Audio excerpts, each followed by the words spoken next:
Good morning, good afternoon, good evening, everybody. It's your local creature VTuber, Konu. I used to be a three-legged crow, but right now I'm Cassia. I'm Dr. Cassia. And we're gonna be reading through the rest of the story. Uh, listen, I skimmed through it. I just skimmed because I was mostly focused on playing the stages. The stages aren't that hard. Honestly, I will be honest. It's really not that hard. I was able to complete it with literally just hold on. This is the squad I was using the entire time. So like it's really not that hard. Fantastic event though. But yeah, you know what? Let's just read. Let's just read. Let's just read. Let's just read. Let's just read. Let's just read. I will not dilly dally TM. Let's just read. But yeah, it is definitely a longer event than what we're usually used to. So like a little bit. I'm glad we ended on the 4th chapter instead of going on to the 5th. But yeah. At least this time I don't have to be interrupted by the battle stages. So, you know. But alright, okay. So for anybody who doesn't know how I do these lore streams, like these lore reading streams, I will literally just read. Usually I'll take a peek at chat after I'm done reading the stuff. So that's usually how we do it. All right, so we ended TA4. We did Small Avalanche. Right. And then so we're on chapter 5, TA5, Twin Swallow Pincer. And it says, the player behind the curtain has picked up the stones and entered the game. Is it a friend fighting against Sway together, or a foe with ulterior motives? So let's go.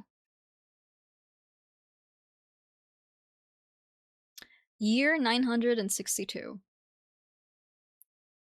This is as far as we can go, Your Imperial Majesty. You are the only one in all of Yan who may enter the room beyond this door. It is but a door. There is no need to be so fearful.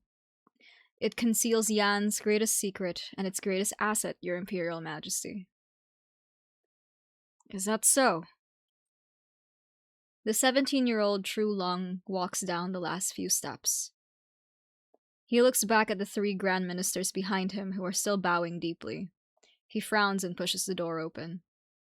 He has heard about what lies behind the door, the legends and stories of this ancient nation that have been passed down through the centuries.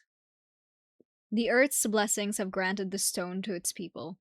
The heavens' blessings shall bring an end to Sway. Some say that the prosperity of Yan comes from it.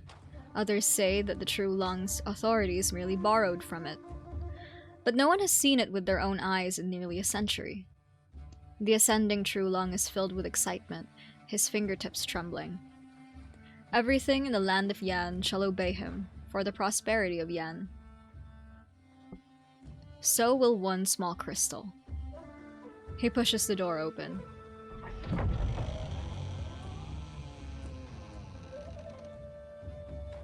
As ambitious as he could not help but stop before the massive space and blinding light. It is not the first Originium itself, but man-made additions upon it, the limiters and guidance that generations after generations of Tianshi have placed upon it over the centuries. At the new capital of Baizhao, a tomb was built to hold the vessel of Sway, and the consciousness of Sway was suppressed by the power of calamity. Yet the emperor was not at ease, so he sought counsel from the Tianshi bureaus in hopes of keeping the peace for eternity hence.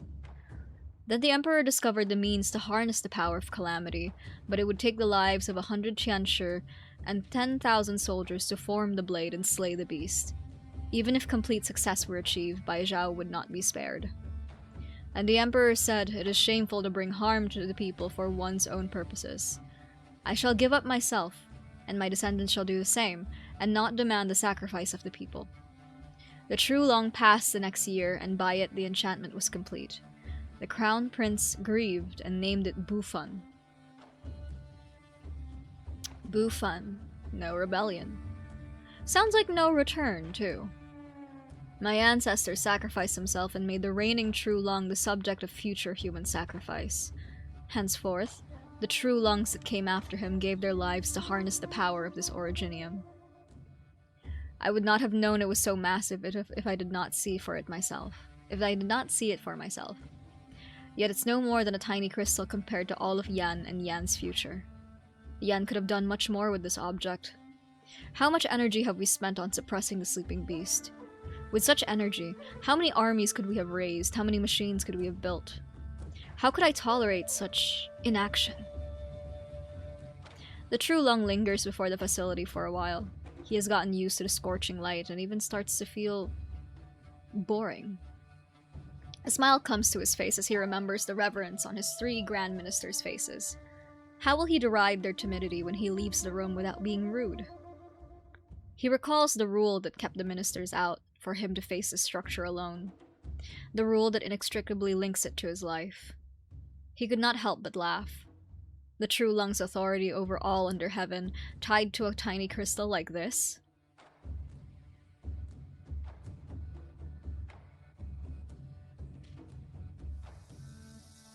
I am still inexperienced. I will be relying on the 3 of you for many things. Yan has been peaceful and prosperous for centuries. Why is it that there are still rebellions? Is there still land where the blessings of Yan do not touch, or seditious subjects who will not submit to imperial rule? Silence. I will decide myself then, as you do not answer. The blessings of Yan shall touch every corner so that not a single person shall worry for food or shelter. The teachings for Yan shall reach every heart, so that not a single rebellious thought will enter the mind of a single man. We shall vanquish the northern traders and build the nomadic city of YAYYYY. Both are the foremost priority, and neither shall be delayed. You shall summon the 6 ministries, discuss the specifics, and deliver a proposal by the end of the month. Dismissed. The trio on the other side of the curtain bow in assent and leave. A little later... Ah, you have arrived. It is an honor, Your Imperial Majesty.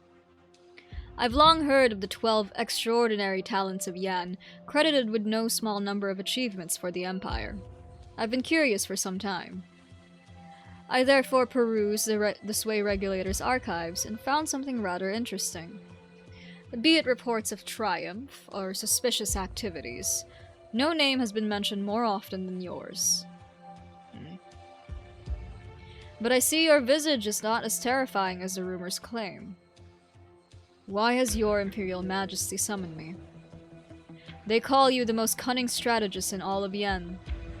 How do you propose to resolve the 2 great obstacles we face? The Northern Rebellion is hardly a major threat. The rebels may be influential in their local area, but they are powerless to expand. Nevertheless, it would be inadvisable to allow them to consolidate their position. 50,000 soldiers and 6 months' worth of rations will be sufficient to defeat them. Your estimate is much more optimistic than the Ministry of War, but I have more reason to trust your judgment on this. What about the other matter? As for the modification of YAYYY into a nomadic city, I understand the Ministry of Works has validated the engineering principles. The only issues are funding, supplies, and the tomb of Sway beneath YAYYY. Yes, you understand the problem. It is for this that I have summoned you. How do you intend to eliminate Sway? If you are familiar with the scrolls of the Sway Regulator, you understand that we were the same in one as Sway, and our fates intermingled. Do you mean to ask how to kill us? It is only Sway that Yan is concerned about, and no other being. You understand, of course, the price that Yan paid for the hunt that occurred centuries ago. The price that must be paid, if Yan is to force the issue, is 7/10 of its armies, 1/10 of its population, and 50 years of unceasing unrest. If that is the case, Yan will be in no position to ensure the safety of the 12 of you. The proxy looks up and meets the gaze of the man behind the curtain. I am determined to cleanse Yan of this 1,000-year bane. I am not afraid to pay any price. I am not afraid to pay the price. Any price. The sway will be destroyed. The tremendous energy that was used to suppress that beast shall be reutilized to build 100 cities and 10,000 battleships, and usher in another 1,000 years of prosperity for Yan. I had hoped that there would be a place for the 12 of you in Yan's future prosperity, on account of your past deeds. It is regrettable. If your decision to eliminate sway comes from practical judgment, rather than reckless pursuit of glory, I may have a way. Oh? The 12 of us were one and the same as sway. We were destined to fade, whether it awakes or is destroyed. But it is possible that I could replace it. How sure are you? I will need time. The young man behind the curtain points at the courtyard outside. That ginkgo sapling was planted in the spring of this year. The Ministry of Work swore an oath in this hall several days ago that the rebuilding of Baizhou into a nomadic city will be complete before the tree bears fruit. 20 years. That is the time you have. That is too little time. I am not here to bargain. Immortality has made you arrogant. Perhaps you have forgotten that mortals do not have many 20 years. Yan cannot wait, and neither can I.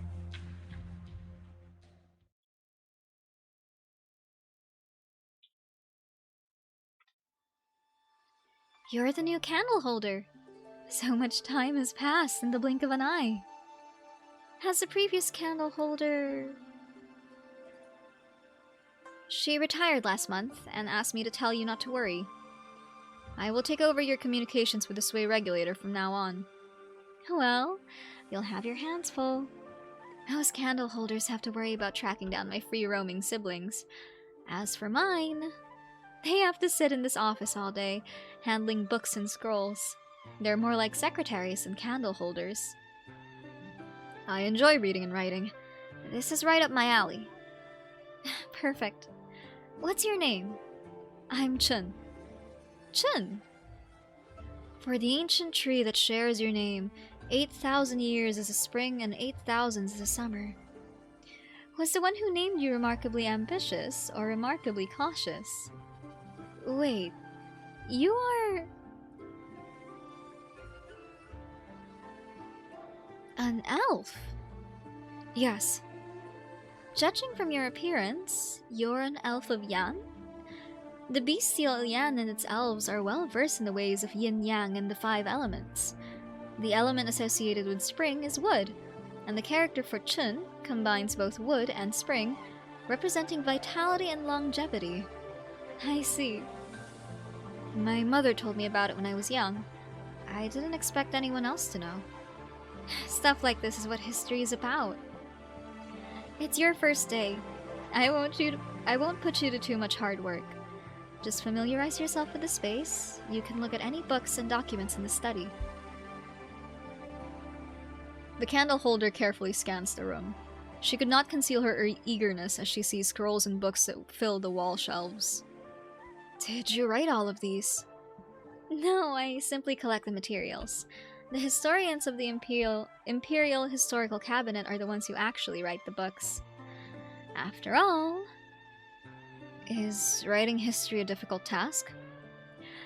It's a heavy responsibility. History books form people's perception of the past, but a few words are hardly enough to give them a complete view. Choices must be made as to which parts to record for posterity, what sorts of lessons those who come after should learn. It's easy to say write with an impartial pen, but it is a most profound and complex discipline. What if there is a mistake in the history books? Then it should be corrected. History is inevitably warped by the position of the narrator, no matter how impartial the writer attempts to be. I see a few more problems because I've lived longer than most, and remember more than most. Most. It's true that your kind, the proxies, are different from other long-lived. Before I joined, I heard that each of you had your own powers? Do you use your powers to correct the errors in history books? I heard that you have a magical writing knife. Do you use it to correct these errors?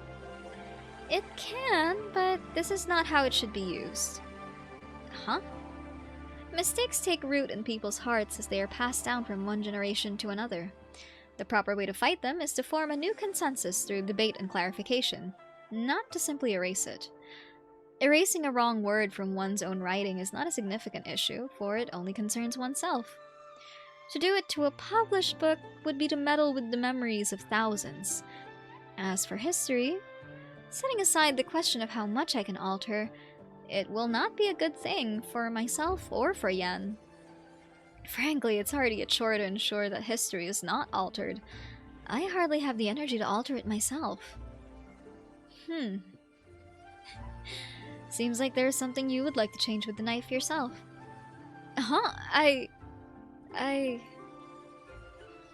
Before my mother passed away, she said I may be the last of the Yan elves. She wanted me to find a home. I wandered for many years. I tried many ways to blend in, but I always failed. Yan does not want to accept you, because the Yan elves were depicted in the Great Hunt as fickle and disloyal. But I know that's not true. The bestial Yan stood against Yan simply to survive. That cannot be denied. The elves, though, had only wanted to mediate the conflict, yet they became the enemy of both sides. Ultimately, most were killed in battle, and their deeds lost to time. So you wanted to alter this history. I don't deny that I thought about it, but I'm your candle holder now, and my work comes before all else. I can't lend you the writing knife, nor can I allow you to use it to alter history.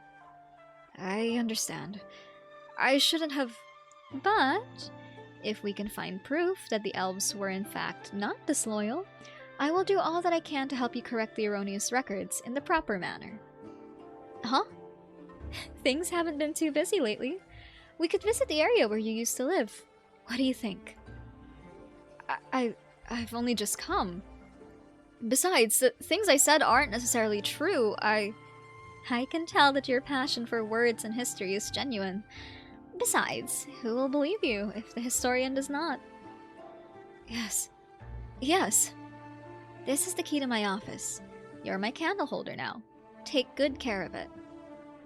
How do you get in if you give me the key? Why should the master of the house need a key?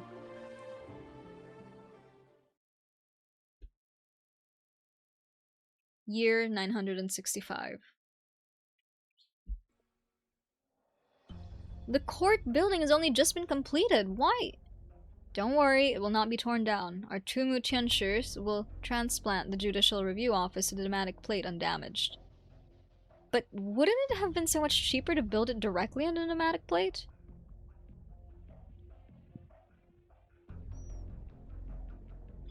I hear the Imperial Court is putting everything behind this nomadic city. I'm sure our cooperation will be very important. Hello, Lilith. Thank you for the reminder to blink. Get to the point. What do you want? A rosewood chair, ebony table, kowu plates, and danyan lamps. None of them were inexpensive. Here are the receipts from when I ordered my things. If there is any damage... Fine. You'll be reimbursed accordingly. Oh god. Legislative work. Yes, the prisoners have been transferred. The previous instructions were from the Judicial Review Office, while the new ones are from the Ministry of Justice? I understand, but am I supposed to conjure the prisoners out of thin air? You don't care. The Burden Beast carriages are arriving in minutes?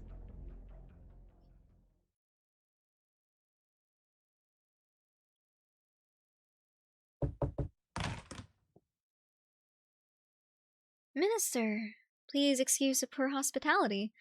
I did not know you were visiting. I have never seen you in the Sky Mirror Pavilion. I take it you have important business? There isn't much time, Miss Jie.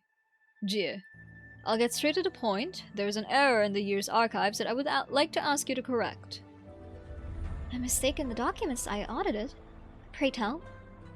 The documents submitted by the Ministry of Works state that there were around 100 deaths associated with the Qidao project at Danyan this year. Why did the number become 3,000?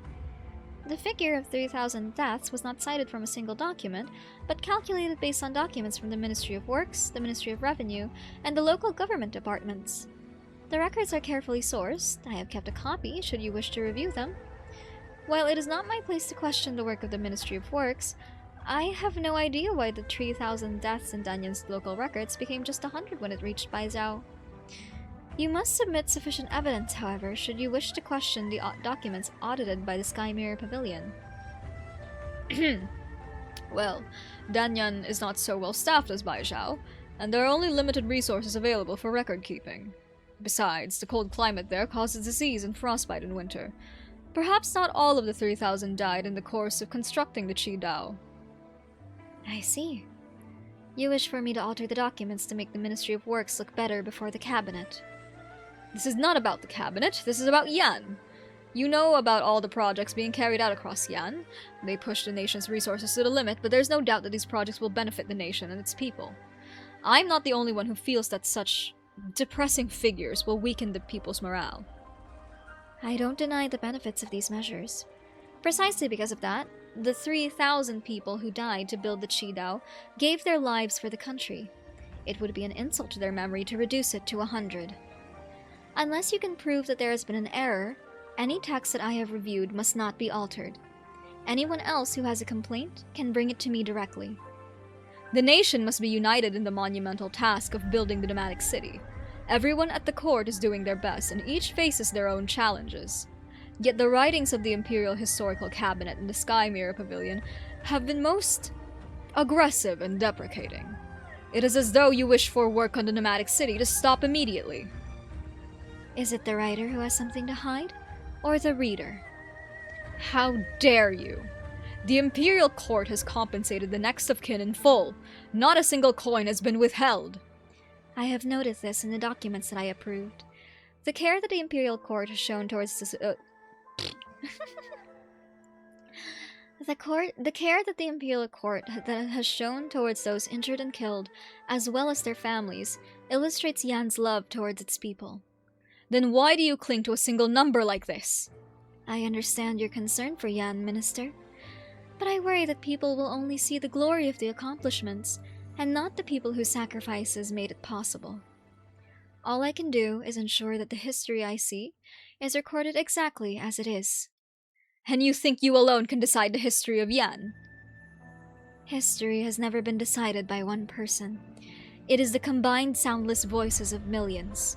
You are a learned man, in a position to improve the lives of thousands upon thousands, Minister. I simply leave behind some words for the people whose voices will never be heard.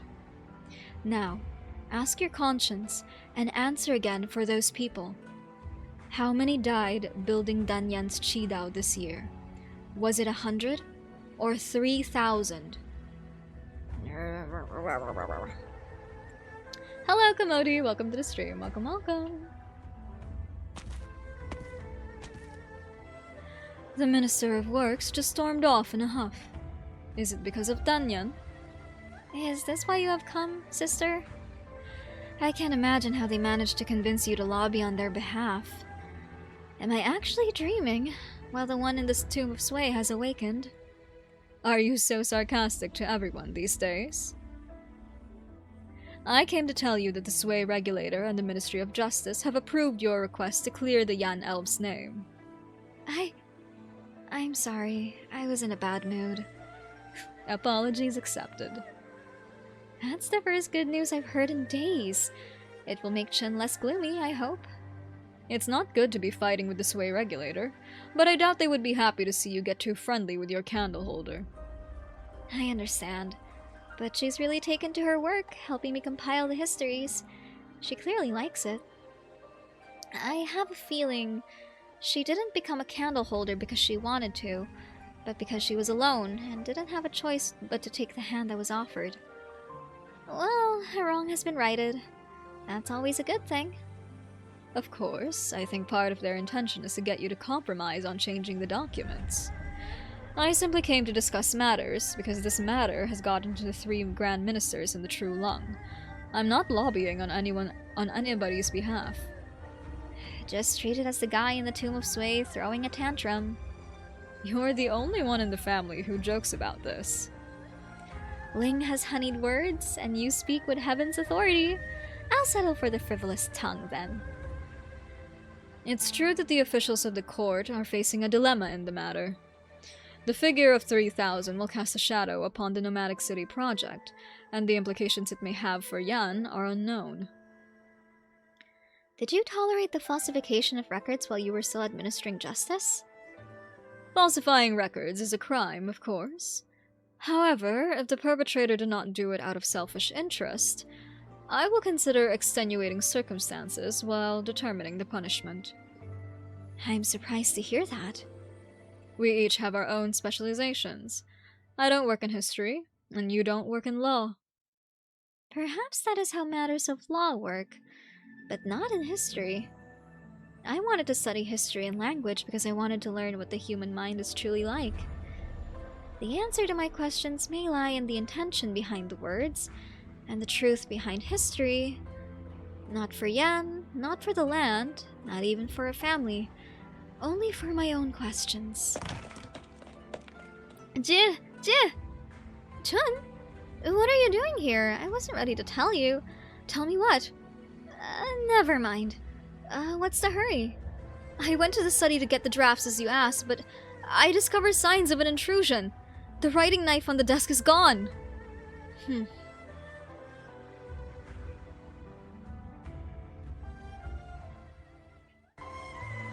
Okay. Alright.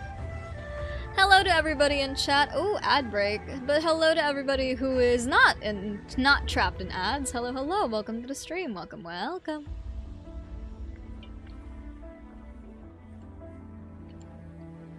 I already played through all the stages, so now we're just reading the lore. I only skimmed through the lore. I didn't like properly read it. So like now we're reading it together. We will experience it all together. Yippee! Yahoo! It's longer than any event we've played so far.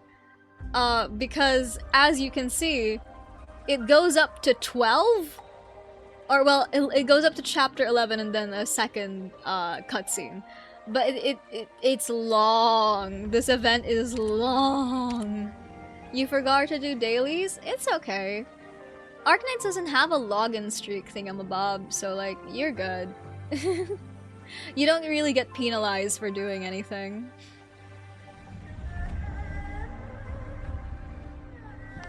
Alright, let's keep going.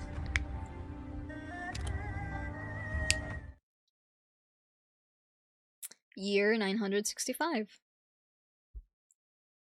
I see. Do not tell anyone else. Be extremely careful. I need you to do something for me.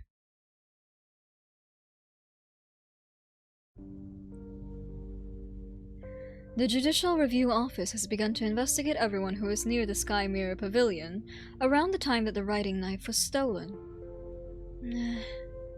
Outside of our siblings, you could count the number of people who know about the existence of the knife with one hand. Yes, it's just as I feared. I won't stand aside and do nothing if someone tries to harm you, Jie. I doubt someone trying to harm me would use such means. It feels more like a warning. His Imperial Majesty is an energetic ruler.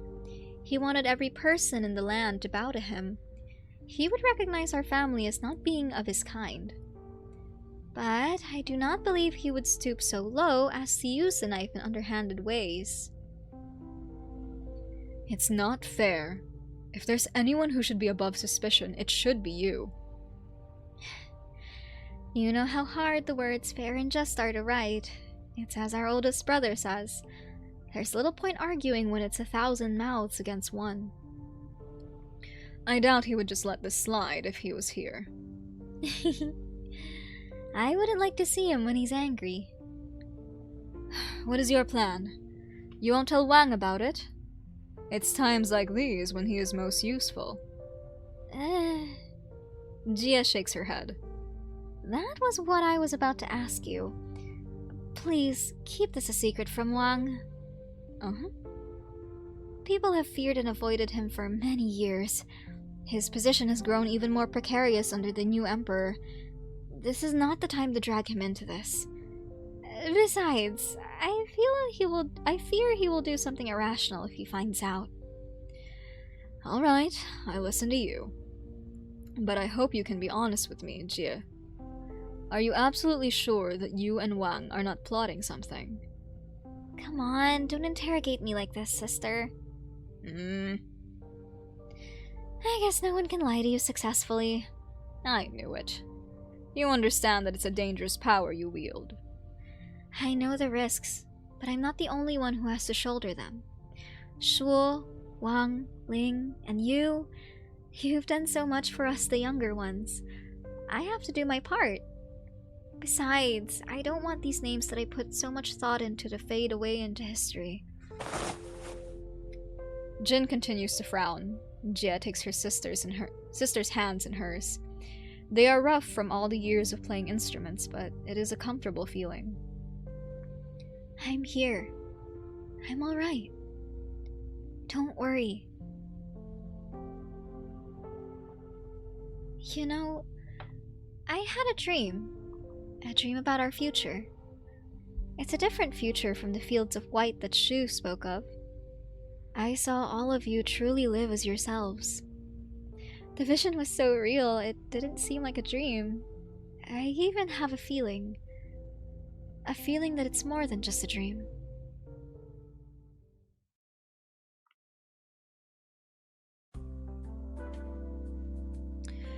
It's good to see you, Miss Nyan. Hey, Roundhead. You're the one supervising the work? What about the foreman? Where is he slacking off? You must understand. My master has been very busy with city design ever since he received news of Bai Zhao's modification. He has gone an entire month without sleep at his busiest. That slowpoke picks himself up once in a while, eh? He calls Yan's first ever nomadic city a project of monumental significance. Every detail of the city must be carefully considered. Therefore, he must complete it before you have a chance to do something to his design. What the? How dare he talk behind my back like this, when I always share the good stuff with him? Where is he? I'll bite his head off for this. Sleeping. He has slept for 10 days now, but he is supposed to deliver the draft of the gates to the Ministry of Works today. He told me that I am to stop the Ministry's people from getting in, no matter what. Now that's the Yi I know. Is there something else? You said he's sleeping. I remember that he picked up a meteorite a few decades ago. It's still in his garden, isn't it? Where? Miss Nian?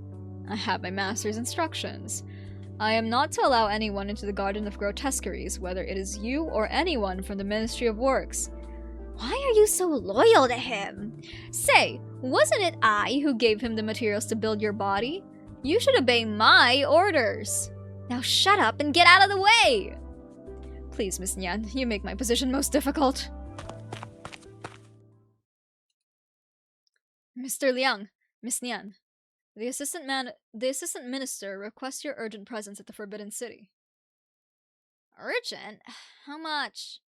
The Baizhao project has encountered a snag. A shipment of materials, Oriron, and Originium and the like, which Baizhao urgently needs, has been delayed.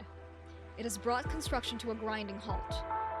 What are the geezers at the Ministry of Works doing?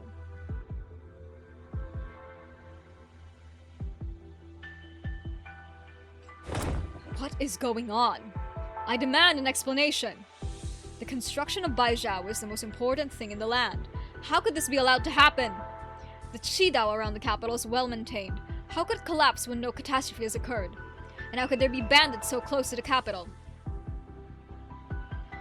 I have to say these incidents are highly suspicious, sir. Sudden collapse, and the supplies had disappeared without reason, and showed up just as suddenly where they should not. If there's indeed someone behind all this, then their objective must be to sow confusion. Rumors have been spreading in the city. Many workers believe that Bai Zhao picked a time of ill fortune to begin construction. Someone is sowing confusion. Who? Sir, the Minister of Rights requests a meeting. What is Rights doing here at a time like this?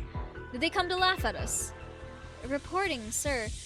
The Ministry of Rights said that although the Ministry of Works has been quite busy as of late, this trouble involves more than just the Ministry of Works.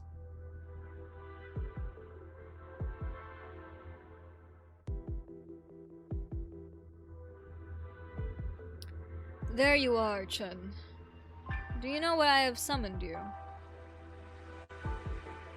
I suppose it's because of the writing knife? Yes. How do you propose to solve this dilemma? Perhaps if you could put in a few good words for her and return it to its owner. Go on. If the numbers are the problem, it's as simple as a matter of going over her head to alter them. This should not be necessary. How interesting. Her previous candle holder retired after being accused of growing too close to her proxy. She has a knack for winning people over, doesn't she? I mean, all the proxies have their own eccentricities, but they have never plotted against Yan. Indeed, we can tolerate the eccentricities of others as long as they do not seek to harm Yan. But she... You must understand what you are dealing with, and what her powers mean to Yan. The supervisor tosses the unsubmitted document towards Chun, and hands her a writing brush dipped in ink. Try. Try, if you think you can go over the head of the proxy. Change the numbers to what you want them to be.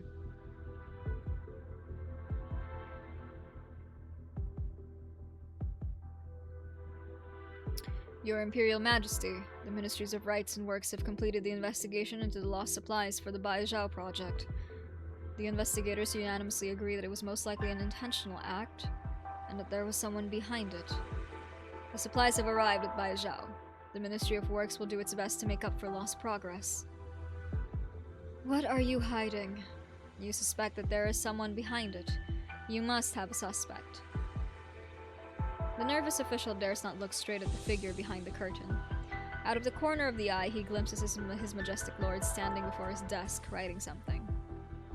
A well-timed declaration of war. 2, in fact.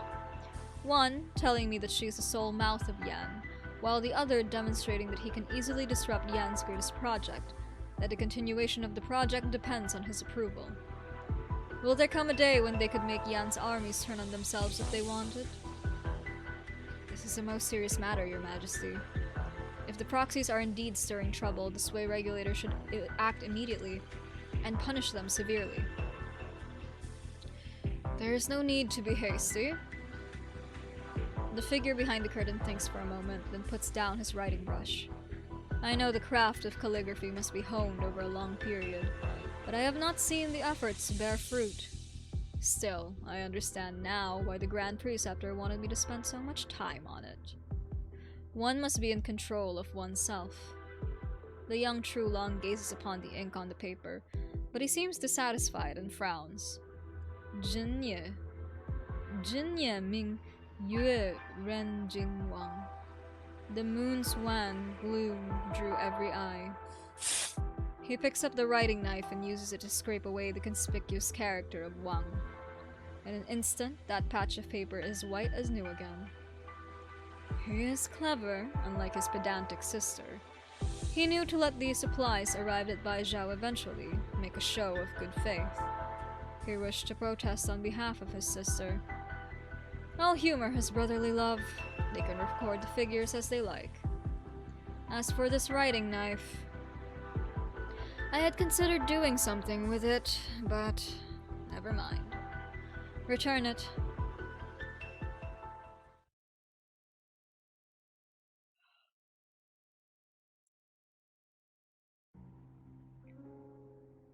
Jie, the Sway regulator has recovered your item.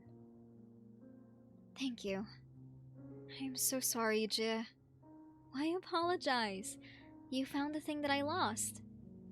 That which is lost has been returned. All is well. I was negligent in my duty. There's something I've always wanted to ask you, Jie. You said that you didn't want to use the writing knife to alter history, not even to change clerical errors. Why have you kept the knife around? Did you forget that you already asked this question when you were 3 months on the job? You complained when I didn't allow you to reuse the writing knife to correct errors. Is that so? I don't really remember.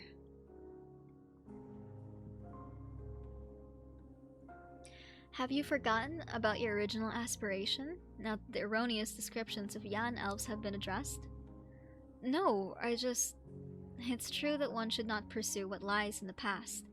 But just as you and I have demonstrated, it does not mean that we should ignore the errors of the past, never mind trying to whitewash them. I have kept the knife so that people will remember that wrongs can always be righted. I understand.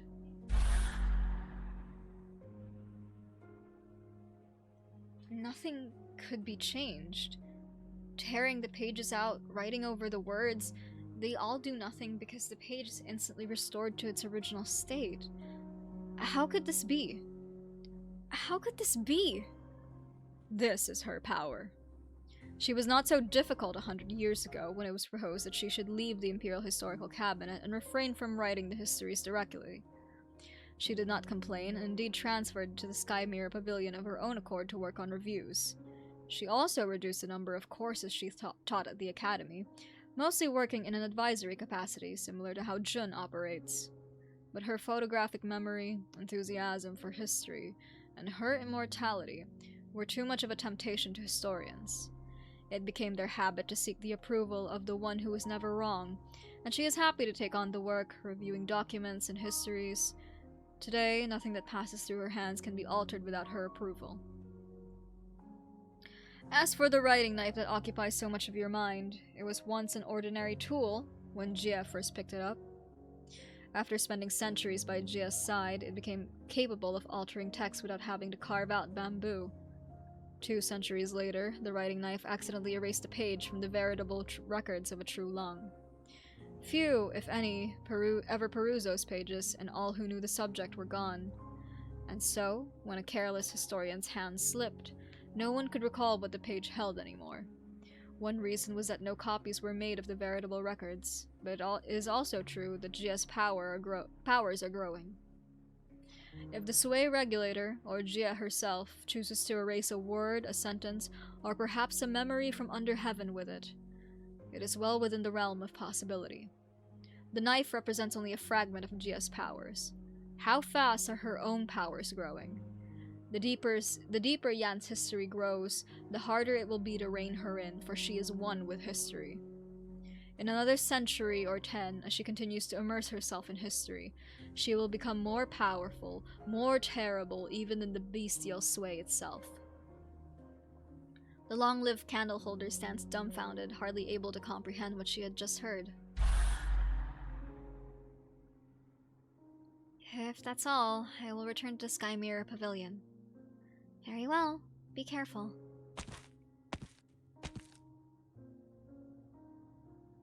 Wang? Are you alright? I'm fine. Wang, did you...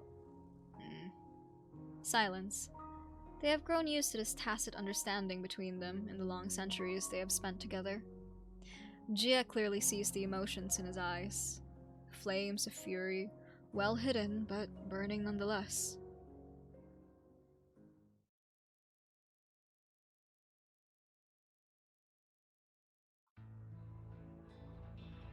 It happened a century ago. I still remember the conflict that occurred because of the writing knife. What is it that you want me to see this time? I thought you would charge recklessly into the dream and tear it apart. You call yourself a schemer. Did you not see how the seeds of your end were already sown? The hearts of men are fickle. I don't need you to tell me. So you did not interfere in my power struggle against the true Lung. Does it matter that you know? You dug your own grave. I did not need to do anything. Besides, you have not seen the full picture of how the event led to her ultimate demise. The end is near. Are you ready?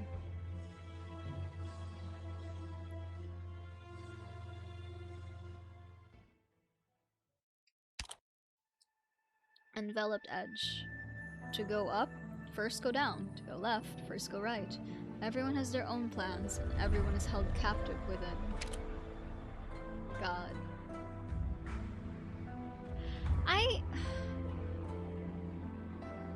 The more... Okay. Again, I just skimmed through... Oh, thank you for the care package, by the way, Noah. I just skimmed through the event, right? But there are some, like, standout parts that I really got stuck on because of, like, the emotions I felt while reading them. This entire event makes me, like, more and more upset with how they decided to direct his English voice, how they decided to Wang's English voice. I mean, it really like I've gone from like, oh, I don't want to be a hater on Maine to genuinely distressedly like, why is that the way they directed him? Because when you read his lines, when you read how he acts, like, for his family, around his family, and around other people as well, it doesn't make any sense that is, like, that particular tone, that particular, like, archetype is how they decided to voice him. Because he's not, like, cold and calculating and in control of his emotions. No, he is a trigger hair away from, like, crashing out. He's so ruled by his emotions. His emotions and his love for his family are his driving force. He loves his family so much. He feels so heavily. It's such a stark contrast to somebody like Chongyue, for example. One could argue that Chongyue feels less than what Wang feels, which is crazy because Chongyue is always portrayed as this, like, oh, he's the kind elder brother, he's the dependable older brother, he's the grandmaster of human, everybody looks up to him, blah blah blah. It's like Chongyue is truly like the embodiment of like an icon as a character. And then there's Wang.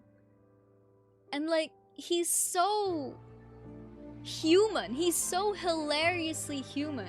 He feels so much. He feels so heavily.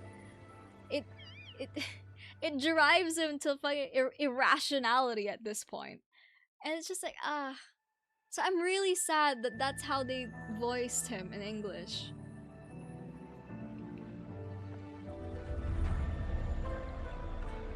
And like, no hate to Mr. Robin Liu Harper. He has a very nice voice, don't get me wrong. But the way in which he uses the voice, the way in which he was directed to use the voice, that part, I really don't like it. It really does make me sad. Anyway. Alright, TA6 Enveloped Edge. Let's go.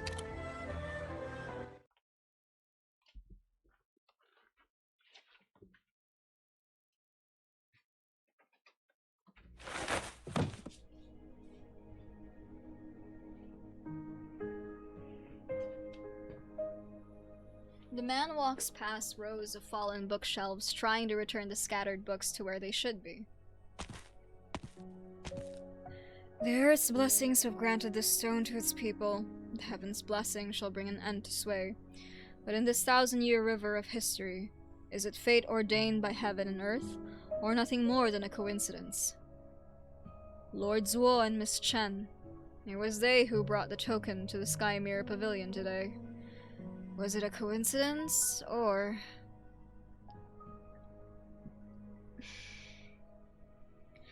It's mayhem. What happened? Someone joins him, stepping lightly, and bends down to pick up a book from the ground. Mr. Liang. Miss Ning. Why are you still here? Did you forget that I am an official of the Ministry of Rights? Neither of us should leave until all the civilians have been evacuated. You are quite right. Is the evacuation of the civilians complete?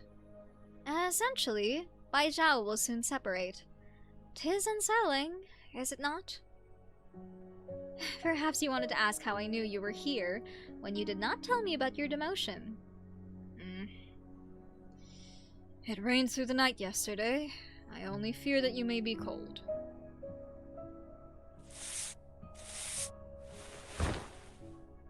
The man clears a little spot for the two of them to sit down. It has been a long time since I last visited the Sky Mirror Pavilion. I suppose you used to frequent here? As did all the students of the academy. I had a headache whenever I looked up at the books stacked all the way up to the ceiling. But now, I find here a place of rare peace, away from the troubles beyond. I heard about Mr. Ning. You have my deepest sympathies. My grandfather did what he felt was right. He would not have kept the secret for so long out of selfish interests. He did it to protect the younger generations too. I cannot approach him, whether with reason or sentiment. Of course, he must also pay the price for his deeds. I see that you have laid it down. I am glad to see it. Perhaps you misunderstand. I do not mean that I could lay it down easily. I cannot deny that my career benefited greatly from my grandfather's influence. Those on the outside would undoubtedly say that the House of Ning has fallen on hard times. I would not say this to anyone but you, Mr. Liang. You should not say that. I do not feel that any of your honors are undeserved. I trust you. What if you are the only one? My grandfather said that once one has passed the walls of the palace, one must not trust in others easily, and certainly not expect to be trusted easily. I listened, but it seems that I forgot about it when I met you in Shangshu. I simply believe that I found a kindred spirit. You flatter me. You've always been like this. I admire your honesty and your sense of responsibility, but I hate how you make decisions by yourself and keep other people at a distance. But then I realized you would not be Liang Shen if everything you did was to my liking. I could no more reproach you than I could reproach my grandfather. I once thought that all I needed to do was to be fair, honest, diligent, and persevering. But the years have taught me how powerless I am. Your grandfather was right, but even more frightening is the thought that I could not even trust myself to keep my aspirations and ideals. I would not claim that everything I did was honest and upright, but you should not have been involved in the ones that were not. Is it my turn to comfort you with words? Clear conscience? You and I have done all we could, following the path of justice we believed in. Perhaps we are ultimately powerless to change anything. Perhaps this entire city will be no more when the sun rises tomorrow. Then, here and now, at least, my conscience is clear.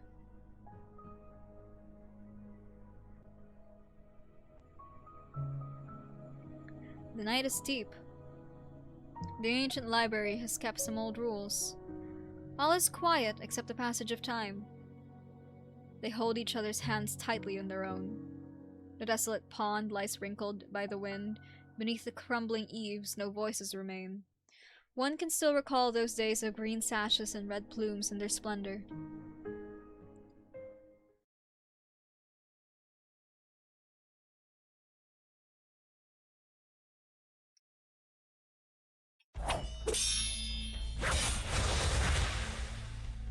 The script guys seem to be appearing less frequently. Could it be that you were right, and these guys are the breathing of the bestial sway? I told you so, you just won't believe me. Whatever the reason, this is our opportunity to head for the top. So this is the Sky Mirror Pavilion's restricted area. What are you planning? These guys turn back into words when they're defeated. Say, if they were transformed from the secret tombs of the Sky Mirror Pavilion, would defeating them reveal the secrets of Yan that are usually kept hidden? You dare! No sudden moves! Let me see what secrets the words form. Sang Tu Kui Shu. What is this? It makes no sense. The top 3 floors of the Sky Mirror Pavilion are off limits. We only enter because we have an important mission. Refrain from doing anything unnecessary. You still won't admit it, or you're already in on this. Your deceptive words mean nothing. I know what I'm doing. There's a lot you don't know. This building began as a public library, one of the first buildings to be completed after Baizhao became a nomadic city, but there was no such thing as a restricted area at the time. Then, 120 years ago, the death of the proxy affected tons of history books, causing their texts to become unreadable. Sway Regulator wanted to dig deep, but the number of books was enormous, so the Sky Mirror Pavilion set aside space up top for the Sway Regulator's research. Decades passed. When the discussion of the turmoil had almost settled, the place became a warehouse for dusty old books. Some restricted zone. Why would it be sealed off from public view if it held any actual knowledge? You do know a lot. Just a little bit more than you. The things you speak of should not be secrets to the Sway Regulator, but I have not heard them before. My studies have been inadequate. You... This is what I hate about you. Always stiff, always by the book. Was that white-haired pedo we met in Mangshan Town a friend of yours? You mean... Yeah. Oh, you mean Yun Qingping? Yeah, that's the name, I think. He couldn't fight his way out of a wet paper bag, and it looked like a stiff wind could blow him over, but he was a quick thinker. Talking to him was kind of interesting. Why don't you learn a thing or two from him? I know Yun's smart. I don't need you to lecture me. Now you start to drop the official tone and sound like a human being. Why did you join the Shanhaizhong, Mo Yi? What answer do you want to hear? You want me to tell you that I had a difficult childhood, drifted into the Shanhaizhong, and I'm looking for a chance to repent and mend my ways? Doesn't that sound a little cliché? I wasn't... Say whatever you want. Of course, the Shanhaizhong who murder and pillage are villains. They deserve to die. But I hate hypocrites even more. Those people who look like they'll die if they stop flaunting their high and mighty morals for a single moment. They think they're better than everyone else the moment they come out of their mama's tummy. Frauds.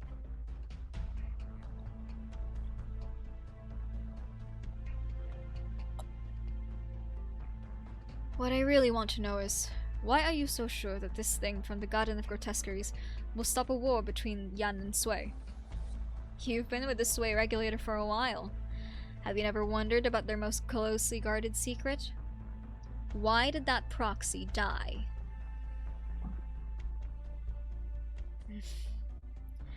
Looks like it's not that you're not curious, it's that curiosity has yielded no answers. That's the problem, isn't it? Why would this have become a secret if the Sway Regulator was really so just and upright?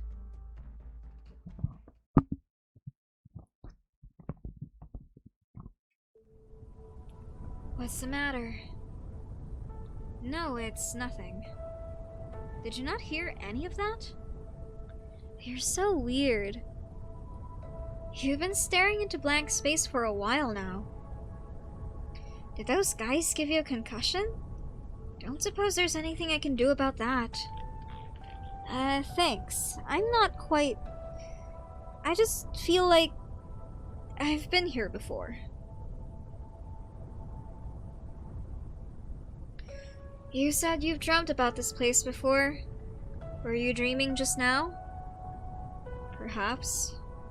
I thought I heard two people arguing. Something about justice, but I'm not sure. You must be hearing things. It's mostly ancient history books here.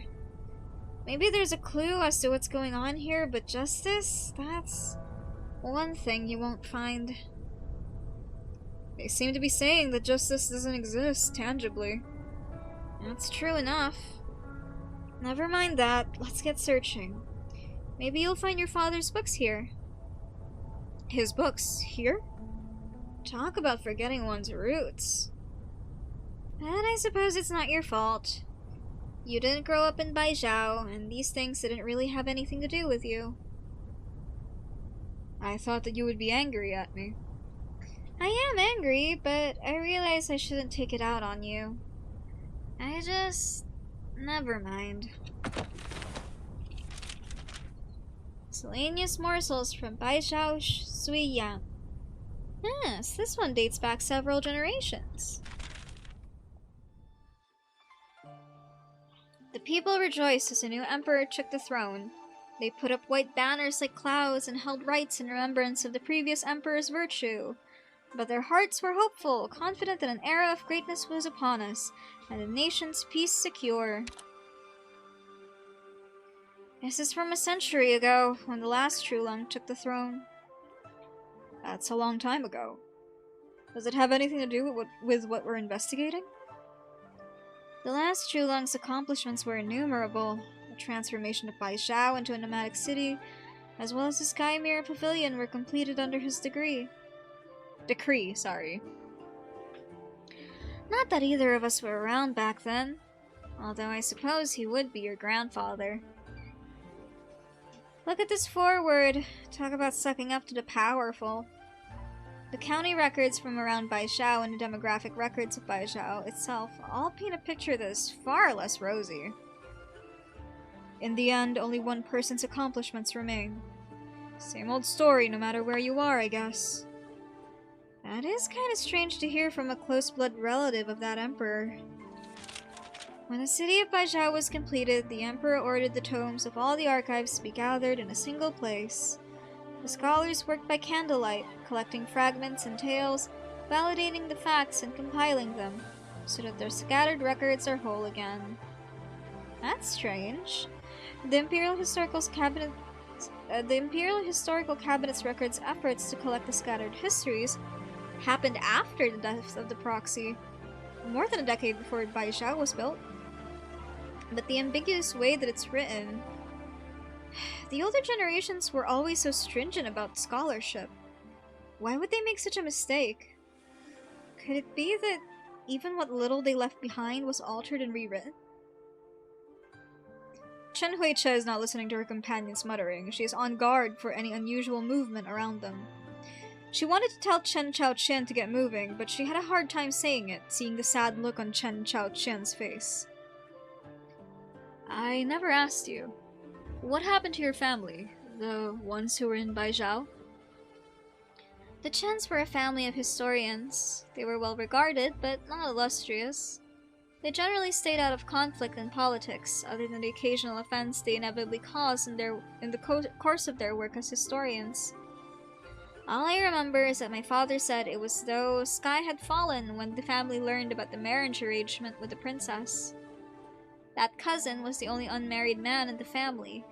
He and everyone else knew how dangerous it was, but they were in no position to refuse. The rest was history. Princess Yanjing died in Lungmen, and my cousin passed away soon after.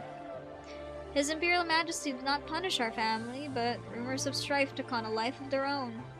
You can imagine what happened to us when everyone decided our house had mistreated the princess. That's not what Mother wanted. I doubt it was YAYYYY's intention either.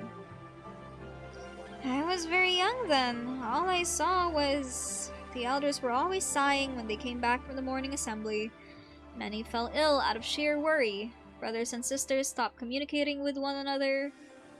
Everything was shrouded in gloom, but I didn't know why.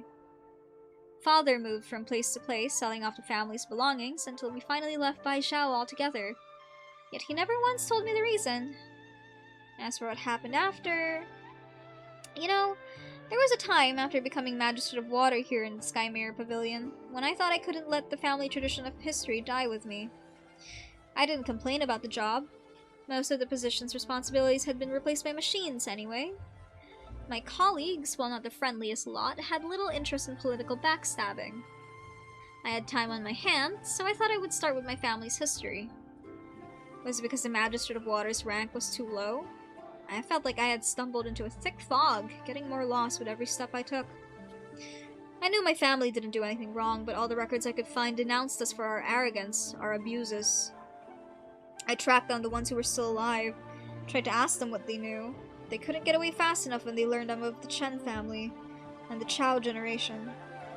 The few who were willing to see me said a bunch of apologetic words in officialese, but refused to tell me anything about the truth of what happened. I spent 10 years on this, until I even started to believe it myself, that the House of Chen got what it deserved for mistreating the princess. But I know it wasn't true. What am I? What is the House of Chen? What were your dead parents? What is history? All I know that history should be a record of the truth. That's what justice means to me. Bullshit.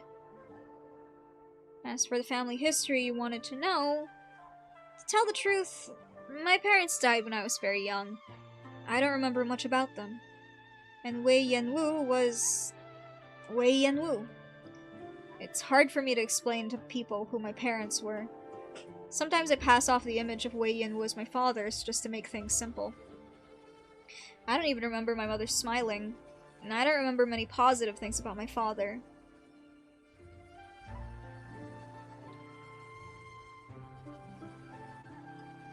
I just can't imagine how it feels. To have your life determined entirely by other people, by those baseless things like responsibility and honor. It's not fair to you, and it's not fair to them. Is life fair and just to anyone? Someone once said to me that the justice we seek is not in the past, but that doesn't mean we should forget about it.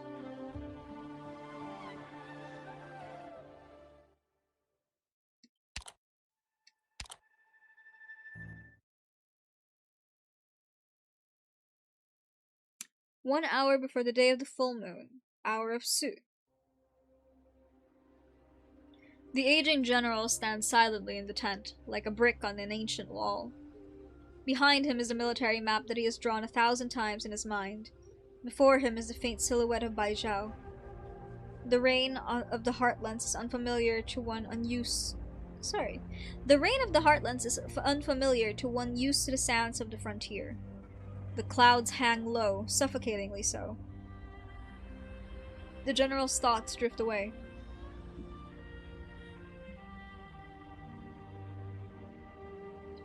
You are the new commander of Yumen, I take it? You can call me Shuo. My responsibility is to assist you in military matters, as well as kung fu instruction for the soldiers. I can take you around the base if you'd like. You don't remember me? I saw your name in the Imperial Court's announcement. What do you mean by remember? Never mind. I don't need a guide. I've served in Yumen before. I see. Forgive my impudence. It seems we are old comrades.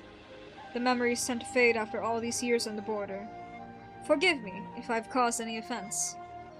Memories faded, I see. Interesting. Get yourself warmed up. I want to spar. You've had a long journey. You should rest. I would be happy to spar with you another day. I don't need to rest. I want to get some exercise before dinner.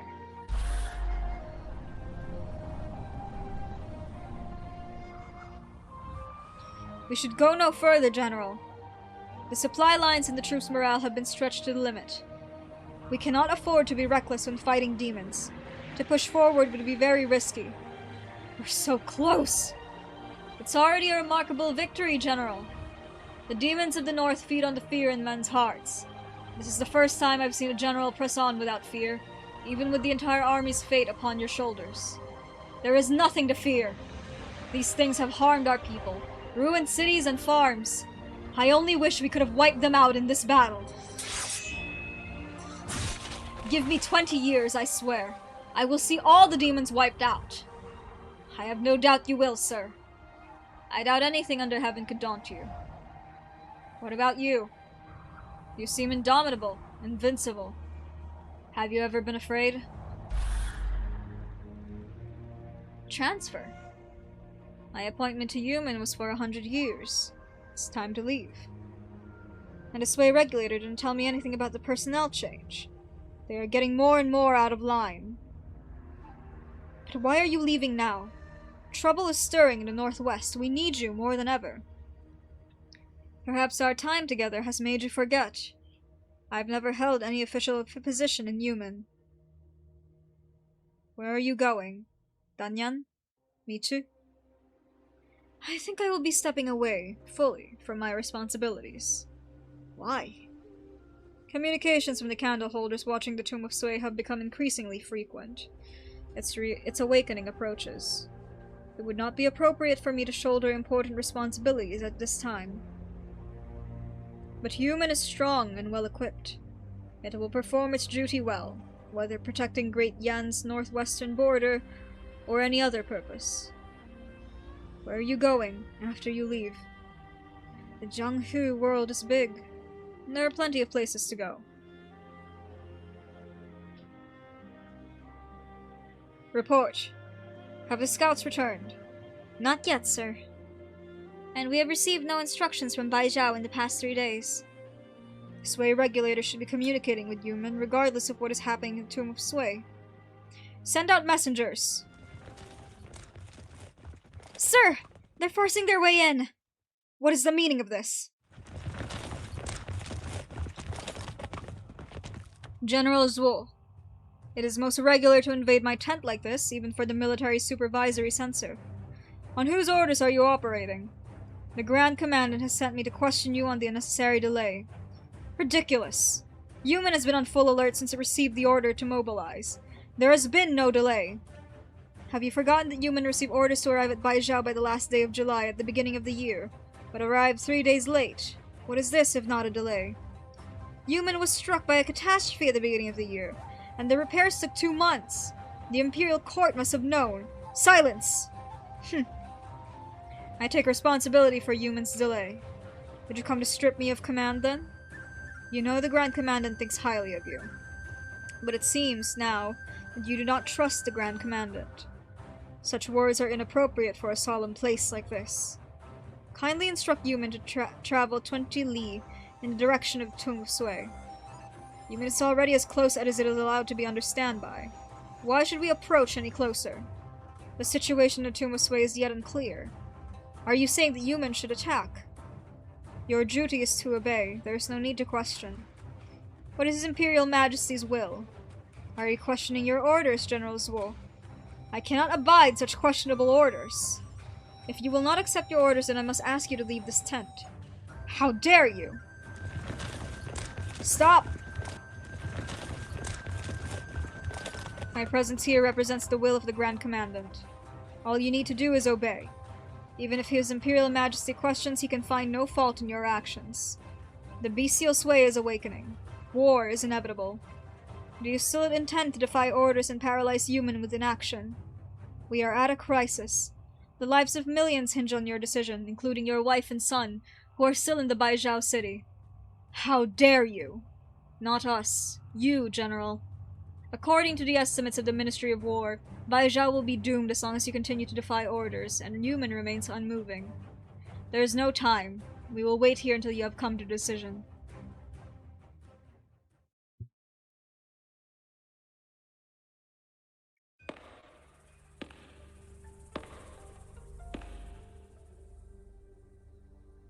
Does it look familiar? It has changed, but it is still recognizable as the court that judges all matters under heaven. Why have you come back at this time, when you have not done so for so many years? I have an appointment I cannot miss. But you took the time to come to the Judicial Review Office. Did you want to see if your successors have disappointed you? My views are insignificant. The Judicial Review Office should only think about not disappointing the people of Yan. One of the deputy ministers resigned recently. It's a shame. You would have liked her. I hope she didn't resign because she was disappointed. Hard to say. Do you still play the guqin? Never forget the 5 sounds, for that they ensure proper virtue. I have also been trying out new instruments lately. I see. More pleasant than studying the laws of Yan, I expect. It is an interesting discipline. I read the basic principles of the laws of Yan that you left behind many times, but I could never understand the last third. I spent so much time studying it that I almost failed my Ministry of Justice entrance exam. Maybe I would have become a candle holder. It took many years for me to understand. The justice that you wrote about lay beyond the mortal realm.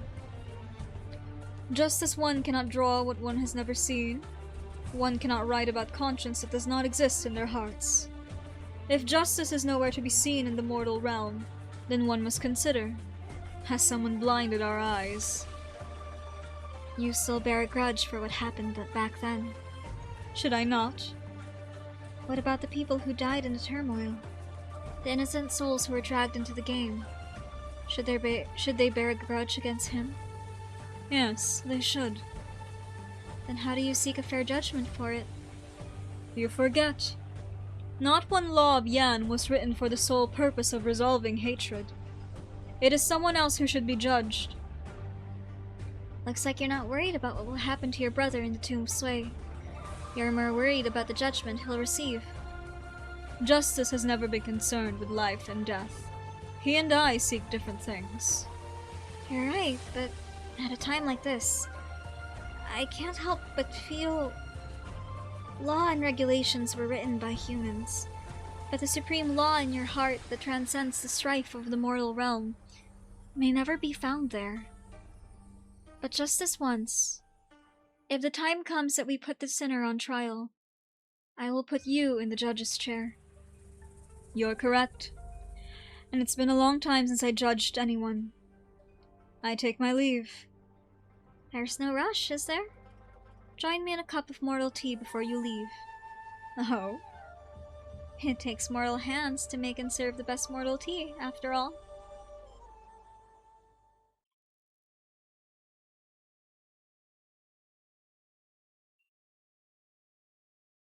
Our review. The Sky Mirror Pavilion is bigger than I thought. That's a sealed room on the top floor, right? How about someone knocks on the door and figures out how to open it? There's no one here. I think we're the first. There is one thing that I don't quite understand, Zuola. If the Grand Commandant is after the Proxy's relic, I take it that he knows how to use it to neutralize the bestial sway. He is one of the 3 Grand Ministers. If he had plans to obtain it, then he has certainly made plans to use it. I even find myself wondering, if someone takes the opportunity to erase another Proxy's name with the writing knife while Wang is fighting Sway. But what does this all have to do with YAYYYY? The Grand Commandant wouldn't have needed the writing knife if he was that powerful. He could have gone into the Tomb of Sway and killed Sway with his own bare hands. What ideas do you have, then? I didn't really care about you and your official stuff, but I have a pretty good idea what's going on after listening to you guys talk. Basically, the Crown Prince who went missing 40 years ago after being suspected of staging a coup is back. Am I right? Do not speak of it so casually. Gah! I'm not wasting my time arguing with you. Basically, there's another direct descendant of the true Lung here in Baizhou. That explains everything. What are you getting at? Have you never heard of the special originium under Baizhou used to suppress Sway? Miss Chen here is from Lungmen, so it's understandable she doesn't know. But you two should. Unless it's above your rank? Do you mean... The Earth's blessings have granted the stone to its people. The Heaven's blessings shall bring an end to Sway. A legend associated with the Great Hunt. I thought it was a myth? Maybe some kind of allegory? All I know is that the Tomb of Sway was built around a special facility. Alright, I guess you don't know. Why do you know? I guess the Sway regulator left no record of who gave Yan this originium either. It was our Grandmaster, Ju's first friend, and the first Shanhai Zhong. To be precise, it was a personal gift to the True Long. Meaning... What happened? Looks like the evacuation of the civilians is complete, and the plates are beginning to separate. Time is short. We should retrieve... So you really made it here. Who's... A figure approaches them from the other side of the corridor. You... But how could it be?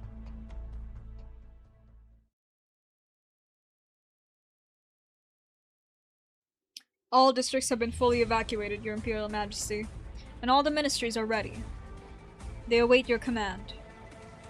Tomorrow is the day of the full moon. Yes. Very well. Separate the plates.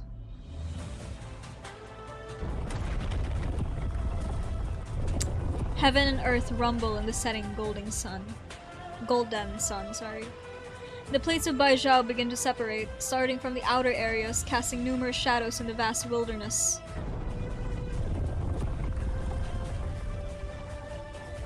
They are the legs that carry the city and the foundation of its existence.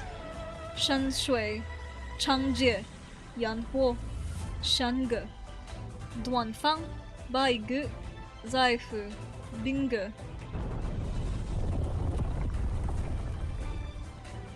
The 8 districts have seen 100 springs and autumns together. They have long been standing united, overcoming hardships.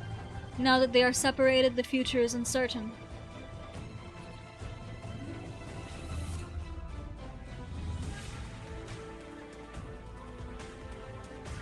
I was wondering when you would come. Your Imperial Majesty, it is time.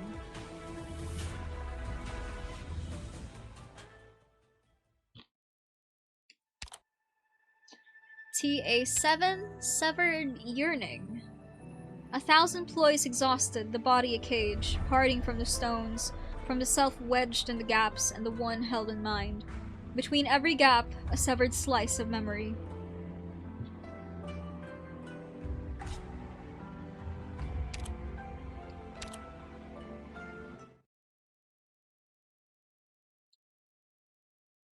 Year 982. 20 years is a long time.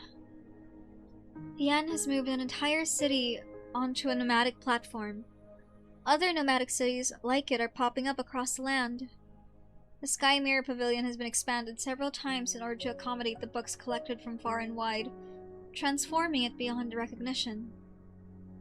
20 years is a short time. Our family rarely saw one another. Shuo and Ling remain on the border. Jun is planning to move to Danyan after compiling the laws of Yan. Shu is living in Dahuang. Ji and Yi travel far and wide, each for their own reasons, while Nian is as carefree as ever. Rumor has it that Feng has left Yanni's territory. Dusk refuses to come out of her scroll. Meanwhile, business at Yu's restaurant is booming, as it has been for decades. As for Wang, he shut himself in an ancient temple and has remained there for 20 years to improve his Wei Qi skills. When will he be willing to see me again?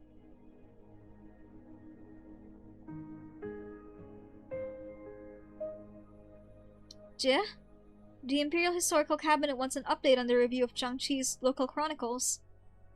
Oops, you caught me slacking off. It's alright. I've already taken a look at it and circled all the issues. Do you want to take another look? Huh? When did it... You really should get some rest. It's getting to you. I've been watching you work longer hours and sleep less year after year.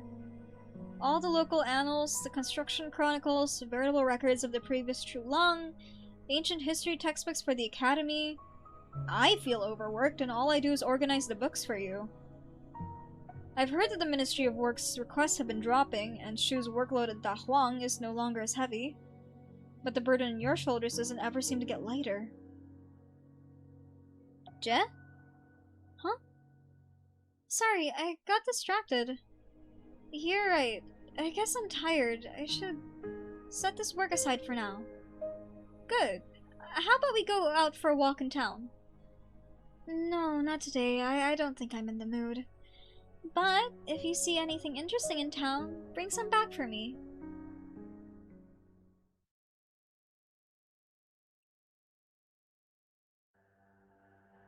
Candleholder Chun. Yes, that's me. What's the matter? I have an urgent letter for you.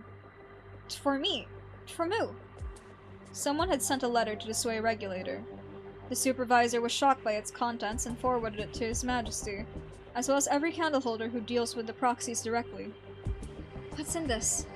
I do not know. The supervisor's instructions to you are to be ready, but refrain from acting without permission. What's this?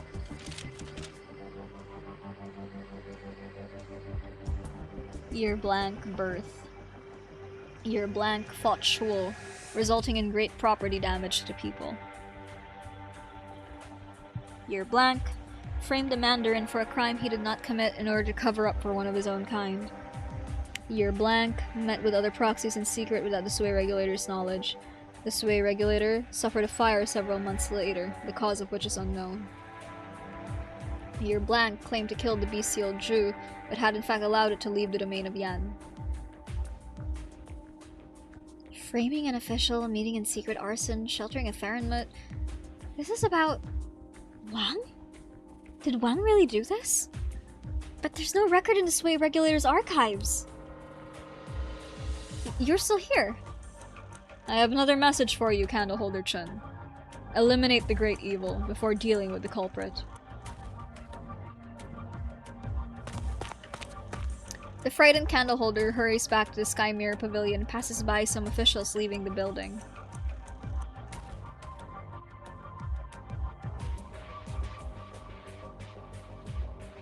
Did you hear about Jie? Yeah, she's been throwing her weight around, doing whatever she wants with the history books. There's no one in the Sky Mirror Pavilion or the Imperial Historical Cabinet who can stop her. It's becoming a real problem. Our candleholder has been negligent in her duties. She should be held responsible if the history of Yan falls into chaos. The candleholder turns around and sees the two figures leaving quickly. Still unsettled, she picks up a scroll left on the shelf by the Sway regulator. Year blank birth. Huh? The candleholder knows that something is not right, but she could not stop her eyes from following the words. Year blank. Domination of the Sky Mirror Pavilion and the Imperial Historical Cabinet. Her intentions are pure, but no one is able to check her power.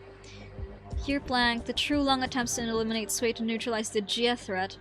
The tomb of Sway was empty when it was opened. Year blank, Imperial Historical Cabinet abolished, takes control of the written language of Yan. No one may oppose her. Reviews the livelihood of every household in the land. Anyone who has committed fraudulent acts has their name erased and is exiled to the borders. Thousands die. It's not real! None of this is true! She's not like that! Several visitors gaze curiously at the woman in candleholder garb. Chun wipes the cold sweat off her brow and sees an ordinary book of poems in her hand.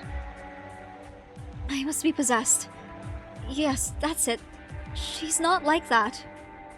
Are you sure she will never become like that? Of course!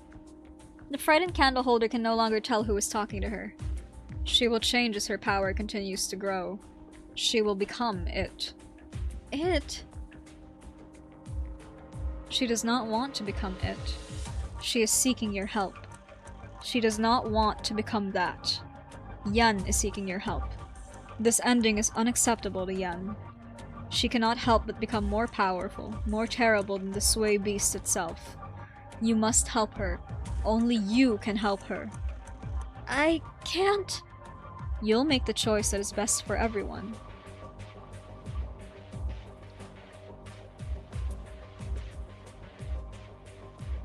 Best for everyone? Wait, who was talking to me? She sees no one, only the echo of the words ringing in her ears.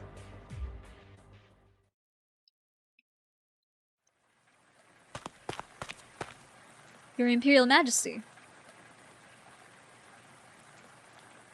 The young official walks into the magnificent hall. It is her first time here. The Supreme Sovereign is not sitting on the throne, but standing by the window and gazing at the drizzle outside. You are aware that the Grand Preceptor passed away yesterday. He was your teacher, and mine. He recommended you before he died. Said you were his proudest student, that you can be trusted with heavy responsibility. There were certain things that I did not have time to ask him, and so I have to ask you. I am listening, Your Majesty. 20 years ago, the Grand Preceptor opposed my decision to build the nomadic cities. He said it was an oppressive policy, and that my first priority should be to conserve and give the people relief.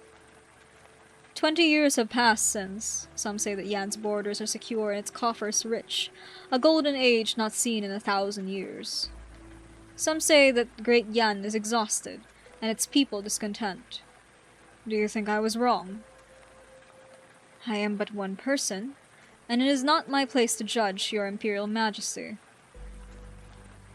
If I were a wealthy merchant, enjoying a luxurious life in a nomadic city, and I said that you were a wise and great leader, would you consider such compliment honest counsel?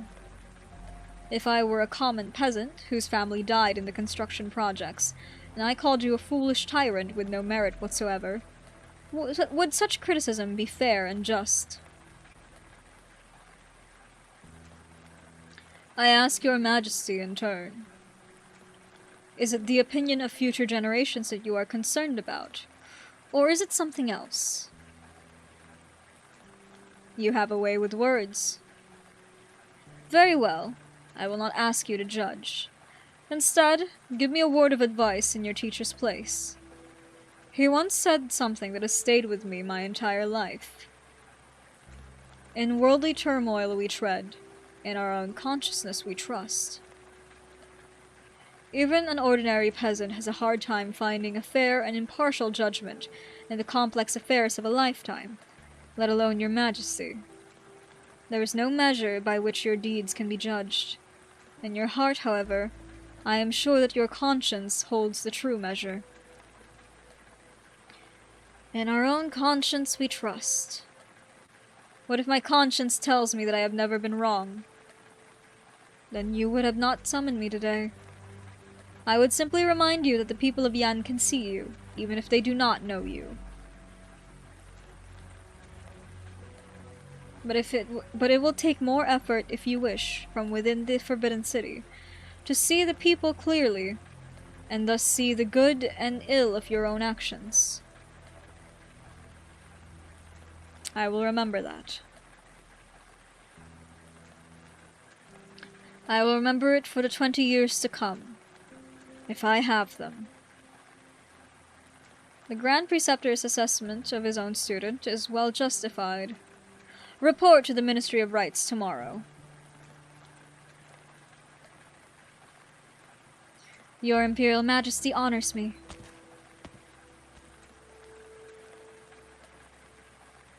The tired Trulung walks back to the throne. There's a letter of indictment on his desk. It was sent by the Sway Regulator. In worldly turmoil we tread, in our own conscience we trust. A life measured in years, yet the stress feels ancient. Let future generations judge my deeds as they will, but the bane of Yan must not be left to the future. Come. Yes, your Majesty. Ready the troops. We shall open the tomb of Sway.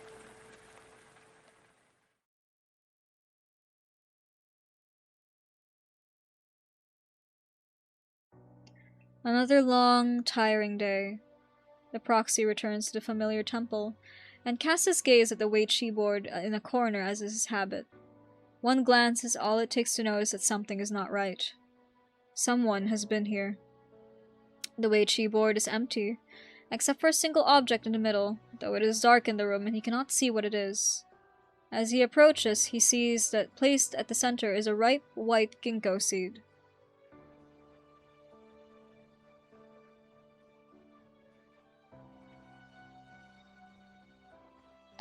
That ginkgo sapling was planted in the spring of this year.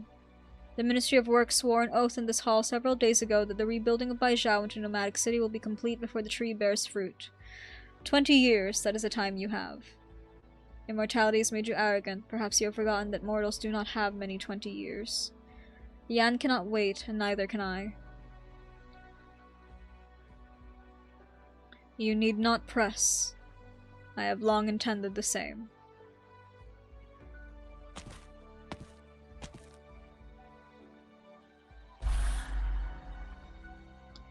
If you truly found a path, tell me, and I will come with you. Our chances would be better that way. Just tell me what the chances are. You can use me however you want. I would be happy to give my life. But do you really know what you're doing? This game should have been doomed. How can the part defeat the whole? How can one kill oneself and survive? But he saw the only way out for all of them. He will supplant it. Perhaps there will come a day when our strength exceeds its. Then we can truly break free of its influence and live as ourselves. As long as we don't forget who we are, of course. The strategist is ready. He has no equal in the land when it comes to YAYYYY and scheming. This is the self that anchors him, and the strength that he has built for 1,000 years. All he faces are the broken remains of a slumbering mind. He must not lose this game. It's been a long time. The arrogant, the unmovable, I.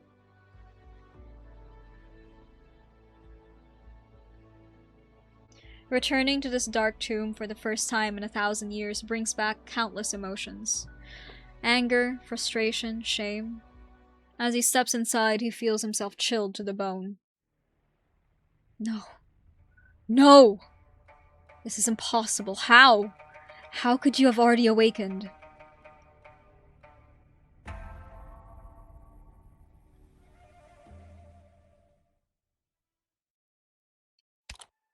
Was that before or after? I genuinely don't remember.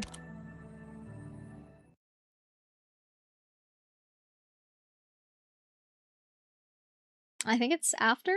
Year 982. Okay, that was before. Alright, cool. Damn, it's just a sword. How could this be screwed up? Getting rusty? The smith scratches her head in confusion and takes out another steel ingot from storage. Autumn is wet this year. It's suffocating. Something doesn't feel right.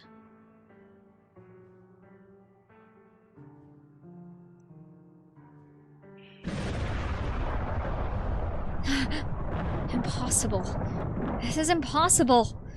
Is it awakening? An angry cloud has appeared on the calm scroll.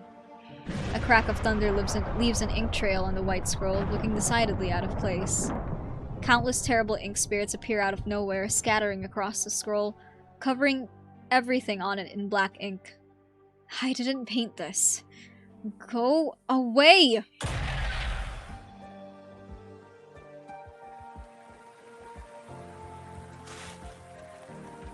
You've had a long journey, Mr. Schwo. I will take you to a quiet place where you can rest. I should not delay in reporting to the Ministry of War.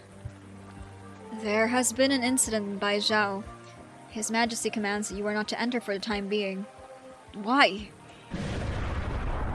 Is that the Tomb of Sui? Wang, what have you done?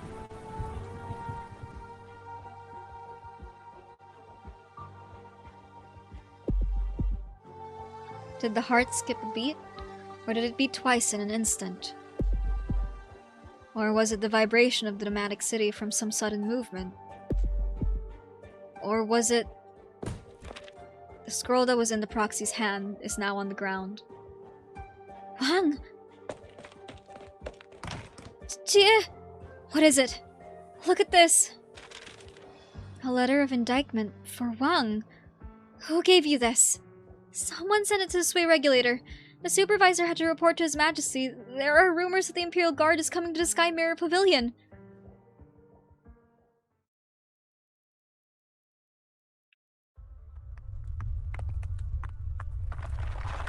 Finally. Finally! You're here. Why are you awake? No. No, your aura is almost identical to its own, but you've appeared in that hollow visage. The hollow visage that is also yours. In any case, you're not awake. You're still in the dream. Of course I'm awake. You had awakened me centuries ago, when you intruded upon my dream. You're bluffing. I would not be standing here if you were truly awake. You flexed in your dream and thought you had woken up. You, a mere dreamwalker not yet awake, dare call yourself awake? Dreamwalker? Very well. We'll call this a journey in a dream. But I see those games you and your siblings play with those puny humans, and your foolish, flawed, presumptuous plan to replace me. You want to become the same as the humans, to become such fickle, puny creatures in order to escape your fate. How pathetic. How laughable. You forget that these puny creatures defeated you and imprisoned you for 1,000 years. Does it matter if you're awake? You're a shadow, a reflection, a phantom questioning its own shade, a reflection in fleeting water. Killing you will not be difficult. Is that so? The proxy turns around to look at the corridor that he just walked through, but finds no path. Why are you afraid, then? It took so long for you to get the chance to see me like this. If you are not afraid, why have you not torn me into pieces in your hatred? Pathetic. Foolish. Watch your tongue.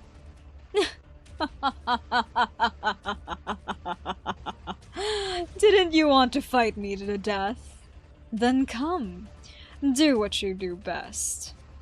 A YAYYYY board appears in front of Wang, with a familiar crack on it. Without asking, the mysterious foe takes the white stone and goes first according to tradition. The first stone is placed in the Tianwen position, the center of the board. First move, Tianyuan. Are you mocking me? You'll find out when the game has ended. Your turn. He takes a black piece. The 19 by 19 board is intimately familiar to him. He has not tasted defeat in a long, long time. Yet it seems as though his opponent sees through his every move, every thought, every emotion. He soon finds himself at a disadvantage, even though his opponent has forfeited the opening move. Impossible. Why would it be? Have you not realized that all the intricate moves that you have pondered, all your puny stratagems, are no secrets to me? Because I am you. Giving up already?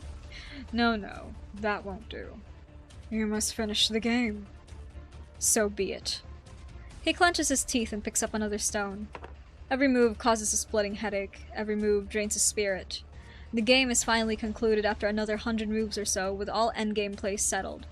Black wins by the slimmest of margins, half a point, as the points are tallied. The player is exhausted at his last gasp. You lose. Arrogant as ever.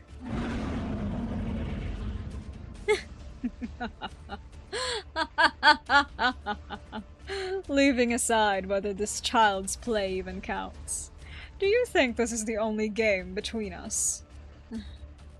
The name of this game is Wang.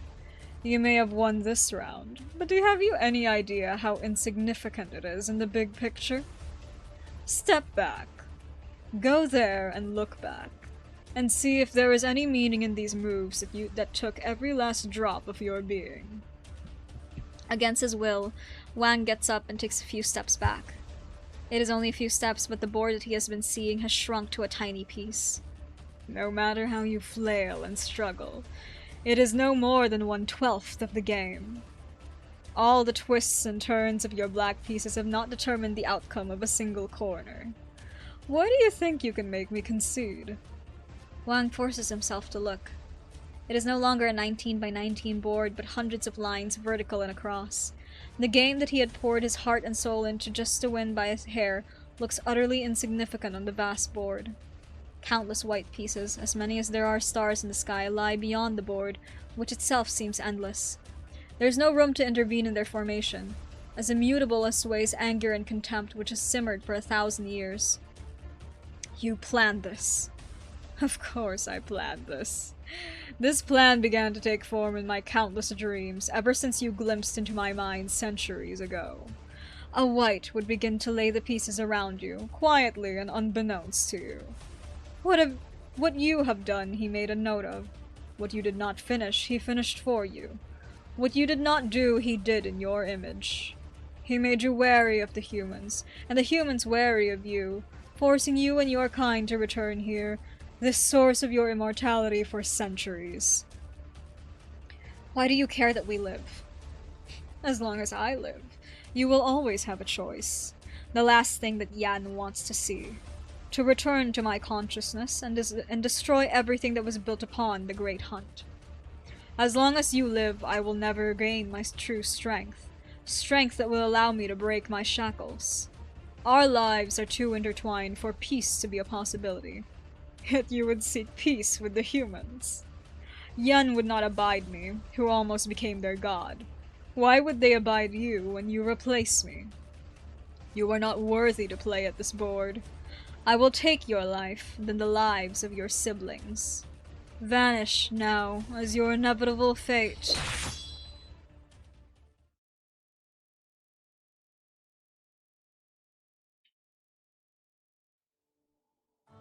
The true Long let Wang go to the Tomb of Sway alone. He would not have given Wang the opportunity to tell me. He never wanted to hurt anyone. Words were never his strong suit. He was obsessed with victory and defeat, but cared nothing for loss and gain. The shrewdest and the most foolish among us. He saw through every scheme and treachery, but he could not do something as simple as letting those around him truly know him. Besides, am I not the proxy that the Sway Regulator and you have always feared the most? I knew. Or rather, I knew they would tell you. I can feel it, even if you didn't say anything. I thought I could control this power in time. Lately, though, I'm feeling less and less like myself. My memories began to grow indistinct many years ago. In recent years, the same has happened to my emotions. Perhaps there is something I want to ask you, Chun, impolite as it may be. What did you feel when your mother died? Underneath her thick black hair, the elf's ears twitched. Why do you ask? Because there is still hope for Wang.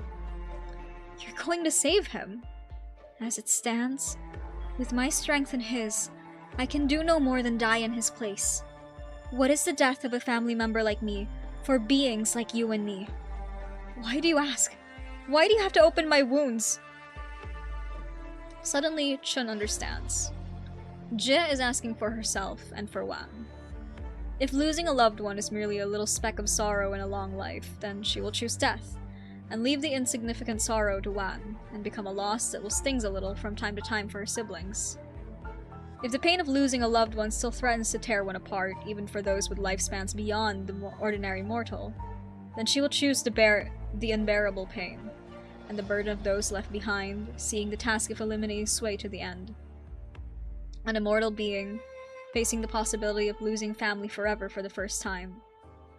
Though she has written about meetings and partings innumerable times, finding no other measure to judge by, she can only rely on Chun to make a decision. She only has to tell the truth, that the pain of losing a loved one does not heal so easily even after decades, after centuries. That death is liberation and life is pain, which way the scale tips is obvious. That it was best for Wang to let him go, that Jie should remain and feel the pain that lingers. Wang reaps the death that he had sowed while Jie remains. It is how things should be. That Jie would cautiously advance the cause of eliminating Sway without crossing the line as Wang did, incurring the wrath of the true Lung when the Sway Regulator received an anonymous tip. But eliminate the great evil before dealing with the culprit. There's no one in the Sky Mirror Pavilion or the Imperial Historical Cabinet who can stop her. It's becoming a real problem. She should be held responsible if the history of Yan falls into chaos. Imperial Historical Cabinet abolished, takes control of the written language of Yan, no one may oppose her. Reviews the livelihood of every household in the land, anyone who has committed fraudulent acts has their name erased and is exiled to the borders. Thousands die. Chaotic, murky memories grip the candle holder's heart. It is not right. She seems to remember that none of the speakers had faces. Something is not right. It is false, fabricated, designed to drive a rift between candle holder and proxy, turn them against each other. But is it not a fact that Jia's power is growing? She will become more powerful, more terrible than the Sway Beast itself. She cannot help it. I must help her. I must do my duty to Great Yan. Two entwined wills surge in her chest. One belongs to her, the other to those faceless people, but also to a Yan that does not want to give a proxy complete control over history. She cannot help but suspect that her recruitment by the Sway Regulator was not luck, but planned. She was assigned to watch the most difficult proxy to control because of her long lifespan. She would understand the monster that Jia would become because of her interest in history. She would lose her hard-earned home if she betrayed Great Yan, because she has nowhere to go. Is that why? She feels the crushing weight of her burden. A rumbling sound fills her mind and she cannot think. She must do her duty to Yan, do her duty as candle holder. By chance, she has seen Jia at her most fragile. She must let the great evil take the culprit's place. It would be best for the proxies, even. Yan would lose a reason to wage war on them. My mother... When she passed, I felt very little. The pain tore you apart. I felt as though the death of my mother left a hole in my heart, made me find something new to fill it. It was as though your heart was ripped from your chest, leaving behind a bloody hole, and you know that nothing would ever fill it, that things would never be the same again. I cried when I buried her, but that was it. I stopped crying very soon. You had cried your tears dry by the time the last dirt was laid over your mother's face, but still you could not stop crying. You had no idea what to do. Our journey is a long one. We'll find new things and meet new people. That will soothe the temporary pain. Your life is too long, and the lasting things too few. When you lose them, they leave behind voids that can never be filled, wounds that will never heal. I hardly even think of my mother anymore because I have you. I have other friends. Your loved ones appear in your dreams. They come to you when you are alone. The pain grips your heart when you hear songs like the melodies that she once hummed. There's nowhere to run. When I'm with you, I'm happy. She barely managed to utter those last few words, so great was her urge to throw up. She could hardly breathe. She dares not look into the proxy's eyes. She fears that the one before her would be blinded by her words and truly believe that loss is something that can be soothed by time. She fears that the one before her would see through her lies, see her vile intention, and despise her. She fears herself for saying those words. I see. Thank you. You're a good candle holder. The murk in the candle holder's chest suddenly clears. There's only an empty hole there now. Wind blows through the hole and speaks in her voice. Yeah, It was a cruel question. But I asked because my heart was in turmoil.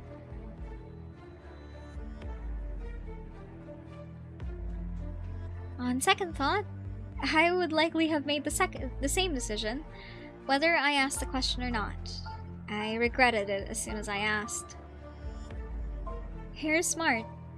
You would have realized that I was forcing my candle holder to choose my death or Wang's. I shouldn't have made you do this. You didn't say anything about yourself. You chose to communicate Great Yan's will to me, that's all.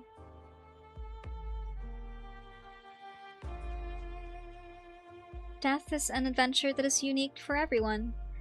There is no previous experience to draw from. We must each walk our own path. The local annals that you needed to be edited are on my desk. Take them to the Sway Regulator when you have the time. Jia. Chun fights back her tears. Even crying would be a lie here and now. But the hole in her chest continues to sob, a sound that only she can hear. Finally, she forces a few sorrowful, powerless words from her chest. I'll be going. You... take care.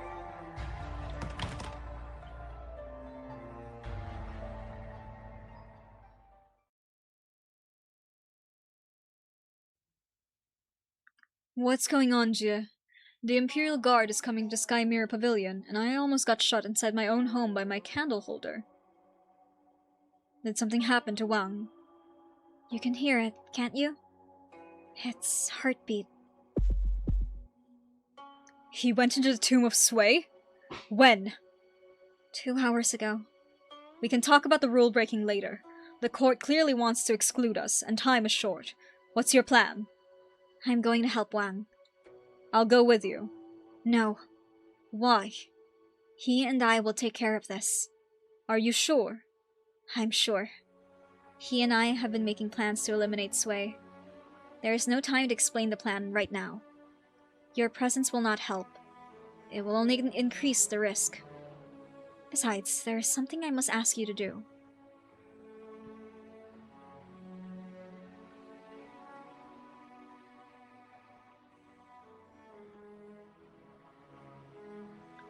Take care of this writing knife. Your power should be able to preserve it. What are you planning? How bad have things gotten? It will not awaken, not yet. I can promise you this. And so can Wang. But you... Someone will come back. Either you or him. I'm coming with you. No, Jun. I truly mean no offense. I need to entrust this writing knife to the keeping of someone who is absolutely just and impartial. If someone with ill intent gets their hands on it, it will do far more damage than the death of a single proxy. I thought about destroying it. In the end, I felt that it was worth preserving. The wrongs of the past should be righted, though I do not know at what price. Perhaps the writing knife will be of help to you, or to Yan, until the day comes when no one can use it anymore.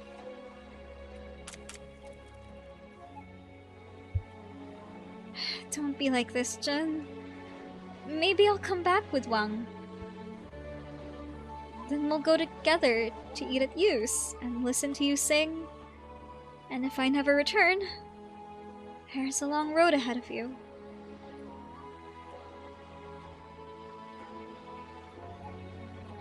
Oh, fuck.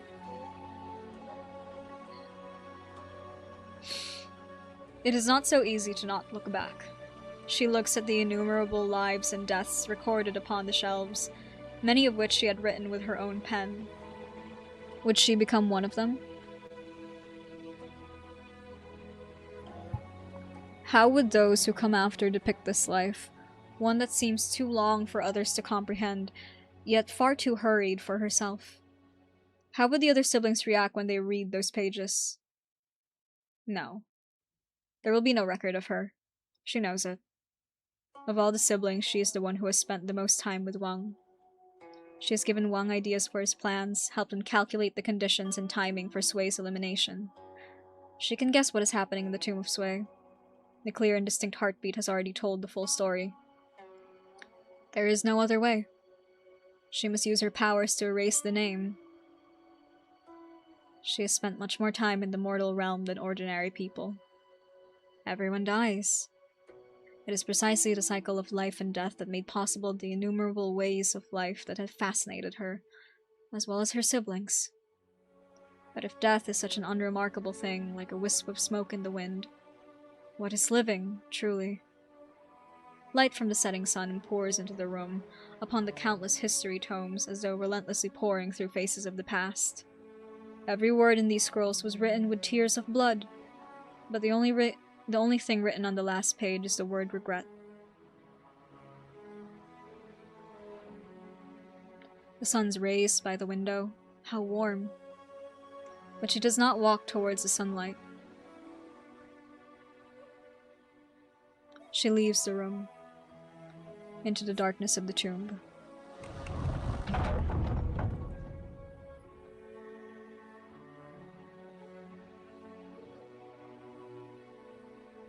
No words need to be said. Wang knows it is a fragment that is retrieved from his own memory, and an image that he has never forgotten for even a moment in the last 120 years. He lies exhausted on the ground. A hundred white pieces on the board have turned into blades that impale his chest, and he is slowly inundated by the pure white, until the golden light surrounds him. I'm sorry. Wait for me. Wait for me to come back. For you to come back. It was the other side of the dream, a place that he should not have been able to touch. but she seems to notice him and turns around to look at him. There is a faint smile on Gia's face, and she nods slightly. Light gushes from behind her, surrounding the figure, swallowing it, dissolving it, sweeping away the dream realm, and revealing the true face of this place.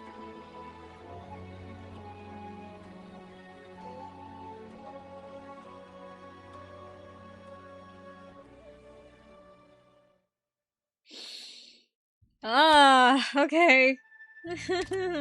No, I can't cry yet! We're not there yet! We're not there yet! God dang it! Okay, hold on. We have 1, 2, 3, 4, 5. Okay, we have 5 more to go. It is 2 hours. Let's take a quick break. I need to go to the bathroom. For those who are here and listening in, refill your snacks, your water, whatever it is. I will be right back. Whee!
Hello! Welcome back, everybody. Hello, hello! Oh, hi, Button-san. Good morning again. Hi. I see you have finally dropped the Euclid chapter.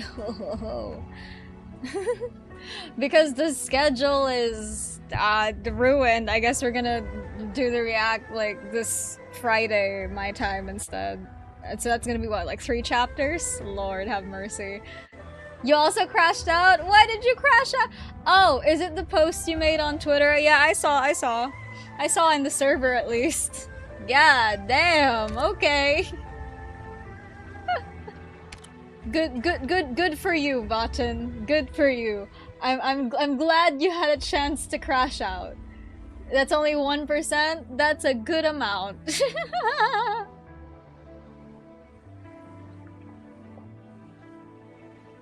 We have 5, technically 6 more chapters to read through.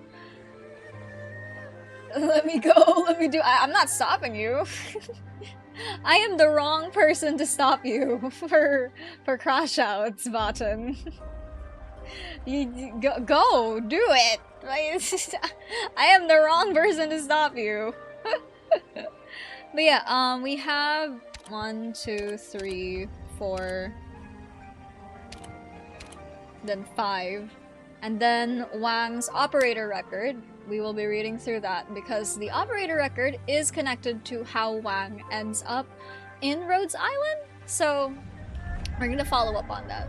More violence! Rah! Don't worry, Wang here is about to crash out. Wang in this event is genuinely just like, hey, my sibling, is that person bothering you? Kills them. Like, this entire event is him going... He's essentially staring at the thing that spawned all of him and his siblings, and he goes, hey, y'all, is that guy bothering you? And fucking kills the guy. It's great, it's fantastic, it's wonderful even. So let's keep going. My throat is like low-key busted though. So, not busted as in a good way, I mean busted as in, I think I did something to it. So it is, I might lose my voice halfway through this, but whatever. Fuck it, we ball. Fuck it, we ball. Let go. Don't hurt myself. Oh, but Button. I'm a VTuber. I do that every day. I do that every time I stream. So, no. You can't stop me in a way that matters. Okay. TA8 Golden Erasing Blade. Their words can be erased by a writing knife, their pages burned by candle flame. Historical manuscripts are fragile, as is the history they contain. Which one is this one? Oh, right! It's the one with what's her face? Elf girl. Right, okay. Okay. Let's party. Oh, I should get rid of the smile on my face for this one. This is not a very happy chapter. Your uniform suits you. Supervisor. Zwolle reporting. At ease, no need to be too uptight your first day on the job. Better that you maintain your youthful energy. Understood, Supervisor. Do you know where we are, Zwolle? Upon the peaks was the beast cornered and killed. This was the battlefield where we killed a Farenmut during the Great Hunt. But... Zwolle pauses, unsure if he can continue, until he sees the patient gaze of the supervisor. This was also where countless soldiers and civilians lost their lives. Where living, breathing people faded into a graveyard of lines of cold numbers between the pages. You have realized something that many candle holders older than you do not. Carry the fire that drives out the shadows of the Farenmut, and travel amongst the people to learn their troubles. It was the first candle holder, holding the torch that discovered the existence of the Farenmuts, that made possible the war with the gods that secured Yan's future.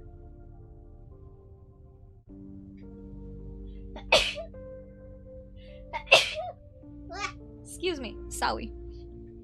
Even today, the existence of Farenmuts is only known to a select few. What makes it all the more important that the candle holder's fire remains brightly lit where shadows fall. I will do my utmost to protect the people. I am glad to see your resolve, but let me ask you again. What are the Farenmuts in your eyes? What are the proxies who live amongst us within the season, on whom we keep a constant watch? The hearts of people are fickle, the hearts of beasts even more so. Perhaps some amongst them have once aided Yan, be it out of a whim or true sincerity. But weighing the pros and cons, ultimately, they are different from us. They are enemies. Enemies, you say? Enemies.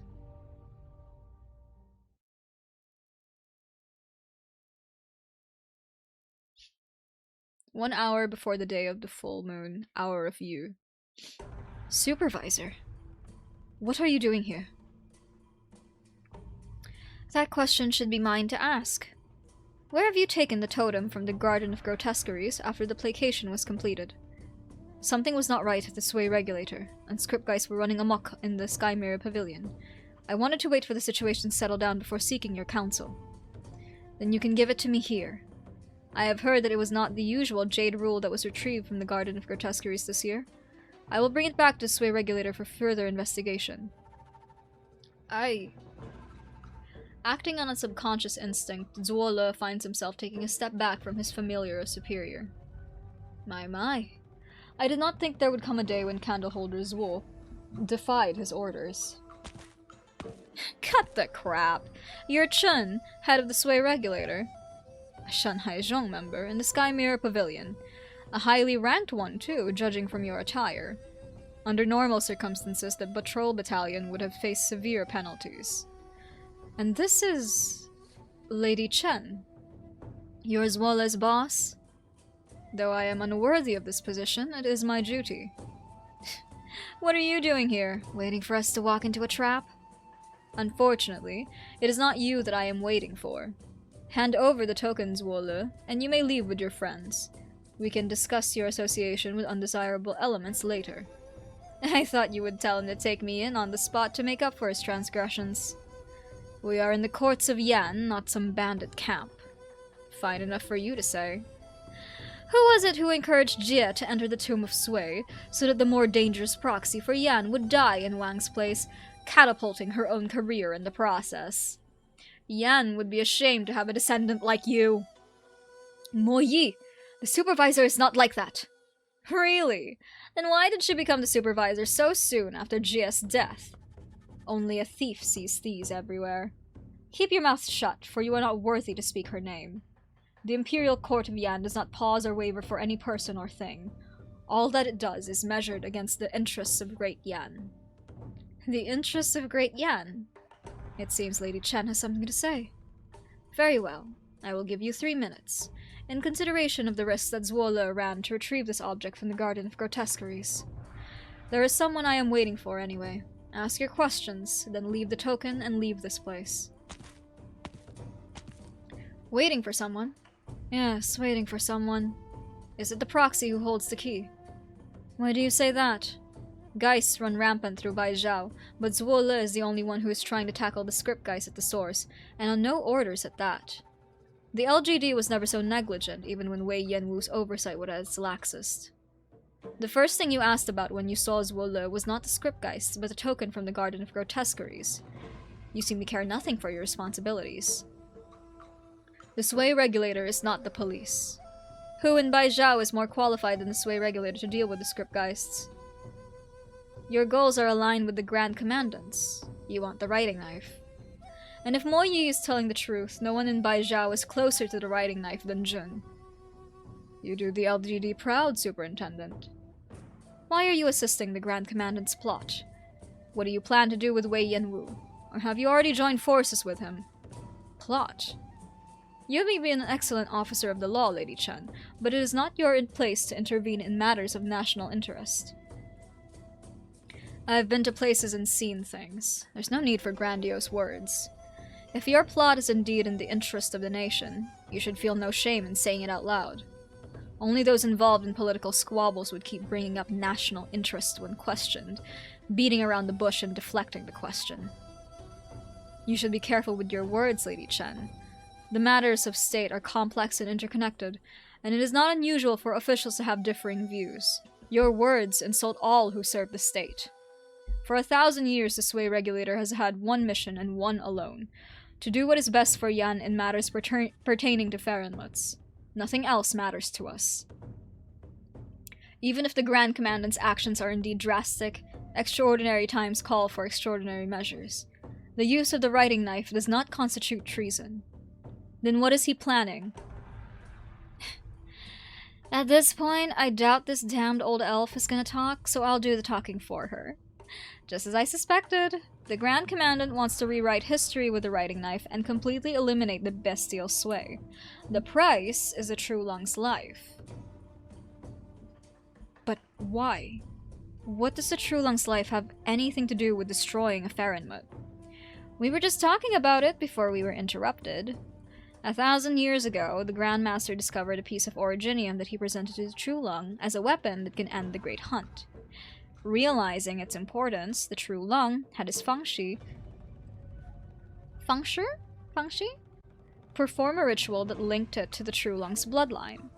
Henceforth, the power of the originium may only be harnessed by the reigning True Lung. That True Lung had a bit of a conscience, at least, and he set a condition in the ritual, probably to prevent his descendants from abusing it. The full power of the originium can only be unleashed by sacrificing the life of the True Lung. Hence it was given the name Bufan, no rebellion. But does the True Lung's life to be sacrificed really have to be the Emperor's?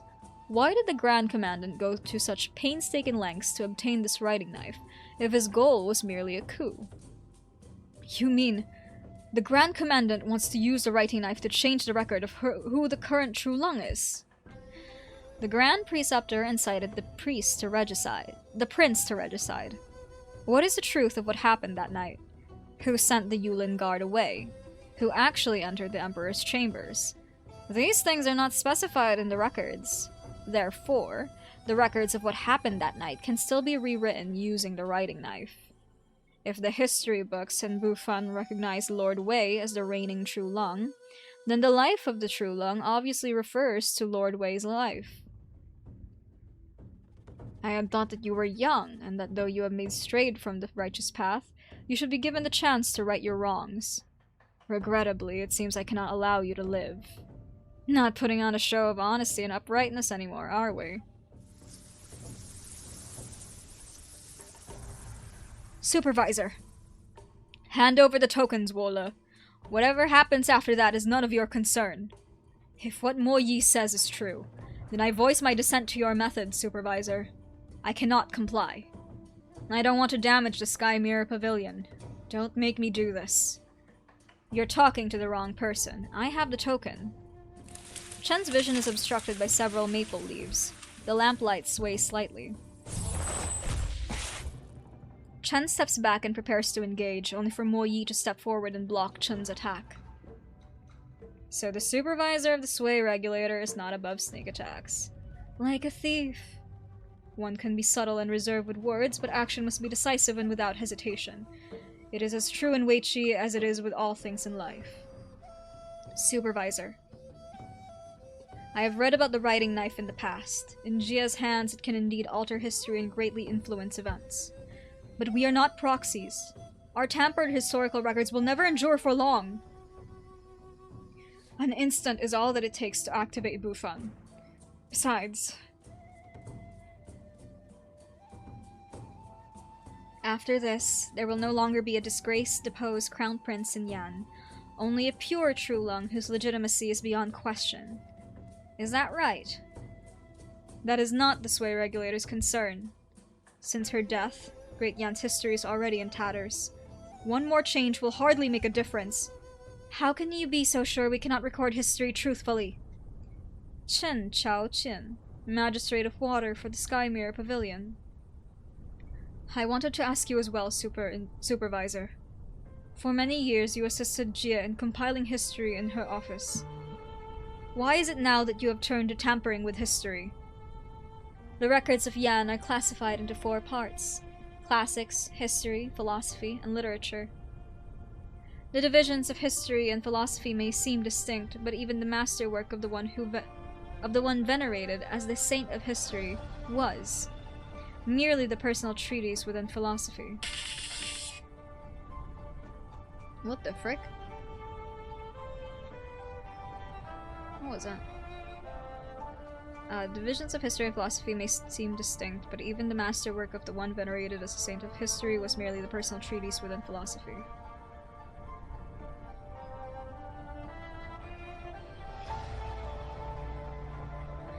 Those who follow, modeling their brushes after his style, produce what is ultimately the statement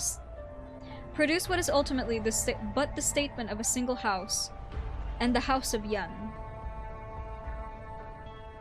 Those writings are no more than comments after the fact. The truth has long faded into the cracks of time. How could you say that? You must have read the Saint of History's notes. Despite imprisonment and torture, he always wrote the facts as they were and exposed injustice.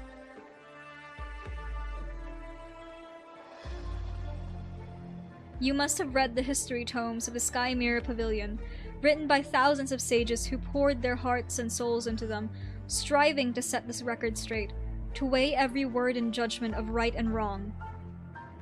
You must have heard of unofficial historians, meticulously investigating and analyzing their sources, coveting not the court's wealth and rank, but striving only to uphold justice for the common people.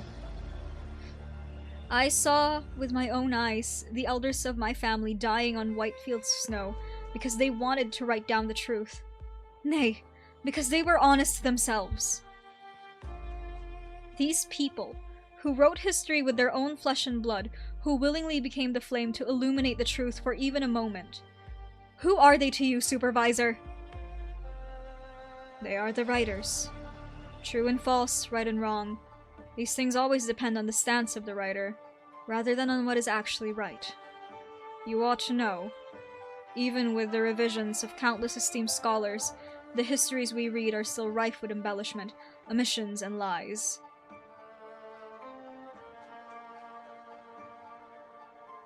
The ironic thing is, we could not even call such things evil. The curled leaves make a sharp sound against each other, questioningly, lamentingly.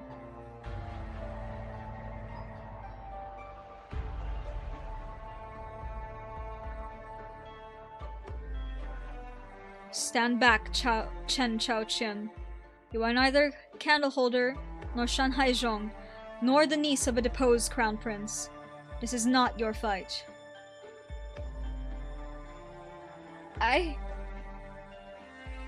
Did the Imperial Historical Cabinet truly take up responsibility for writing history after her passing? Did the Sky Mirror Pavilion truly fulfill its duty of righting the wrongs? You are the descendant of historians. If you take up their mantle, can you truly guarantee that every word will be true for all eternity? No. You dare not shoulder this responsibility. I know about you. You wanted to change the Sky Mirror Pavilion's culture of obsession with the analysis of ancient history while neglecting recent history. That's why you took up a minor position at the Sky Mirror Pavilion, hoping to lead by example by studying your family's history. Decades, centuries, millennia. How could you claim to speak for history when you have not borne witness to time on the scale that she knew? Stand back. The maple leaves sharpened. This time, no one saw what Chun did. All she did was wave her sleeve. The next instant, Chen Chao-Chen was lying unconscious on the floor. Chao-Chen! Supervisor. She's just unconscious. She'll wake up in a couple of hours. There's no need for her to sink any deeper into this mire. She's but an unfortunate ordinary woman. She shouldn't have to be like you. Or like me. I hear elves live a long time. We do. You don't believe in history or in lasting justice in people's hearts. Because the one who walked side by side with you on the long road of time died because of you. This question is not yours to ask, Chen Chao-Chen. As an elf, you don't know where you came from, whether there are any of your kind left, or whether there'll ever be a home for you. My past, present, and future belong to Yan, and that involves tossing your fellows into the abyss. Having her die in Wang's place was the appropriate decision under the circumstances. This is beyond all doubt. Compiling history, recording the passage of time, have you any idea of the power of these years? The power of time? The beast walks with the generous earth. She had gone one step further. Her power was rooted in words, and had lived in history. As long as the records of Yan continued, her power would continue to grow without end. If left unchecked, what sort of monster would be created in the end? It would be something even more powerful, even more terrible than Sui itself. She was my mentor, my confidant, my friend, but I could not endanger Great Yan with my own selfish interests. I've seen people like you. People who abandon their friends, but long to see them again in dreams in order to beg for forgiveness.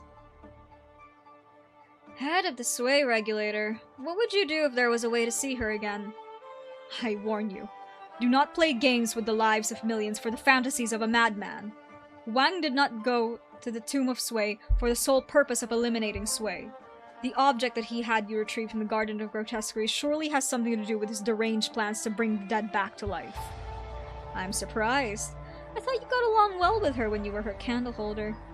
Isn't there a part of you, somewhere, that wants his plan to succeed? He already failed 120 years ago. He will fail again. Allowing him to continue on his reckless path will only lead to more disaster. How can I trust a madman who treats heaven and earth as his YAYYYY board, and all lives and souls as his pieces? How can I trust a sinner who caused the death of his sister? Blah, blah, blah. How can I trust the obsession of a Farinmut? Because, like you, he walked this land, lived in the seasons, and vowed to become human, to become part of this land and those who live upon it. Human. Humans are humans because they live and die. This is why they shine, as the candle's fleeting glow. She has lived and she has died. Wang seeks to disturb the slumber of the dead, in defiance of the laws of heaven. Even if his delusion somehow came true, how can you be so sure that it is the departed herself who has returned and not a geist, a hollow puppet who only carries her image? You just don't want to believe. Things seldom go the way people want them to. The outcome may not be exactly what we want, but to be shackled by regret and not even have the courage to take a single step, that is nothing but cowardice. You have a way with words, Chen Huiche, but I don't see how you intend to carry out the justice you speak of. The token and the key, I am only here for them. Continue to play games with words and I will crush you before dealing with them. Let's see who's crushing who. What about you, Zwolle? I apologize, but I must cause offense. So be it. Those who stay near ink get stained. You have made some good friends, Candleholder's Wool. Do your worst.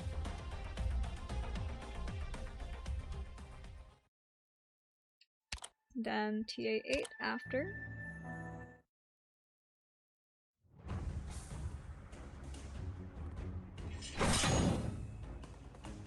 You almost hit a bookshelf. I am no swordswoman, and I have no interest in admiring Qi Xiao, but it would be a shame if your sword ruins the collection of the Sky Mirror Pavilion. But you are not confident about taking the token from me. Is that so? The elf naturally waves her jade scepter and twig for the first time. Withered vines rush out from the ground, forming massive hands. Damn it, she's a nightmare to deal with! Is the Sway Regulator Supervisor decided through combat? How does the book go anyway? Ah, I remember. And it's autumn, this is perfect. Metal's nature is change. Take this! For a thief, you're pretty well learned. I wouldn't be surprised if I know yin-yang and the 5 elements better than someone who's forgotten her roots. Zwolle! Chen Huiche! Your turn! Zwolle charges towards Chun, intent on disrupting her ability to respond. Meanwhile, Chen Huiche pulls back, waiting for an opportunity to strike. In between them, Mo Yi unleashes razor-sharp autumn winds, tangling with the vine hands. The supervisor of the Sway Regulator continues to stand where she is, utterly impassive, as though she is watching a farce that she is becoming increasingly bored with. Chen Huiche continues to back off until her back is almost touching the closed door. Damn! Can't hold on much longer! Chen! Qi Xiao splits the clouds! Riding on the autumn wind, the sword aura sweeps away all the vines. The elf looks surprised for a brief moment. Then dried leaves sharp as razors fly out from the vines towards the trio. YAYYYY urgently casts a defensive spell, but the leaves cut their clothes and bags open. The token that has slumbered since it was retrieved from the Garden of Grotesqueries falls on the ground. This is the token from the Garden of Grotesqueries? It is a Geist. It is indeed a Geist. The YAYYYY player had taken Sway's wildest imagination from the Garden of Grotesqueries and hollowed out the interior, leaving only the gleaming exterior. The memories of his siblings were then injected to create this object. Made of a glass-like substance, the tiny Geist lies immobile on the ground for a while. Then it seems to grow ethereal. It awakens. It does not seem to feel pain, or perhaps the pain was overcome by the urge to return to this familiar place. She begins to stumble towards the door. That is impossible! All it takes is a single thought from the elf, and the turning vines could shatter the object to smithereens. But Shun cannot bring herself to do it, because she truly does see a familiar figure in it. The object touches the door, and it is as though a dream that has slumbered for 100 years is suddenly awakened by an intruder. The falling dust forms thousands of golden threads drifting in the air in the setting sun. The sliver of life force ripples. All breaths are held as they see the ethereal figure that drifts between light and shadow in the falling dust.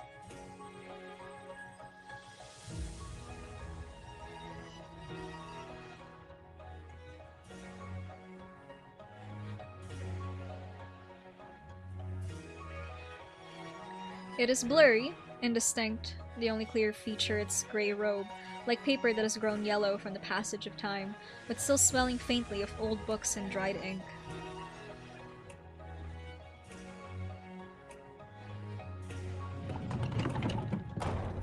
The door opens slowly.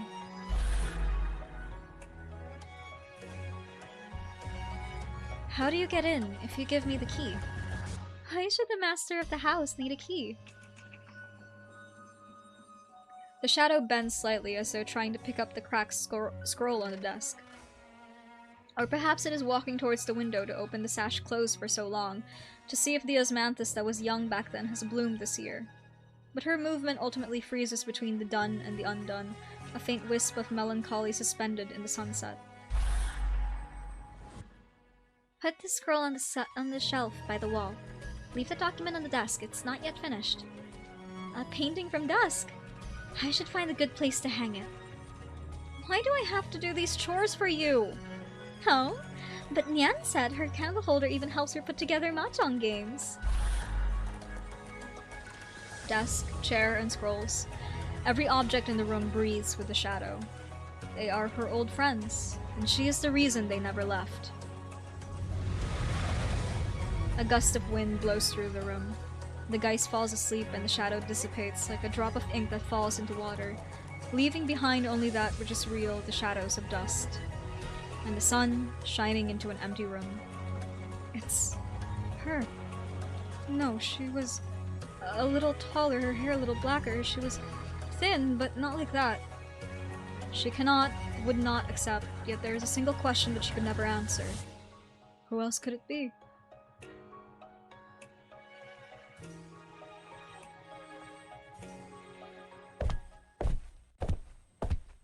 Who else could it be? The stunned elf does not even notice the appearance of the proxy, one who is very much flesh and blood. She continues to stand at the same spot, staring in the direction where the shadow disappeared. I came as you asked, but it seems you no longer have anything to say to me. It's her.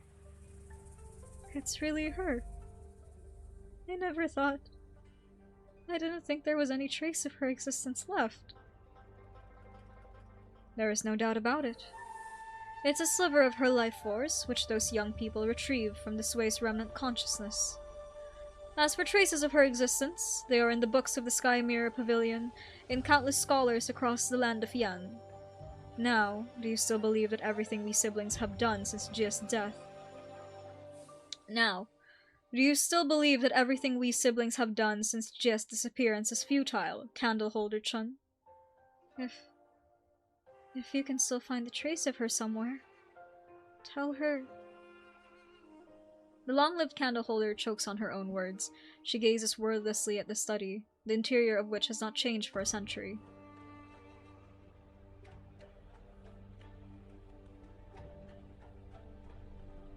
Having taken it all in, she turns around and slowly walks towards the exit, fighting the urge to look back at every step. Leaving this place she knows best, yet brings her the most despair.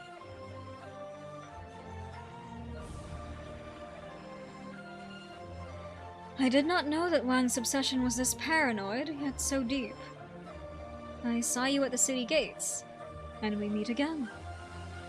You are... Jun? Thank you for protecting her token. Lady Jun. No, Master Jun.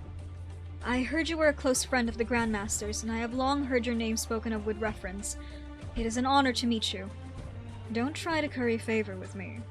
I'm not even sure if I had been born by the time of the old carpenter's death. I'm glad to see that someone still remembers his views after 1,000 years have passed. But did you do what you did at Mangshan Town out of a desire for peace, or out of your own bitter cynicism? Do you really need me to tell you? The old Tianshi gave you an opportunity to make up for your transgressions. Have you done so? The proxy does not raise her voice, and there's no anger in it, but her voice naturally begets respect. I've long heard of the Second Sway sister's unapproachable nature. Today I got to witness it. There is always hope for those who learn from their mistakes. Zwo Academician Jun. Words cannot express my gratitude for you bringing back this sliver of Jia's life force from the Garden of Grotesqueries. Our family will remember the favor and repay it when the time is right. I'm simply doing my duty as a candle holder. The supervisor lost her composure, but the candle of the sway regulator remains lit. She was trapped between a greater good and personal desire, and was eventually crushed by her own obsessions. You must not repeat her mistakes when the time comes for you to take on great responsibility. Me. Now, though, it is more useful for you to go outside than to stay here and look at relics of the past. Take this girl too and put her somewhere safe downstairs. It is late autumn, and the floor is cold. I trust you will handle the matter of the writing knife properly, Academician Jun. Of course. One more request, if I may. Jun turns around and picks up the geist from the ground. She has turned back into the small, quiet doll, perhaps exhausted from the action she just performed. You know that this geist was formed by the last speck of Jia's life force. Wang drew you into the game, and had you retrieve this object so that you could deliver it here and allow it to recuperate, in preparation for her return. But consider it a burst of sentimentality from a reunion with someone long thought lost. Please, deliver it to the tomb of Sway. The future is yet unsettled. Our family will gather outside the tomb. I do not know if the day will come when Jia returns, but if Wang sees it as Jia's foundation, she should be there for this meeting. Wang is in the tomb, and I must help him. There will be a battle. Carrying this object would be unsafe, and perhaps cause a delay. Leave it to me! The Shanhai Zhong snatches the token from the woman's hands before the candle holder can react. I will see it done, in the name of Zushi! The dignified woman bows deeply to the two youngsters. Thank you.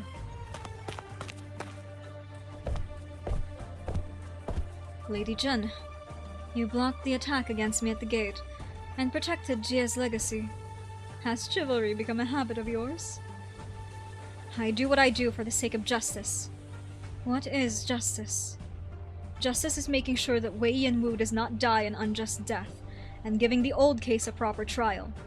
Justice is bringing closure to all that has happened between mother and father, between the imperial family and the House of Chen.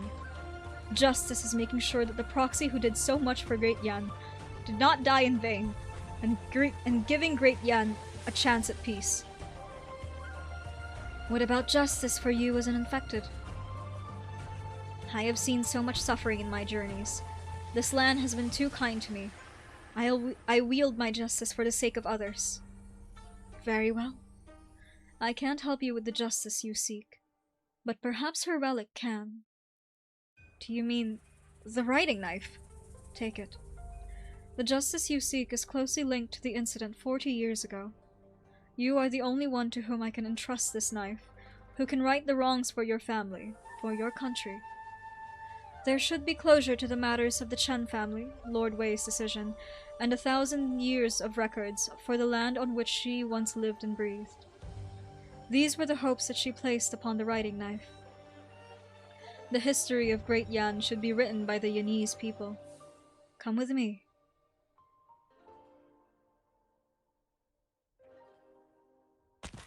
They walk into the room. Like revisiting a scene from an old play, Jun slowly walks through the room that has not changed one bit in the past century. Everything is familiar. No one has touched it for 100 years. It's been a while. The writing knife has resurfaced, but it is no longer in your hands. If I have entrusted it to the wrong person, I will shoulder the responsibility for any consequences on your behalf.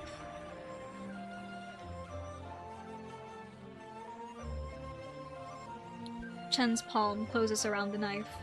Her fingertip trembles as if the weight of 1,000 books is upon her heart. She has given her all wholeheartedly and sacrificed herself selflessly. Now, everything has come together as appointed. She clutches the writing knife. In her eyes, something sinks and something else burns bright. It is the weight of an era, and a reunion that the knife has long awaited. I hope you will not disappoint. I will not disappoint.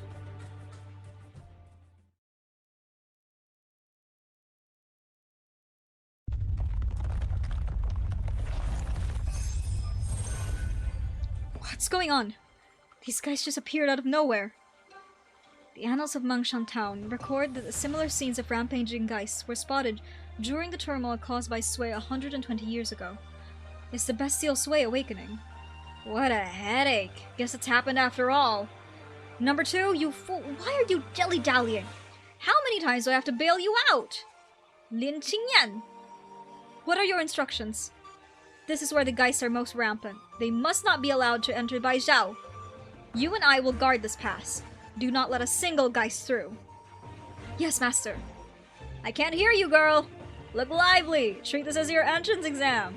Pass the test and I'll take you as my student. Then you can make your old teacher call you master. I wouldn't dare! Is there anything that I can help with? Help? What could you do? Watch my moves and record them. Then you can show them to your teacher and see who's better. The fire rises.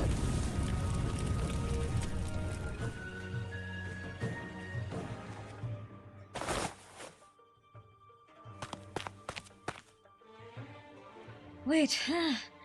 Wait for me. You run too fast. What's the matter? You were the one who was in a hurry. If you're out of breath, give it to me and I'll deliver it. In your dreams! You blockhead! Did you think about how we're supposed to enter the tomb of Sui when we arrive? We'll explain to the soldiers guarding the tomb and ask them to let us through. Right. And how do you plan to explain where you got the thing you're holding? Or maybe find a way to sneak in. Your brain really is made entirely of wood, isn't it? Do you have an idea, then? If we can't get inside through the tomb of Sui, we'll find someone who can. Do you mean... Who's there? Show yourself! Zwolle senses a hostile presence and instinctively draws his sword. The thing you promised me. Hand it over.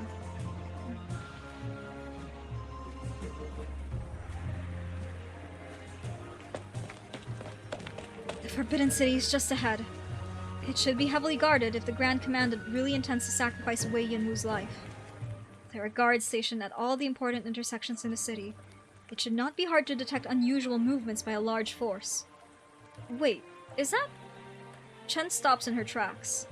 She sees a figure. A very familiar one. YAYYYY, you should not have come.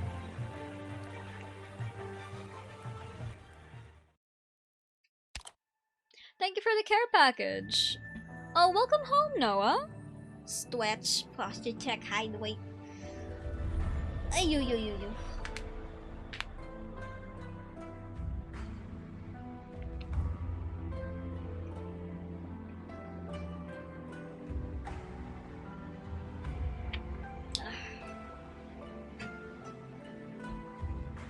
Okie dokie.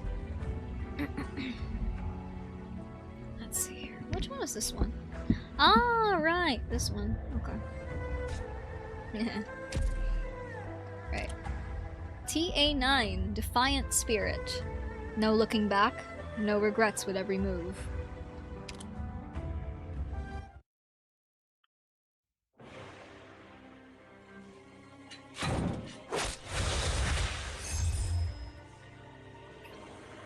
There's no end to them. Look out! Where did these monsters even come from? And just how many of them are there? They don't even seem to be decreasing. In fact, there's more of them now. I heard last night the 3rd Battalion in North lost half their numbers. What? Have you noticed? I don't know when it started, but these mysterious monsters are looking even more realistic than they did, and more aggressive to boot. Where's their Tamate backup? We're in dire straits if this keeps up.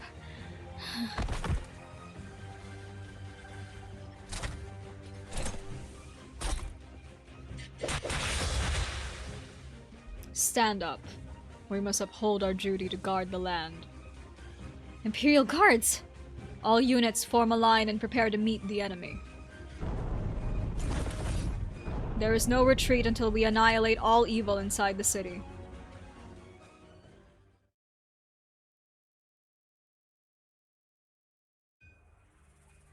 Your Imperial Majesty.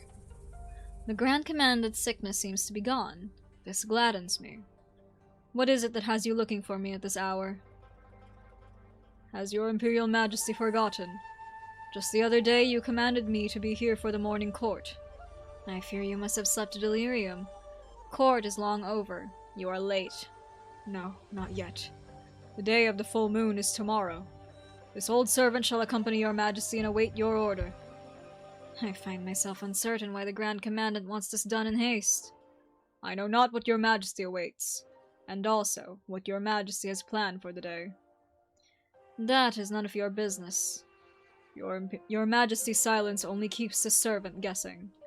Would your Imperial Majesty truly risk your sacred person to activate Bufan to settle the crisis within the Tomb of Sway? I know not whose slander your Majesty has heard, to resort to such an ill-advised course. With no counsel offered, am I not capable of making my own decision? 40 years ago, when your Majesty ascended the throne, it was the Grand Tutor and I who went with you to survey Bufan. I still remember following our visit to that remote room, 3 whole days came and went without a single court session. To this day I remain unaware of your Majesty's thoughts at the time. I remember then as well, but now I no longer fear the Grand Commandant deriding me, so perhaps I shall share. I was only thinking, in Yan's 1,000-year history with this object, not even once has there been a single true Lung who used it. If Great Yan was forced to use Bufan while I sat the throne, would I not become the weakest ruler in our history? If you would grant me a presumptuous question, if your Majesty were to sacrifice yourself for the nation, how would it be run subsequently? Is there a cause for worry? Is my replacement not already in Baizhao as we speak? The Mandarins would be unsatisfied if the deposed imperial heir, Yan Wu, were to take the throne. And the country would descend into chaos. And what will happen then? The fault will lie on the Mandarin's shoulders. I only wish for your Majesty to abandon this thought. Ridiculous.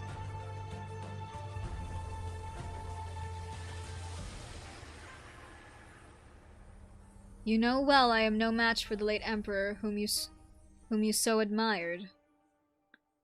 Why not accept and anticipate my brother's imminent ascension to the throne, where he will be able to realize your ambitions?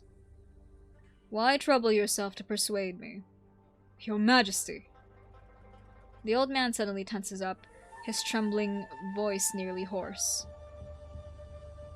The man on the throne seems to have forgotten when he last saw the old man this agitated. For the past 40 years, For the past 40 years, I have witnessed your majesty toil tirelessly to grow our country. Not even once did you slacken from your imperial duties. In those years, Great Yan has enjoyed stability. Our population swelled, and the treasury remains full. Has there ever been an era in our history even more prosperous than this one, or an emperor more capable and benevolent than the one we have now? And yet, your majesty, do you intend to idly watch as our nation's golden age vanishes into night during this turbulent time? An urgent message from the Sway regulator. A strong energy wave has been reported from the depths of the Tomb of Sway, far stronger than the wave 120 years ago. And how fare the troops and civilians? Under control at the moment, Baijiao's peripheral blocks moved away before the energy blast, and non-mobile settlements nearby have also been largely evacuated. The damage is minor. Mount Mang has suffered more damage, but the Qianshers are at their post, and the Garden of Grotesqueries is still suppressing Sway. There are geists running amok in the city, and the Imperial Guards are cooperating with the patrol battalion to establish a defense line. They will give it their all. I see. You may go. From behind the curtain, the True Long rises from his throne and descends the steps until he is next to the older man. It's about time. You may withdraw, Grand Commandant. The battlefronts of Baijiao and Yumen await your commands. Your Imperial Majesty, for the sake of Yan, is your Majesty truly unaware why I so strongly advocate for war? Do you still remember why the court came up with the 28 policies? Victoria, Lythanian, Kazdel. This whole great land is plagued by unrest, Great Yan aside. We are now in terrible peril, and the nation cannot afford to be passive. We must proactively seek change. Has your Majesty not learned from what happened in Ursus? The Chamber of Heaven's designs has yet to figure out what sort of power managed to wipe out that entire Originium vein. If the Crystal Age truly ends with the depletion of every prime vein, then Great Yan must take the responsibility and prepare to lead all of Terra. Attack Ursus in the north, repel Victoria in the west, pacify Mitsukue and pacify Mitsukue and Kusarigawa in the east, and settle Rimbatillion to the south. Furthermore, we must keep a close eye on Columbia's developments, as well as possible naval incursions from Ager's own sea. And before all of that, while Great Yan stands at the height of its power, we must seize the chance in this fight against the Bestial Sway to sweep away decades of weakness, hiding under peace and prosperity. Only then will we manage to stand tall in this chaotic realm, undeterred for the next millennium. The True Long falls silent at the old man's speech, not only to consider all that was said, but also to calm his own mind. No one knows how much time has passed before he finally speaks. You dedicated your life to wars for the country, and your military merit is without equal, but this has also left you with injuries and ailments. Have I ever doubted your undying loyalty to the country? But earlier you spoke of what befell Ursus, and that makes me wonder. Do you remember what happened to Gaul? Your Imperial Majesty. Your words were incisive. Yes, Great Yan should seek change, and must change. But the way I see it, compared to the lives we may lose to this war with the Bestial Sway, what we need even less is a True Long past his prime, and this power accessible only to the True Long for the past 1,000 years. If we talk of Great Yan's future, then I must say my outlook is indeed brighter than yours, Grand Commandant. Has Great Yan these past 4 years lacked for loyal and righteous men? The Grand Preceptor, Yu Cheng, Gu Quan, the Grand Tutor, and yourself. My officials are loyal, my soldiers are fearless, my people are principled. Where is this weakness hiding under peace and prosperity you speak of? As for the future you mentioned, you can take a look in my stead. Your Majesty, you still insist. That hunt of my ancestors' days, the remnants of the Bestial Sway plaguing Yan for 1,000 years, should end with me. If we must inevitably spill some blood, then the True Long should be the first one to spill it. After a short silence, the true Lung walks to the doors. It has been a long time since he has stepped out of the palace. Only an old man remains in the vast palace. If I cannot dissuade your majesty, then I can only strive to serve my duty.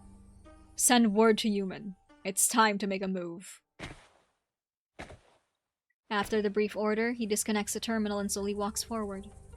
He passes through the curtain, finally stopping before the throne, closing his eyes and staying in his spot, as if waiting for something.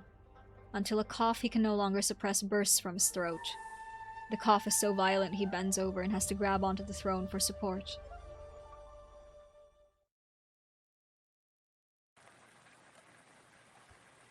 One day before the full moon, hour of a height. You came in the end. So you were here. You don't seem surprised at all to see me, though. Chen Huiche is somewhat caught off guard by her target simply showing up before her. Still the overbearing posture, still the unfathomable look, as if they are not standing in Baizhao's forbidden city, but in the backyard of his official residence in Lungmen. The buildings behind him seamlessly blend into his dark coat, as if those palaces are merely an excessive ornate cloak over his shoulders. So, at least you weren't kidnapped. I still don't know just who on this land could manage that. Everything I've done has been of my own volition. I'll never stop hating that attitude of yours. Why are you here? Is this that backup plan the Grand Shooter kept telling you to make? His words should not be followed entirely. The situation should never have developed as he suggested in the first place. I have another plan in mind. Either way, you're safe. So what comes next won't be much of a problem. And what are you preparing to do? Ensure you're safe, get you out of Baizhao, and then... Chen casually waves the writing knife in her right hand, its simple form leaving a light yellow scroll-like afterimage in the air. Correct some mistakes made by you and your brother. I see, so the artifact's with you. I'm not too surprised. And who are you supposing would deliver this writing knife to you? That's no longer important. Since you have it, then you ought to know how to use it, and everything else about it. I was pretty surprised. Every secret I've learned about you since coming to the city has opened my eyes. You know, I almost admire your ability to hide so many secrets. If you truly wish to rectify the mistake I made then, you should follow me. Follow you? Where? Beneath the Forbidden City, to the first Originium. The writing knife you hold will be of use and will solve Great Yan's crisis. All will be made right. Of course, I prefer you hand the knife to me instead. It'll be quicker, and you'll have less trouble to contend with. But you won't trust me. I'm sure you want to see it all yourself before you'll give up. I don't really mind, though. Haven't had enough of playing the tragic hero? You're just conveniently skipping over the part where you'd actually lose your life. We stand before a great crisis, and this is a small cost Yan can afford. There are no victims in this case. Your work ends here, Superintendent Chen. Don't tell me you forgot. I resigned right in front of you 5 years ago. Though the man standing before me now isn't even fit to be called Chief Wei. You're telling me to watch you throw your life away, and that's not even the part of your words that's pissing me off the most. Your sacrifice isn't going to move anyone's heart but your own. And right now, you don't even have the right to end your life just like that. Huiche, this is no petty squabble. This matter concerns the fate of Yan and its people. Of course I know that.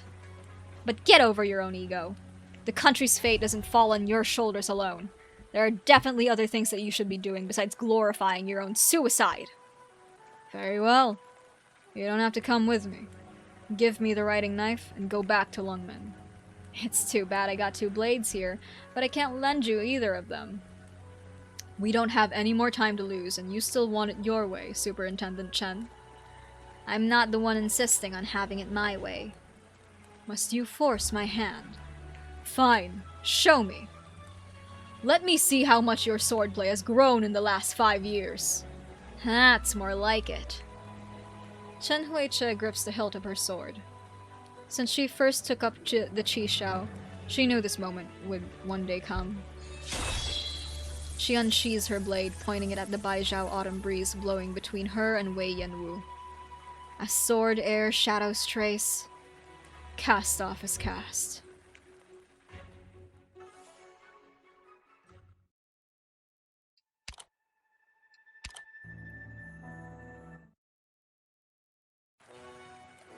Dun, dun, dun. Do you intend to use Heaven's Eye? Scared?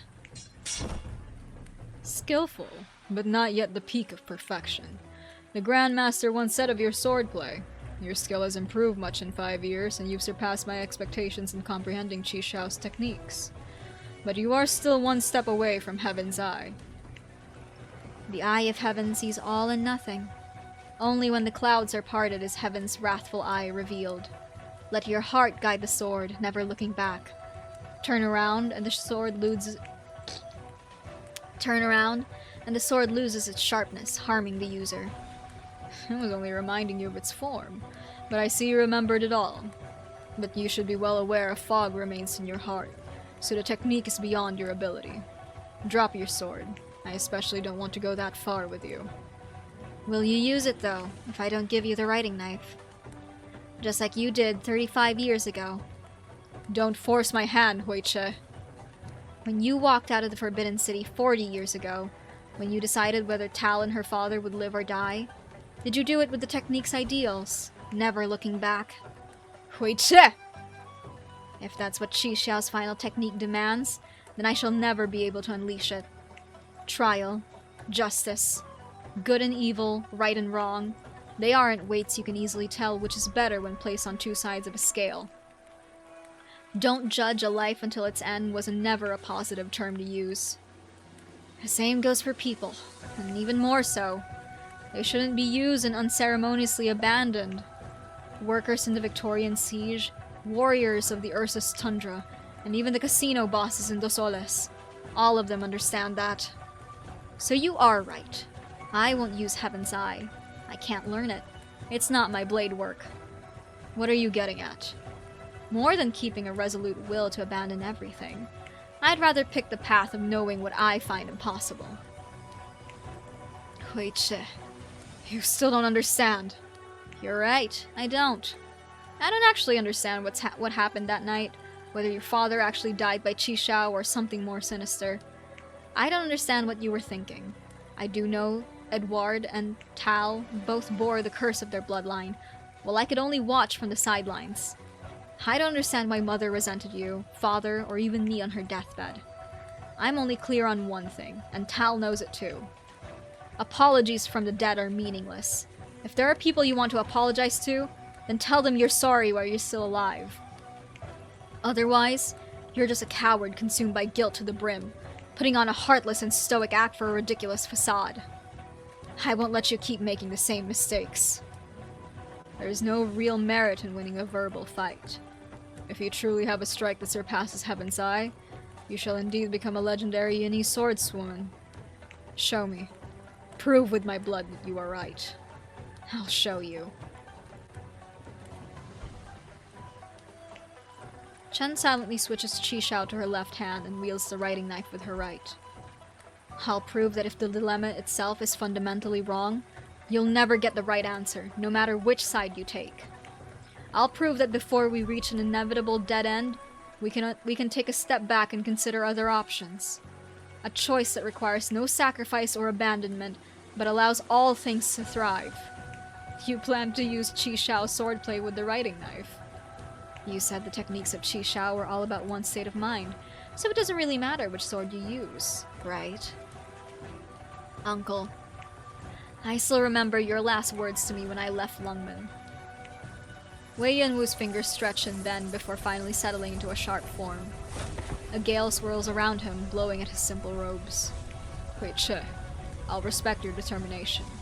I won't hold back. Heaven's Eye, wrathful eye revealed, never looking back. Even without a physical blade, his fierce form remains like merciless sunlight, never to return once it has shone. Remorse does not linger on his fingers nor in his sword's aura, yet it pervades the air like mountains of withered leaves in late autumn. Hesitation, regret, self-blame. She knows why the old man before her wields his blade. His pent-up emotions do not have to be expressed in speech for her to empathize with. Then, like a sigh, she thrusts the writing knife out. After the truth comes to light, a judge's long exclamation often feels heavier than the verdict itself. After the sigh, the sharp wind rolling around him dissipates like a fading dream, leaving nothing but a solitary palace, a desolate square, and the two standing in silence before it.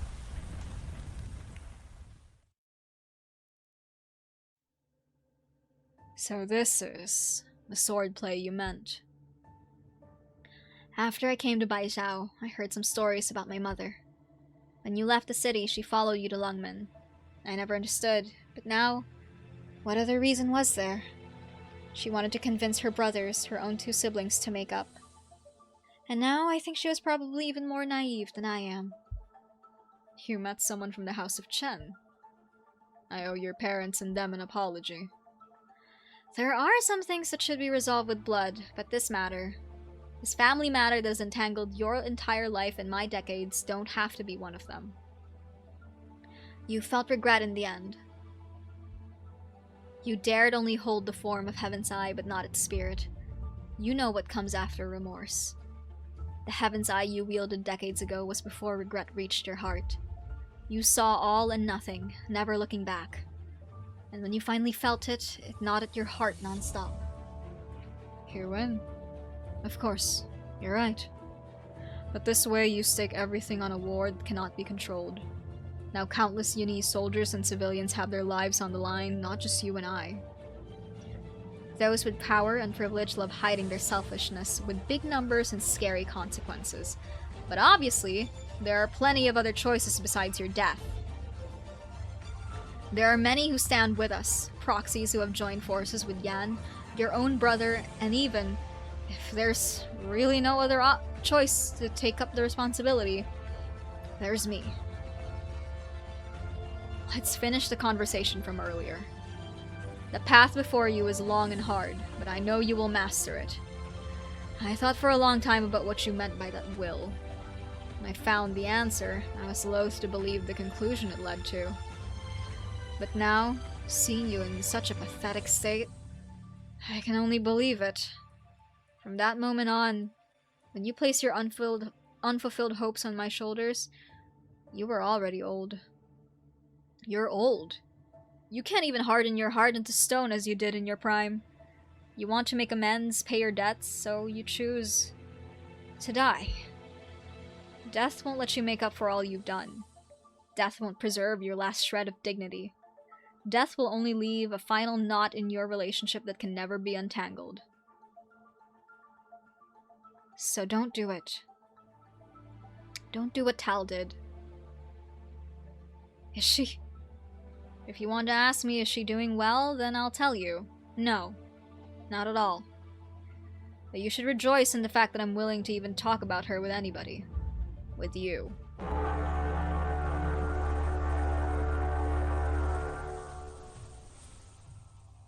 What's that? The horn signaling the attack. It's not from Baizhao, from outside. From Yumen. Yumen's about to attack the Tomb of Sway? The Grand Commandant has issued the command, but whether or not the troops move is up to Zuo Xuanliao. He cannot hold on forever, though. Yumen's troops are not his personal army. I should go. To do what? Our family matters have to be resolved, but those incarnations of the Farenmut, the same goes for them too. They'll try their best, and I'm willing to trust them. And that Grand Commandant, I can kind of guess what's on his mind.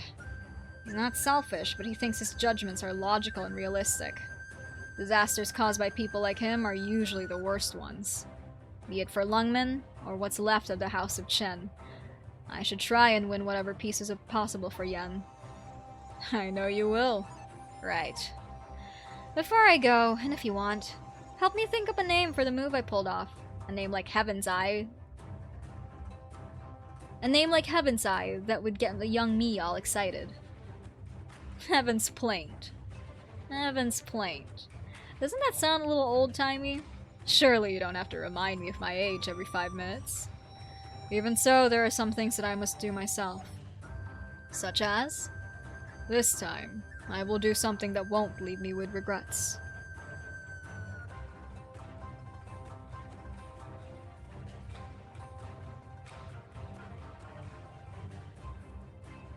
Dummy text? Oh no, somebody didn't do their job.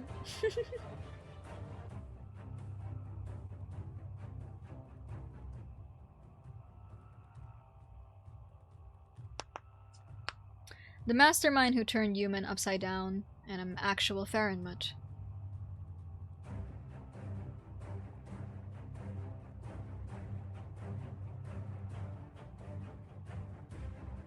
Zwolle grips his blade and swallows hard. But the other party does not seem to pay him any mind, instead looking towards YAYYYY. And where is the thing you promised me? I didn't find it. Then there is no meaning in leaving you alive. With no hesitation, a long, narrow blade manifests in Ya's hand, dazzling the other two with its silver glint. Wait! Kill me and you'll never know where Bufan is! What? YAYYYY, what exactly? Faced with Zwolle's angry stare, YAYYYY can only turn her head away. Let me ask you first. What are you planning to do with Bufan once you have it? Just kill Sway, or do you want the whole city, or even all of Yan to also die alongside your grudge? That is of no concern to you. I only promised to help you exact revenge against the bestial Sway, but before I give it to you, I need you to promise me something. Your rage can only be directed at Sway, and once you're done with your vengeance, you'll leave Yan. Absurd. Why should I promise you anything? No particular reason, but I'm not giving it to you unless you agree. You've exhausted my patience with your life. Zwolle steps in almost instinctively and takes the blow. He realizes once more just how much power a Farron withholds. All he feels is his insides churning as blood spurts from his mouth. Zwolle! A Sway regulator will not allow you to harm anyone, even if she is a Shan Haizhong. Ridiculous. It is this very human game that I hate. A light flick of her longsword, and the candle holder's own blade flies from his hand as his throat meets the edge of her blade. I should say, before we continue, if you watch the first part, like if y'all watch the VOD of the first part, you'll see me refer to Ya, like this other character, you'll see me refer to her as they, them. There is a reason for that. And I'm so glad that this event has proven one of my theories right. And it is a theory that I mentioned all the way back when I first made my, the gender and sway video essay that I did. I say it at the very end. Arknights uses gender to indicate humanity, to indicate, like, those kinds of emotions. And you'll see what I mean when we get to the very end of this event, but there is a reason I am now using she, like, I'm following along with the she-her usage for Ya. There is a reason. And I'm so glad that that particular theory is right. Oh my god. The whereabouts of Bufan, or his life. No way. You can't. Don't hurt him, I'll tell you! The Shanghai Zhong takes out an elaborate box from her pocket and opens it to reveal an ancient map within. That's from the Sky Mirror Pavilion! When did you— Sorry. Lord Swo, I admit to the crime of deceiving you over and over again. Here I ask you to trust me, and if a chance comes, to let me be the good one and make amends. You mustn't! Ignoring the candle holder's futile attempt, YAYYYY hands the map over to Ya, the latter merely sweeping a glance at it before the parchment turns into ashes. Enough! I did what you wanted. You should leave. You tricked me once, and still hope for me to trust you. You shall come with me, until I find Bufan. Ya raises her longsword but does not point it at the two, instead slicing a rift into the air. Don't just stand there, run! YAYYYY is swallowed by the rift, leaving only withered autumn leaves all around Zwolle. What did you do? Stop! Where are you going? I think it beneath me to make another move on someone I have no business with. If you cherish your life, then leave. Zwolle silently picks up his blade from the floor and steps forward into a fighting stance. Countless times he has done this against formidable foes he thought he could never defeat. So you have a death wish. As if merely following the proxy's murderous intent, a chilling autumnal breeze blows by, and sharp withered leaves cut tiny wounds on Zwolle. But right after, he sees something he can hardly believe. The dead leaves turn into flowers and green, and the piercing autumn wind is gradually replaced by a gentle spring breeze. Who dares? Why do we always run into each other when a fight's about to start? This encounter is no different from the one 1,000 years ago. Our former foes are gone, as are our dear friends. To draw your blade for vengeance now, how is it not a futile grasp at the past? You two! The proxy is loath to address her kin by the names humans gave them, yet she realizes how else are they to call one another. Ya detest these names. Ho. J. So you were both alive all along? As you can see, we are no illusions or walking corpses, so yes. But this is no place for chit-chat. Can your hidden realm welcome us as guests?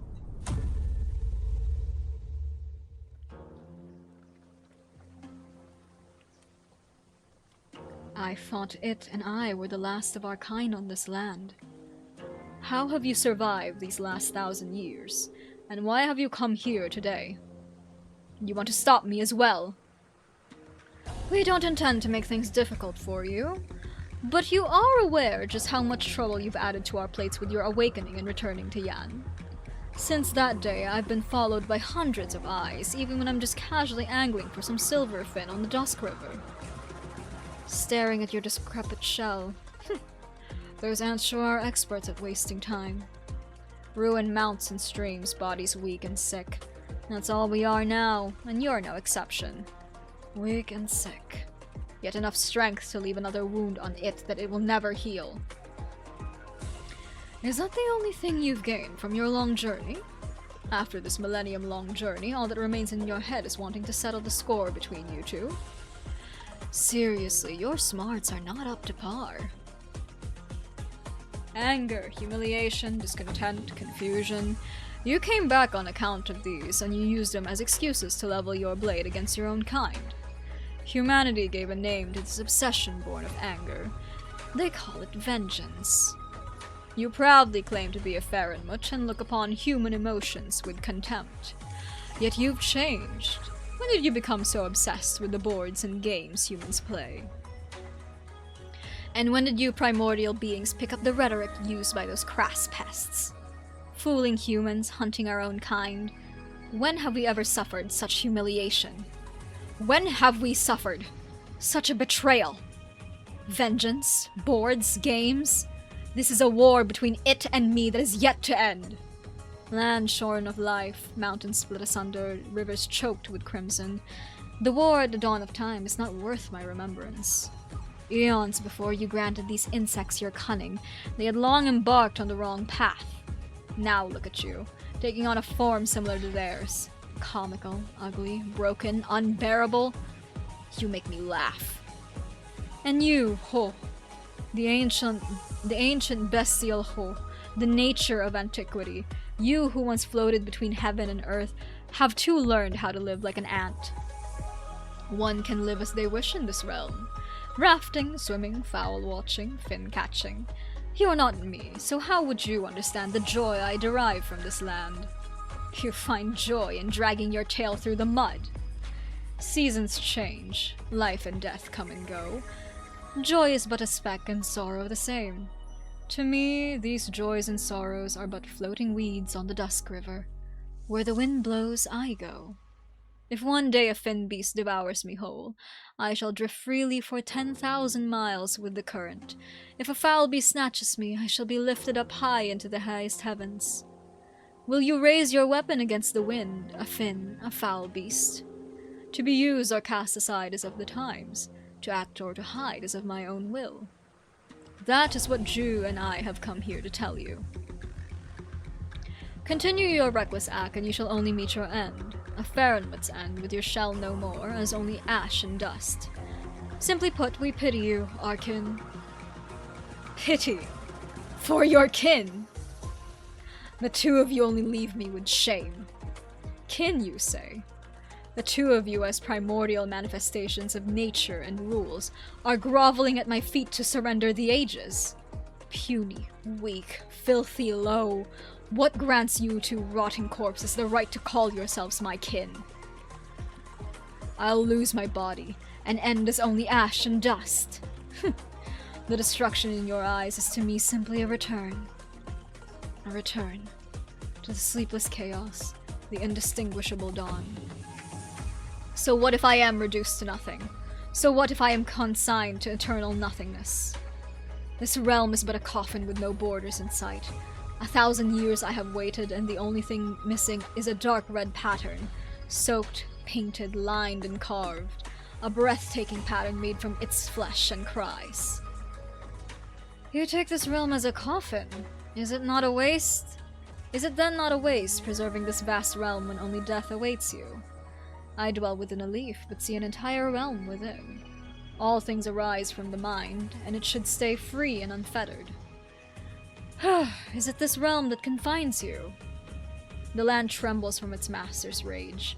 The chill of the cold Jade Mountains grows even sharper from her raging fury. But the old man merely taps his long staff on the water's surface, and the plum blossom blooms on the river that has never melted. So you wish to face me in my own realm? Arrows knocked. Yes, use your arrow, your staff, your pest-like forms to smash all that you see as coffins. Then come with me on your sly disciple's stead and take a good look for yourselves. Witness how this 1,000-year-old feud shall finally end. Ya's figure vanishes into thin air, leaving only Ju and Ho on the frozen river. Ju, I see stopping the war is no longer possible. Are we really going to destroy this realm she has preserved for so many years? Pity for your kin really struck a nerve with Ya, but isn't that why we've been trying to make her see the error of her ways? How can we drive the knife even deeper when she's already wallowing in self-abandonment? So from now on, must we only watch from the sidelines as Wang's plot unfolds? We guided that lass once, we saved that candle holder, and even stood in for that precious disciple of yours. We've done our part for Wang. He probably knows we can't stop Ya, which is why he even let us involve ourselves in this troublesome affair in the first place.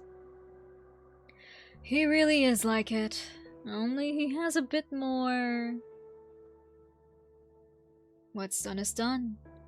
Let's just rest on this river and partake in the scenery from a millennium ago.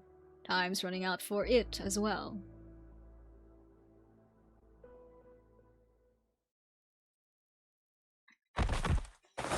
YAYYYY. Wait, I'm back? And you're alive too! Where's Ya? I saw an old man and a person covered in machinery. They stopped Ya, then they all vanished. Someone covered in metal. Don't tell me. Damn it, I was so close! Why am I the only one who hasn't seen him? Ah, forget it. Since he's already here, I'm sure I'll get another chance to meet him when this is all done with. Thanks for saving me earlier. Saving you? Without my convincing performance, she would have thought my actual intel was fake, right? Wouldn't that be a real shame? What? What were you planning, divulging the location of Bufan to that proxy? You keep asking me what mission the old Tianshi gave me, right? Man, you wouldn't believe me anyway. Maybe when you become that Sway regulator's supervisor, whatchamacallit. What was that? From far away, a bugle horn sounds, sending YAYYYY in a frantic search for its source, but to Zuola, it could not be more familiar. That's Yuman's call to march. Yuman is preparing for an assault on the Tomb of Sway. So soon? The bestial Sway hasn't woken up, right? The bestial Sway has yet to wake. The city's in chaos, and the Sway regulator still hasn't fulfilled its duties. How could they possibly issue the order to attack the tomb right now? Something must have happened inside Yuman. I should... Well then get going! But we have to take that token to the Tomb of Sway. After a moment of silence, Zuola speaks with hesitation. Can I trust you? Just shut up and leave it to me.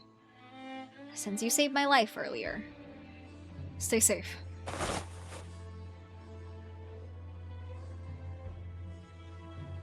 The day of the full moon. Baizhao outskirts, near the Tomb of Sway.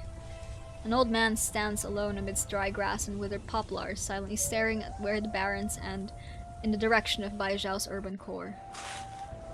Gah, it's been so cold this autumn. What are you doing out here all alone on a day this cold? Waiting for someone. Oh, have you eaten?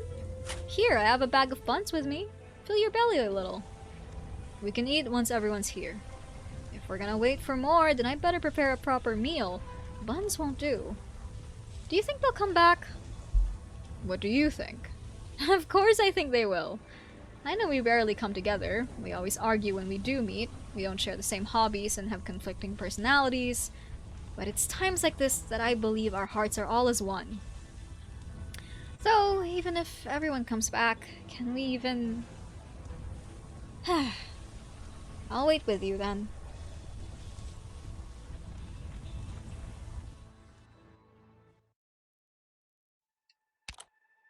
Wait, was that everybody? Oops, I don't remember.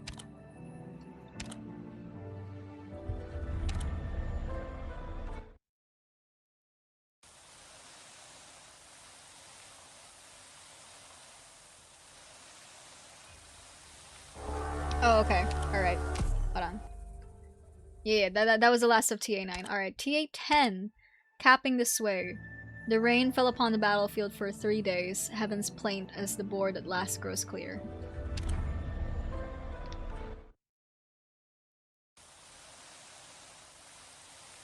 The day of the full moon.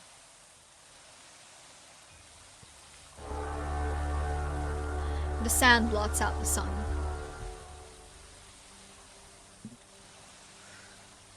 Zuola crouches within human shadow, looking out at the wind aegis, the sand sluices, the distinct silhouette of the cannons. The entire city slowly rumbles towards the Tomb of Sway. Human really did receive marching orders. But why would His Majesty order an attack on Sway before it has awakened? After this moment of hesitation, Human is almost right on top of the crouching candle holder. Soon there will be no more room for him to move forward. There are only the city walls jutting up perpendicularly from the ground. You wish to leave via the sand sluices. Have you perfected your Qinggong yet?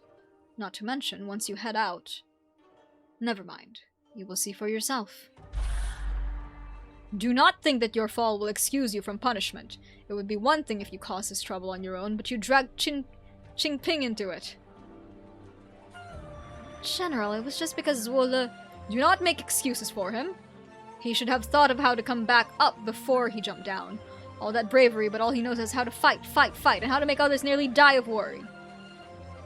Back to your place. Once your wounds have healed somewhat, come and receive your punishment.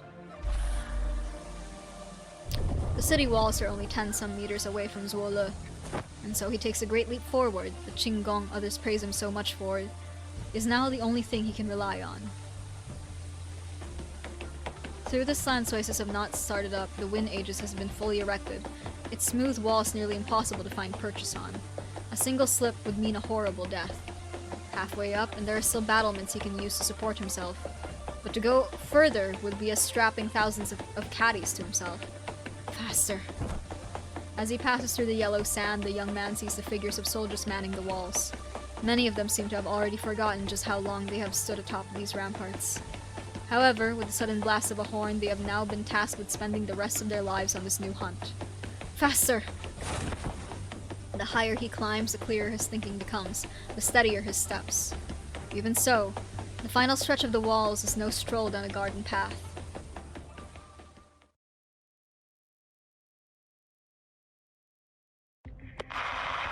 Still 15 kilometers from the tomb, can't see anything about Sway's movements from here. Still no news from the Sway regulator. Did higher-ups really give the order to open fire? No, I would never! Yes, understood. Who? My apologies.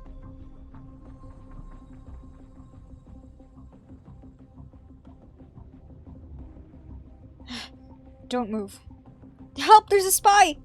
This area is long evacuated. Shout all you like. How would you know? What are you up to? I am an Imperial envoy. I have come to investigate why YAYYYY is taking action without permission. An Imperial envoy? Didn't they already come by earlier? You think you can pretend to be one of them while sneaking around? Already came by earlier. Of course I am an envoy of the court. Don't you recognize these clothes? Be shit you are! Those are nothing like the clothes they wore! They had proper court mandarin uniforms on! The Ministry of War. How do you know that? Not long after the Ministry of War's envoys came to YAYYYY, the order to deploy was passed down, correct? Has General Zwo made a public appearance since then? Before any great battle, he would always personally beat the watchtower drum to inspire morale. Are you really from the court? Of course I am. These marching orders did seem really strange, but if it wasn't General Zwo, then who could have issued them? I see. I've already untied your wrists. Returning to the tower now will most likely raise suspicion, so I suggest you wait here a while. Goodbye. The soldier rubs his eyes with his numb hands, wondering why the young man, leaping away with his chinggong, seems somewhat familiar.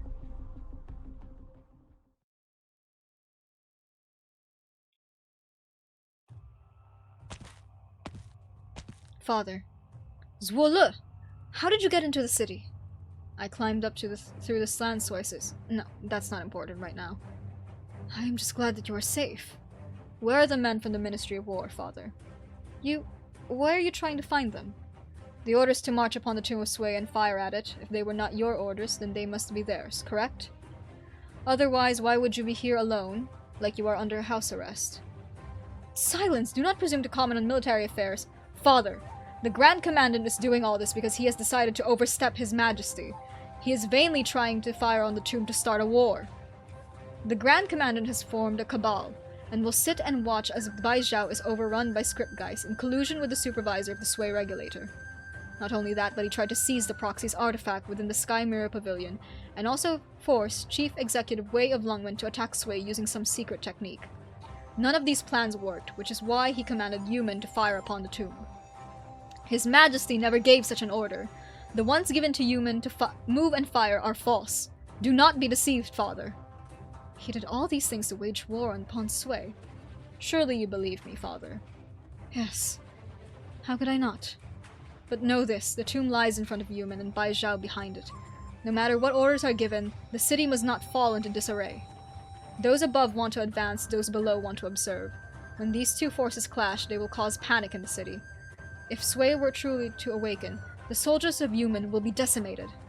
But these soldiers, do they know they fight for the Grand Commandant's false orders and not the will of Yan? Before a march, their general usually pounds the drum atop the walls to inspire morale. Have you done so, General Zwo?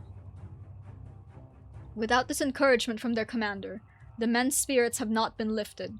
On the contrary, they are confused. Are they truly braving Sway's claws to protect Baizhao? Or are they the inevitable first sacrifices at the altar for the belligerent Yan the Grand Commandant envisions? Zwo, Father, you are not only General Zwo of YAYYYY, but also the Lord Exorcist of Yan. We just received reports of a suspicious individual infiltrating YAYYYY. It appears he stole into your residence. What crime should your son be charged for his trespass into military fortifications, General Zwo? Just as Zwo Xuan Liao is about to open his mouth to reply, Zwo steps forward, drawing the sword at his waist halfway. I assume you heard all I said earlier, sir. Considering you can still say such things after that, you must be in league with the Grand Commandant. You're talking nonsense, you insolent child. Are you going to turn a blind eye to your son's disrespect, General Zwo? Sir, I truly must wonder. Why is the Grand Commandant so eager to wage war against Sway? Still questioning your orders even now, General. With Terra in such turmoil, the entirety of the court unanimously passed the 28 policies. But outside those 28, there were two more hidden policies, the first of which is the Sway menace must be eliminated, whatever.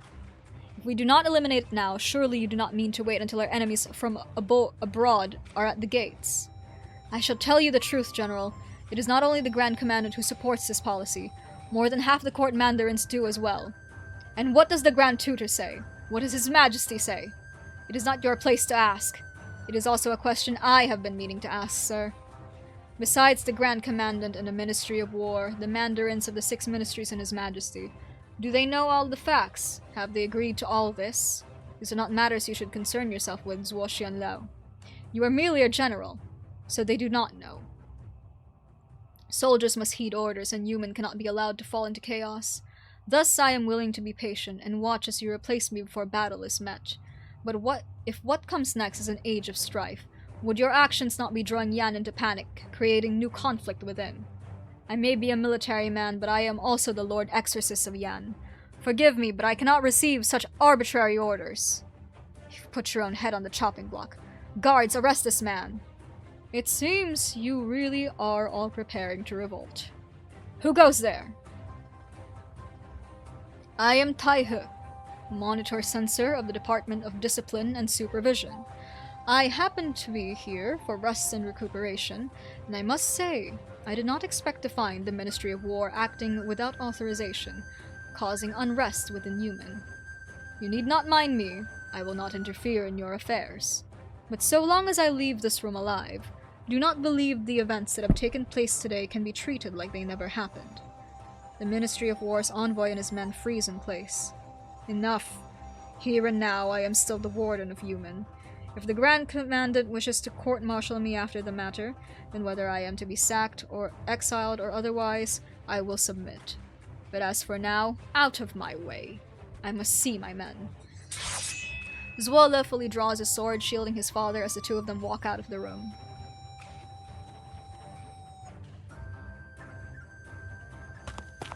Those so-called envoys are now in detention, father. Good. Next. Grave news, General. The city's communication systems. They've been severed. What? It seems those ministry men picked up where the wind was blowing before they barged into the meeting room, so they performed some sabotage. We're relying on runners right now. The mobility layer still works fine, but there is artillery emplacements. The orders the men receive keep changing. Begin repairs immediately, and do everything you can to stop the cannons from firing. Yes, sir. Tai-he, relay my orders to the mobility layer. It shall be done. Zuo, I shall entrust the emplacements within the deepest regions of the city to you. Yes, sir. One more thing. You've done well today. Aww. Zuola's growing up a little. Aww.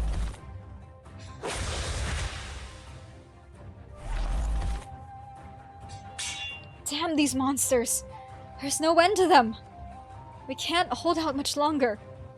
Another 24 hours pass and the fighting continues at the defensive line against the Geists in Baizhou.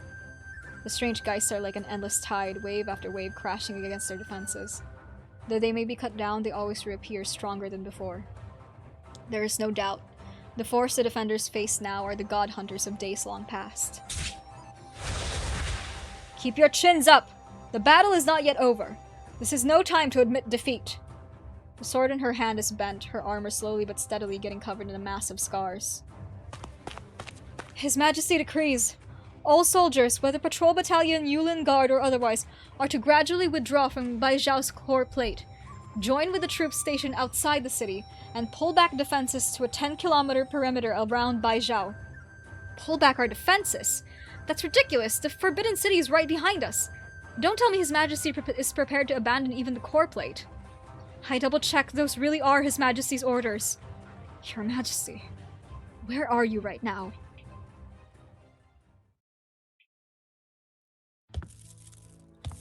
After 40 years, he steps into the secret chamber once more. He still remembers the emotions he felt the first time he set foot in here. Remorse, confusion, resentment, terror. 40 years has been long enough to smooth them away, long enough to grind away at all feeling, aside from the one known as helplessness. 40 years passed in a flash.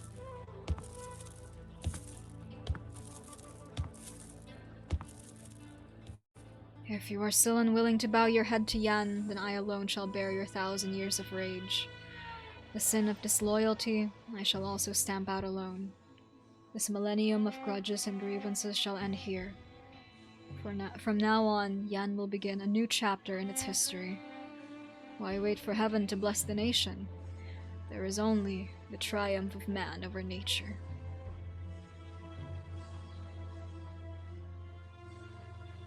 The True Long looks towards the blazing radiance before him, as if he can see a pair of giant ancient eyes burning with a great fury. All he waits for is the signal that Sui has fully awakened before he martyrs himself.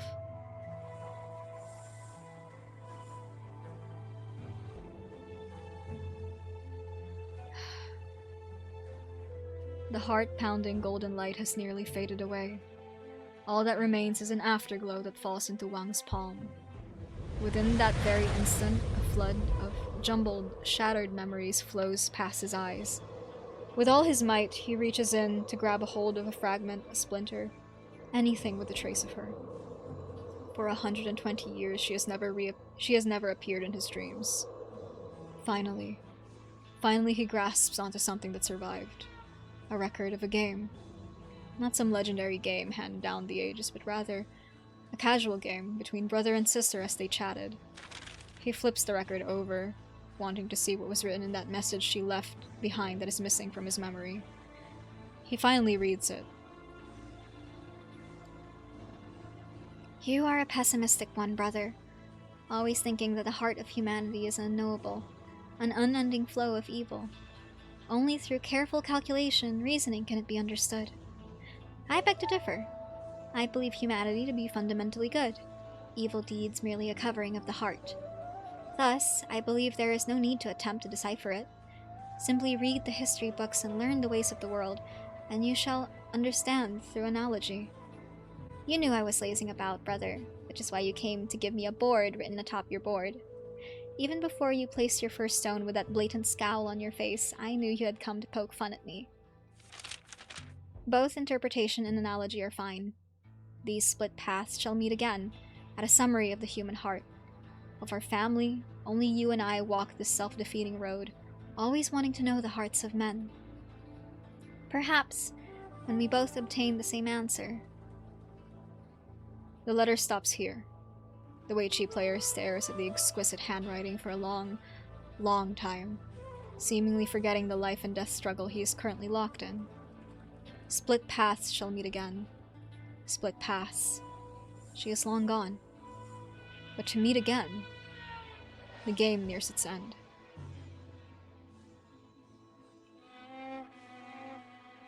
How amusing. She was the first of you to raise the flag of rebellion against me. I must admit, over these past 1,000 years, I truly did fear her growing power, even if only for a moment. But her plan was defeated by her lack of cunning, defeated by the unknowable heart of humanity. What is even more preposterous is that she chose to give you a chance to live. She has never once been defeated. Through her own force of will, she brought the rest of us the chance to live. Because she believed that after her death, we would be able to surpass you. How pitiful. Are you actually feeling regret?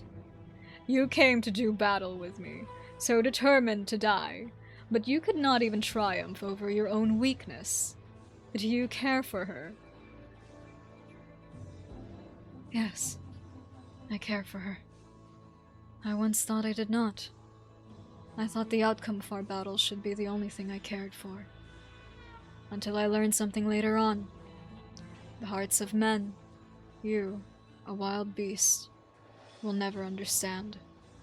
And so, you are doomed to pay the price. Enough! So this is to be your final struggle.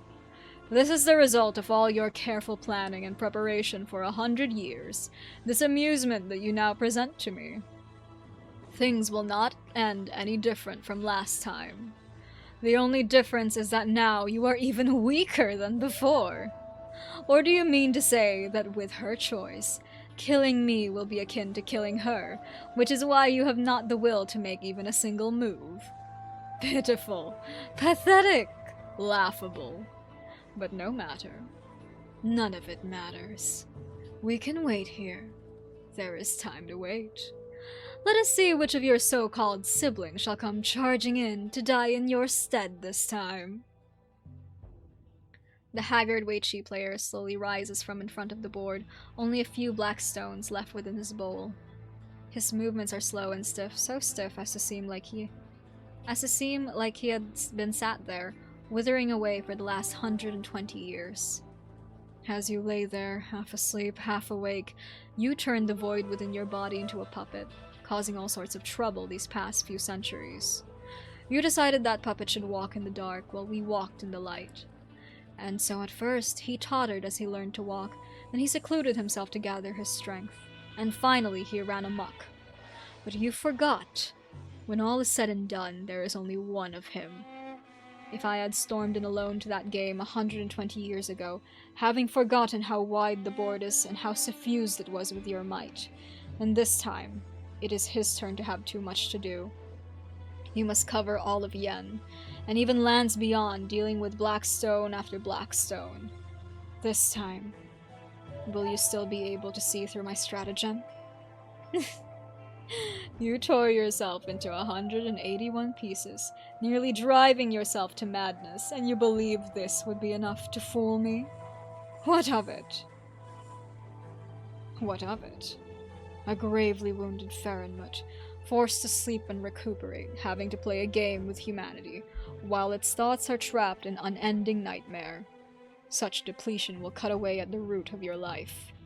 All your bluff and bluster cannot hide it from me. You are growing weak. And what of it?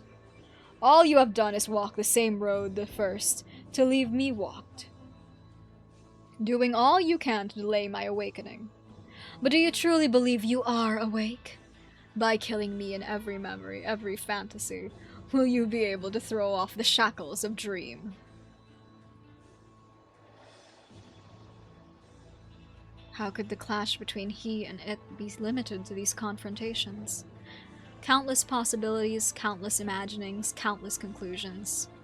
Even more things that have transcended cause and effect gently fall through the tomb of Sway like snow. The proxy looks through each and every snowflake, seeing a game that leads to his death in all of them.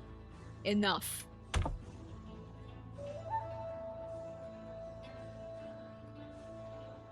Finally. You finally wish to put down that ridiculous game and bear steel against me.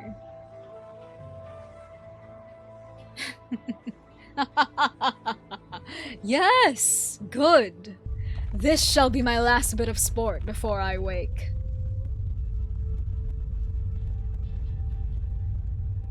Finally. The one who chose white. My reflection in the mirror. Its nightmare. How difficult it is to meet with you.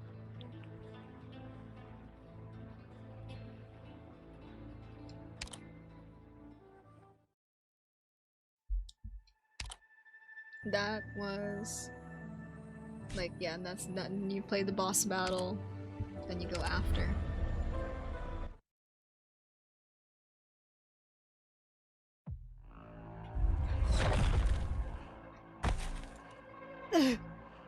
Pathetic.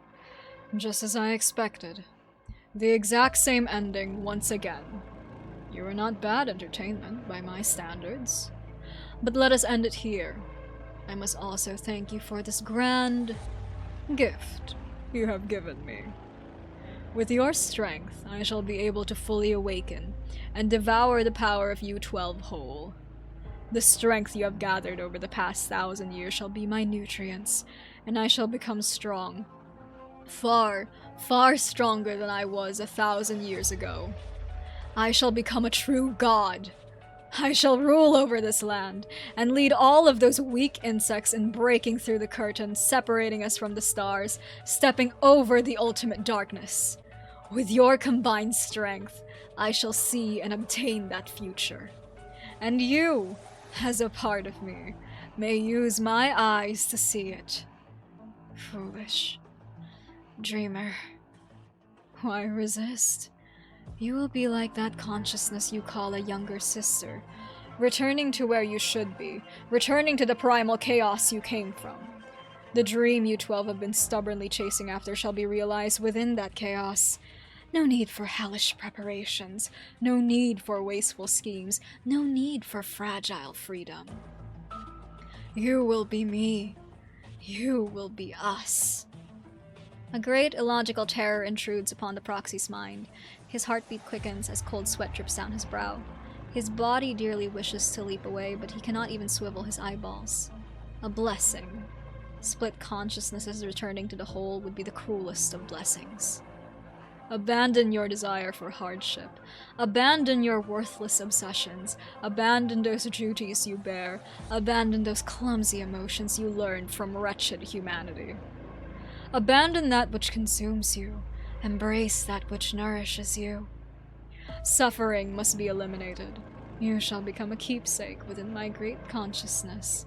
A futile, yet respectable memento of the past. Suffering eliminated? Pain seeps down from his skin to his marrow. Terror spreads across his body from his backbone. What the proxy can see slowly begins to blur. Close your eyes. Yes, close them. You do not need your own, for my eyes are your eyes. No need to hesitate. Have you not thought this from the very beginning? The mortal realm does not seem as interesting as your siblings said it was.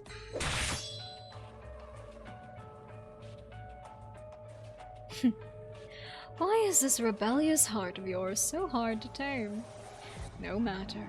Simply yet another tangled consciousness to slowly digest. From this 1,000-year-long dream, I shall finally awaken. No. No! It thought it had crushed that shard of consciousness, but it does not sense its scattered strength from 120 years ago flow back into its body. What does this mean? Why am I still in the dream?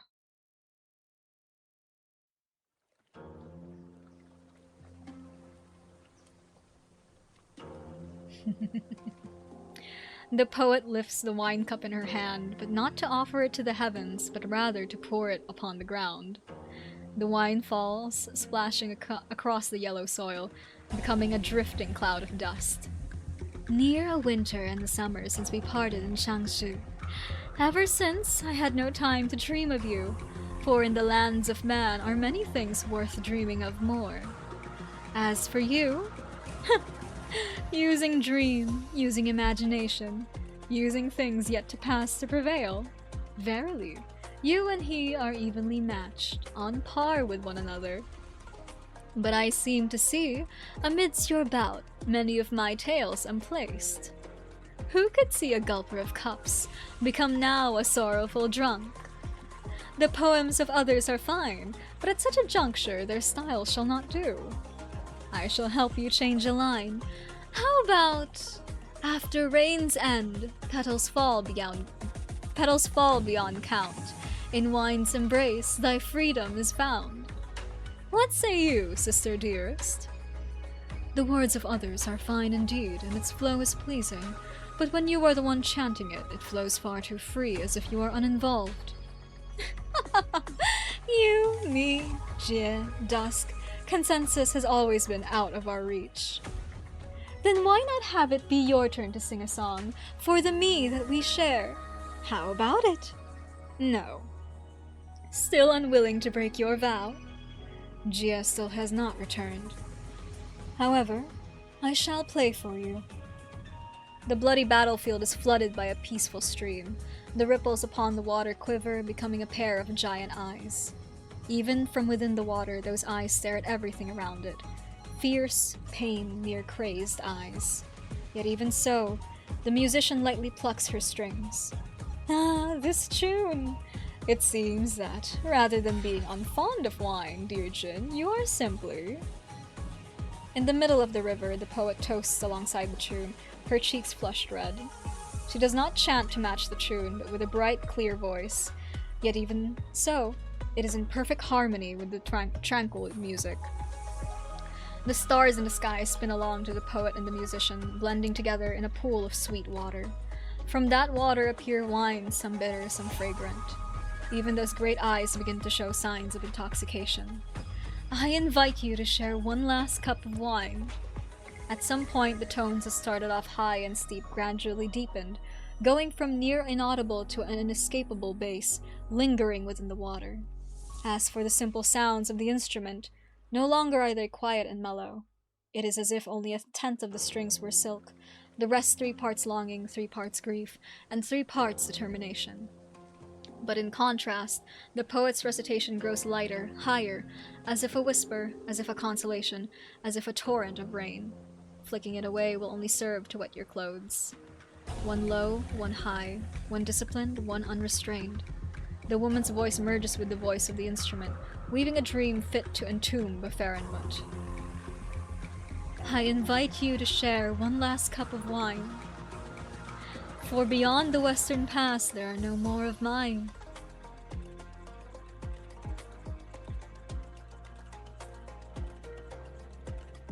You dare use such tricks against me! The furious Fahrenmut lifts its head, attempting to discern the source of the sound, but to no avail. Its giant bloodshot eyes first flick towards the proxy, still shackled to the ground. After a moment of quiet, it finally realizes that this dream will not be so easy to break free from. It does not care if this is the last of the power of the proxy that is here, or interference from proxies far away. Those great eyes staring at the outside world watch the dream that Ling and Jun weave. As they watch back, within that confrontation that never happened, its actions, its moves, its weak points, even its psyche, they have seen it all. He has seen it all. Such base deception, such pointless struggles. Before I have my vengeance on Yan, I should kill you all first, one by one. You will not have the chance. From now on, there is only our vengeance against you. Absurd. Ridiculous. Your so-called sisters may have deceived me with dreams and cracked open your shackles, but you do not feel how weak your body is, unfettered though it may be. This time, I shall crush you, and your miserable schemes. In that instant of fear and anger, its enormous body, as great as a mountain, shifts a fraction of an inch. The entire room begins to shatter into rubble. The great structure that suppressed Sway gradually crumbles and collapses.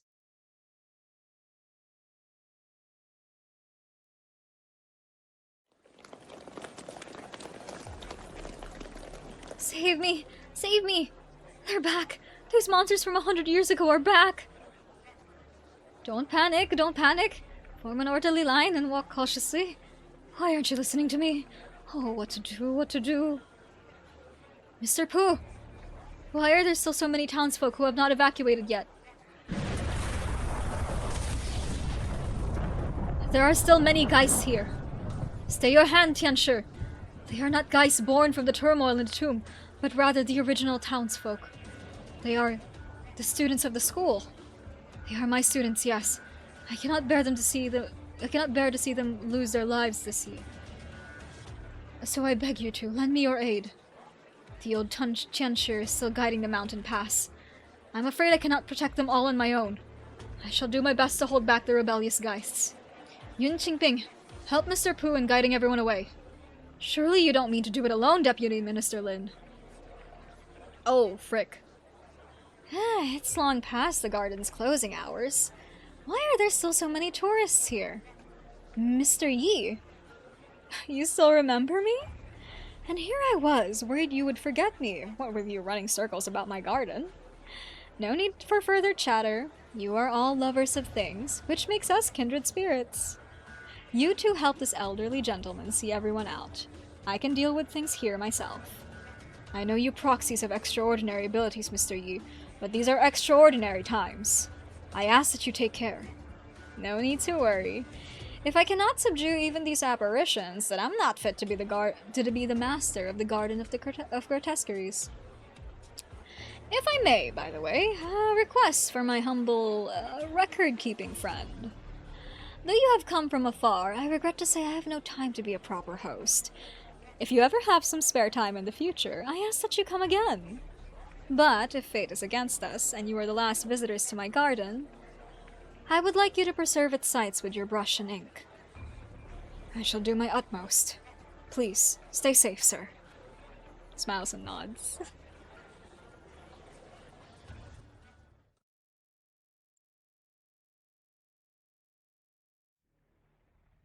My, this shaking is far too strong. As well as this resentment. Even though only a fraction of this millennium of hatred and rage has spilled out here, it still has such strength. I dare not imagine what exactly Wang is confronting down there. But even having come to this point, it is still not yet awake, which means our designs with the garden are still in effect. It is a shame, though. I fear the structures within the tomb are almost completely destroyed. I suppose I have to put a bit more effort into suppressing it then. You really know how to cause quite a stir, Wang. These guys are, in the end, formed from your fury. I have no desire to entertain such vulgar creations, nor am I interested in collecting them. All I can say is that they will be a little hard to handle.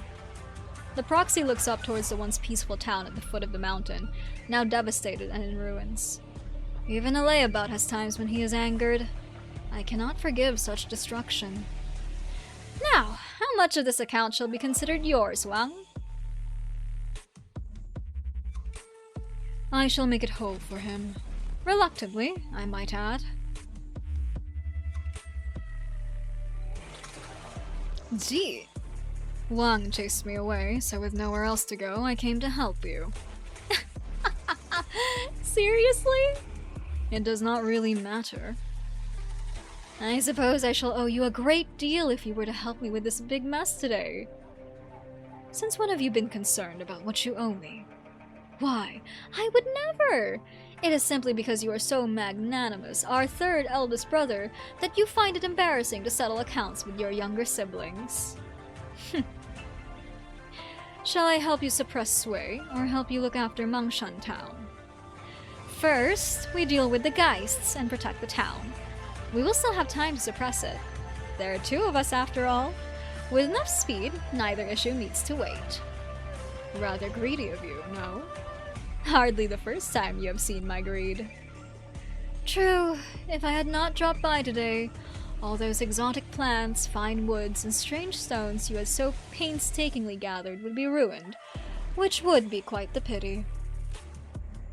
Well, I need only come and ask you for more later. Teal and pink flames joined the spreading golden threads, searing away the murky black geists.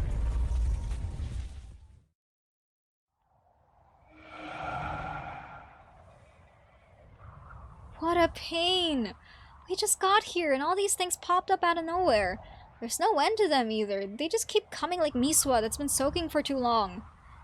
Best hide somewhere behind me, Grand Shooter. I'm not too good at fighting. Nearly whacked you a few times there. It's a half-baked plan, but all I can do is... Still talking about food, kid? I've added a little something to your pot of half-baked swollen miswa. No need to thank me. Let's see. Sisters number 1 and 2, the kiddo. Who else? And no big deal if 8-0 doesn't show up. What about G? I got a little something for him, too. Forget it. Heed me, Dark Devastator. Quantum Firecracker, Quantum Launcher, Quantum Rumbler, Quantum Cannon, lock on to 30 meters around the kid and... Fire at will! Fire everything! Fire! Fire!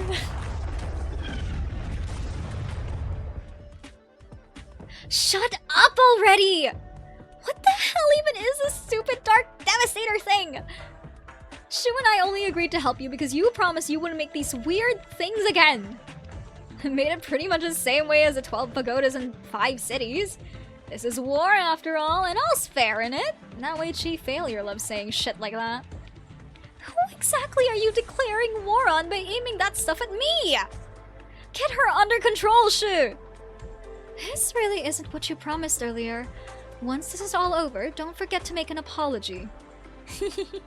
Sorry. These firecrackers really do remind me of Da Huang, though. They are subdued during the Shenlong festival, but when the new year arrives, the firecrackers they light up might be even fiercer than the ones Nyan just used. Right?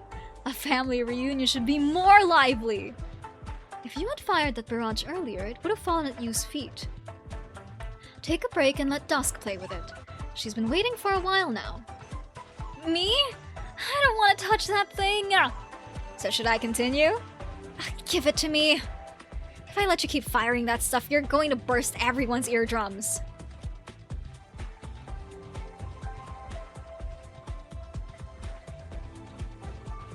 Shoo! And Yen and Dusk! You're finally here! Long time no see, kiddo! Dinner ready yet? We aren't done with work yet, Nyen. How could you only be thinking of Yu's cooking? One's not gonna affect the other. Oh, right! We never did give them a heads up that we'd be meeting here. Hey, Grand Tutor! Should be fine, right? Extraordinary times call for extraordinary measures. If you are able to resolve this Geist crisis together, then that shall be an act of great merit. I always knew you weren't the dried up stick in the mud you look like. Say, Grand Tutor, do you think your business with Yan has been a good one? Perhaps it would not only be considered business in Yan's eyes. Making a friend is far more important than doing business. Those are some wise words. Next time those old fogies from the Ministry of Works comes to pester me, I can throw them in their face. Everyone who should be here is here. Let's take a head count of the ones who aren't here yet.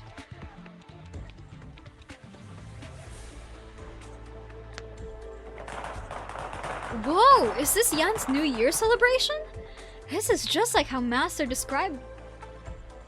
This is just like how Master said they celebrate it. Lanterns, banners, and screaming firecrackers. Though I don't see any lanterns. This is the first time I've seen this many firecrackers, though. Alright, time to land. Watch out, Nyen! Someone just flew over my head. I think they're going to land right next to you. Who the hell are you? Based on your gear, I'm guessing you're... Ni hao? I'm Taraxacum. I'm from Sargon, and I'm an apprentice under my master. Though I just drive the cart. Oh, right, my master's called Feng. Figured it'd be number 10. Man, didn't expect a shy guy like him to have such a cheery apprentice like you. I'm Nyan, the 9th, which means I'm his older sister. Let's give you a quick rundown. Those two chatting over there are Shu, the 6th, and our youngest brother, Yu. The one on top of Dark Devastator splashing ink everywhere, trying to mail away the Geist, that's our younger sister, Dusk. Ji and Yi, the 7th and 8th, are probably by that mountain over there, while our big sister Ling and their second sister Jin went off to nap who knows where after some drinks. Then under our feet, there's number 2, Wang. Strictly speaking, today's party is all on him. Wait a sec, got too into introducing the family. If you're here, where's the big 1-0? It's not that my master didn't return. He just, he asked me to give you this. A steelyard scale?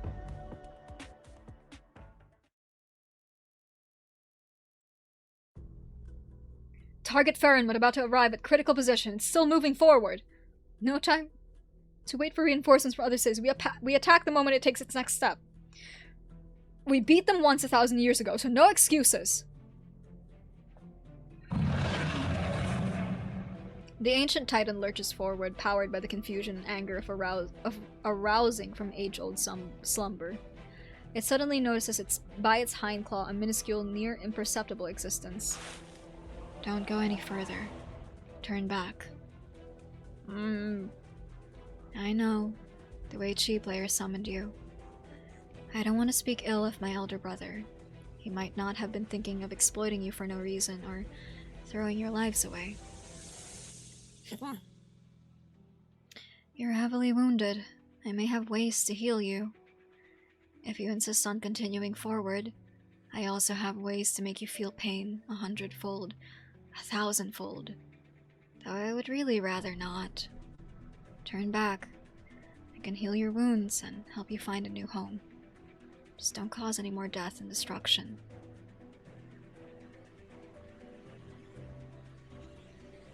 Then Master gave me the scale and told me to deliver it to you quick.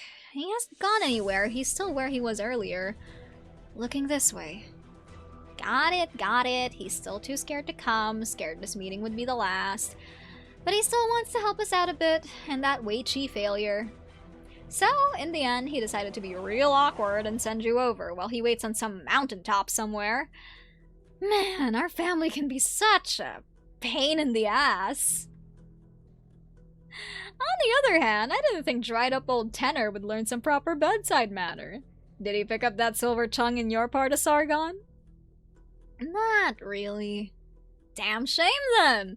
I'd also like to learn how to speak good better, but maybe then my next movie's funding and lead actor wouldn't jump ship halfway through. What the? There's still people rushing over to start a war?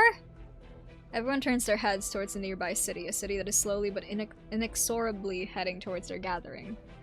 Can't just stand by and watch as a bunch of jerks stir shit up. How about we see how the Dark Devastator matches up against human? No, bad idea. But getting in a fight like this seems a little impolite. Leave it to me. Oh, you're that YAYYYY. You know me? You were my supporting actress, the one I cast for that movie? Shame I wasn't able to find you afterwards, or most of the rest of the cast, so I had to delay the shoot. Do you mean that movie Lava was talking about? Lil Lava told you about it? Great! We got the money-guzzling Dark Devastator on scene, and now you're here too. Yeah, that thing she left behind. That's why I'm here. How'd you plan on stopping that city? With my sword? It wasn't part of my original travel plans, but I've stopped by Human before. I know a little bit about its structure and weak points. I heard that Master Swordsmen don't see things as things, but rather weak points and flaws. You one of those, Masters? You've been watching too many movies. There are things only you and your family can do. Likewise, I have things that I can't shirk from. Believe in me, like how I believe in y'all. YAYYYY turns to face the nomadic city rumbling towards her. She can see the weaponry lining the walls, the soldiers atop the observation posts, and the Tianshers with their furrowed brows. She believes they can see her too. But simply standing here will not be enough.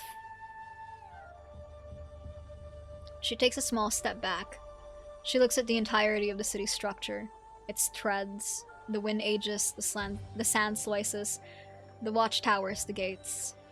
She knows where this blow should fall. As sword of heaven's plaint, bid dawn as cast. The writing knife in her hand is not pointed at any one part of Human, but rather up towards the sky. The knife becomes a longsword, it becomes a heart-pounding golden light, and then finally becomes a sandstorm that engulfs Human.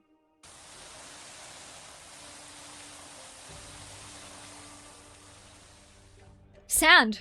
Has Sway already woken up? Look alive, everyone! No, wait. This is?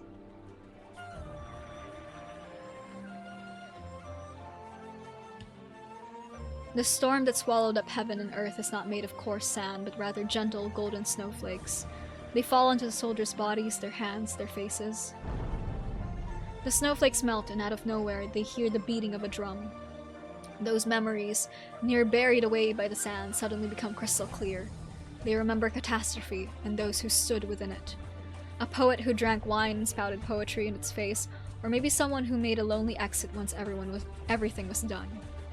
They remember the emotions that surged through their minds back then. They worked as one, they fought as one, and for a moment they forget the confusion and puzzlement pressing down on them as one. They stop whatever they are doing, silently listening to the pounding of the drum. They count the number of beats, count all the calamities Human faced across the years, big and small. Until the 18th rousing farewell boom resounds, the entire weather-beaten city is like an old man overwhelmed by memory. One who slows to a crawl then stops.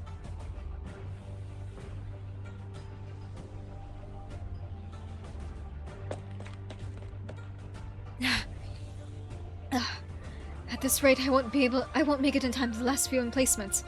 Why have we stopped? Don't tell me the artillery already. A power cut!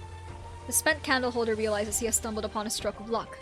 Even a near instant cut in power would require many short but essential checks on the cannons before they can re-engage, despite the automatic switch to reserve energy stores. It has bought him precious time. Why would there be a power cut now? Surely it's not the proxies in Human! A strong wave of emotion sweeps memories to the surface of Zuola's mind, but what he recalls did not take place in Human. It is possible that the fate of us siblings will lie in your hands, Lord Zuul. To be able to chat with you on this festive day, even for but a moment, is destiny at work. I hope that in the future, you can see me as a man you can discuss things with.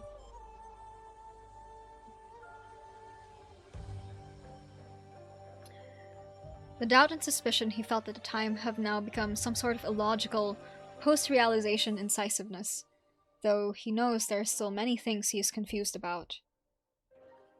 But he soon pushes down that sense of relief.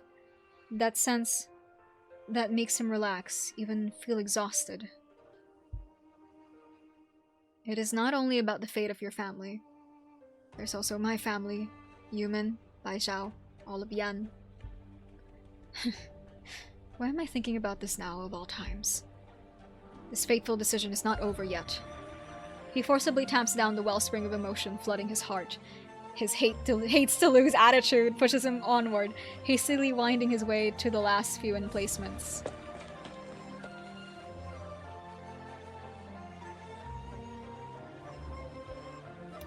The golden sands that filled the sky gradually disperse. The radiance fades, turning the blade in Chen's hand back into an ordinary writing knife. To the side, Yu stoops down, grasping a pinch of soft, golden snow-like sand. Through a daze, he looks at the golden sheen, a sheen he has not seen in over 100 years. What he remembers is the older sister he last met over a century ago.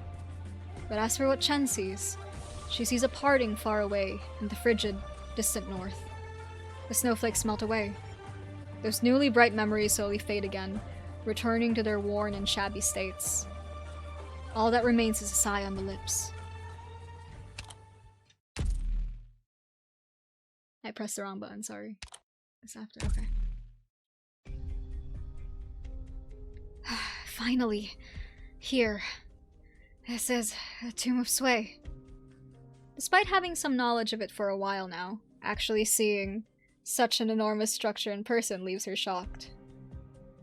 With Baizhao in turmoil, all its soldiers have been recalled to fight the Geist lining its streets.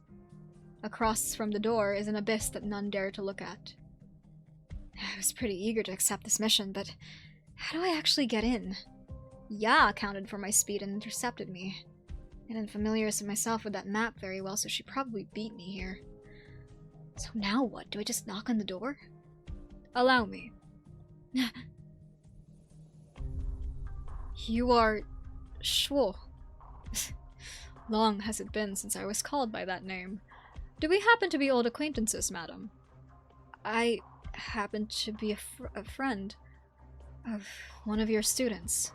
And I once stole one of your things, but I already returned it. Sorry. The thing I'm talking about isn't this thing here. I meant... I know. You do? I could hardly be mistaken about the scent of my siblings. The man notes the clothes on the woman before him, and his face takes a slight turn for the serious. Whether it be the martial disciplines or the scholarly ones, there should not be a splitting of sex.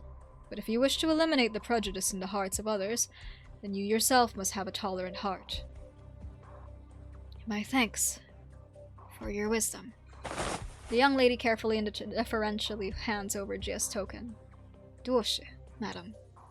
Delivering this drop of life to the tomb is no doubt Jun's plan. Aside from Wang, she was the closest to Jia, and she wished her here, even if only a token. But I fear that she did not adequately explain things to you. Our family will be gathering the barons outside, not in the tomb itself. What? But this is still a stroke of good fortune. Before our family reunion, I shall have this life accompany me on the trip into the tomb. Surely this isn't a piece that YAYYYY player is planning to use up when defeating Sway, right? He worked so hard to bring this out into the mortal realm. How could I betray his intention by consuming it? It is simply to bring him peace of mind, nothing more.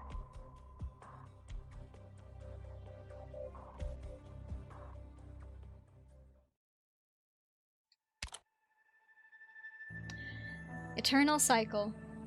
You think yourself clever. Tell me then, why do humans forever chase a reunion they know to be impossible?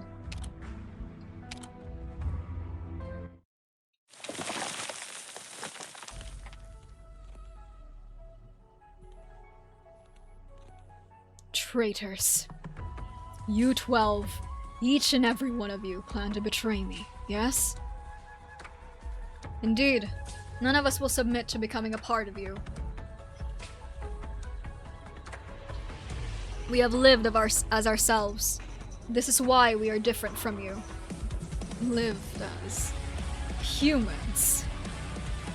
You see yourselves as human, and try to bring delusions varied to bear against me. You relied on the power you stole from me, ingratiating yourselves with those puny insects, but you still had to humble yourselves, hiding your claws and fangs to make yourselves look harmless. Is that what you mean by living as a human? You still do not understand. You can never understand, for you never have lived. And I am well aware from where your arrogance stems. With but a glance you can look from the beginning of time to its end. Though your consciousness has traversed the great void for eons, you have never had kin you could converse with. You are simply a god declaring itself supreme over a pitiful plot of empty space. I know full well what this feeling was like. Until the day someone gave me a name. You are nobody's fate. Not the people of this land or we 12. And there is one thing you will never understand. Against someone who already has nothing to his name. Fate is utterly powerless. Very well. Since you dare repeat your foolish challenge, I do not mind shattering your delusions once more. I killed you once, 120 years ago. I shall kill you again with but a flick of my wrist. Is that meant to scare me? I am already accustomed to losing. I have already lost too many precious things. I have lost the entire board.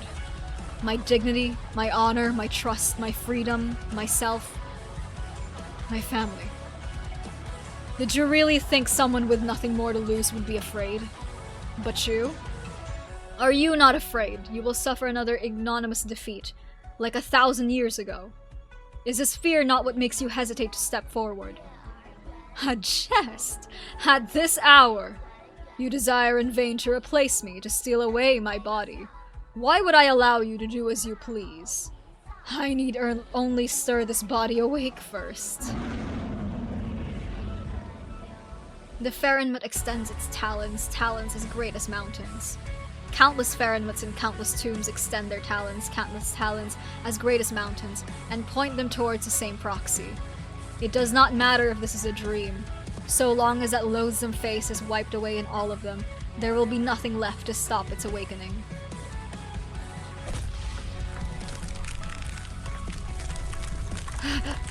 What is this? An incomparably brutal blow slams into his body, a strength it is familiar with. It knows that in the split second it has lost its connection with its enormous body. Who could cause such harm to its form?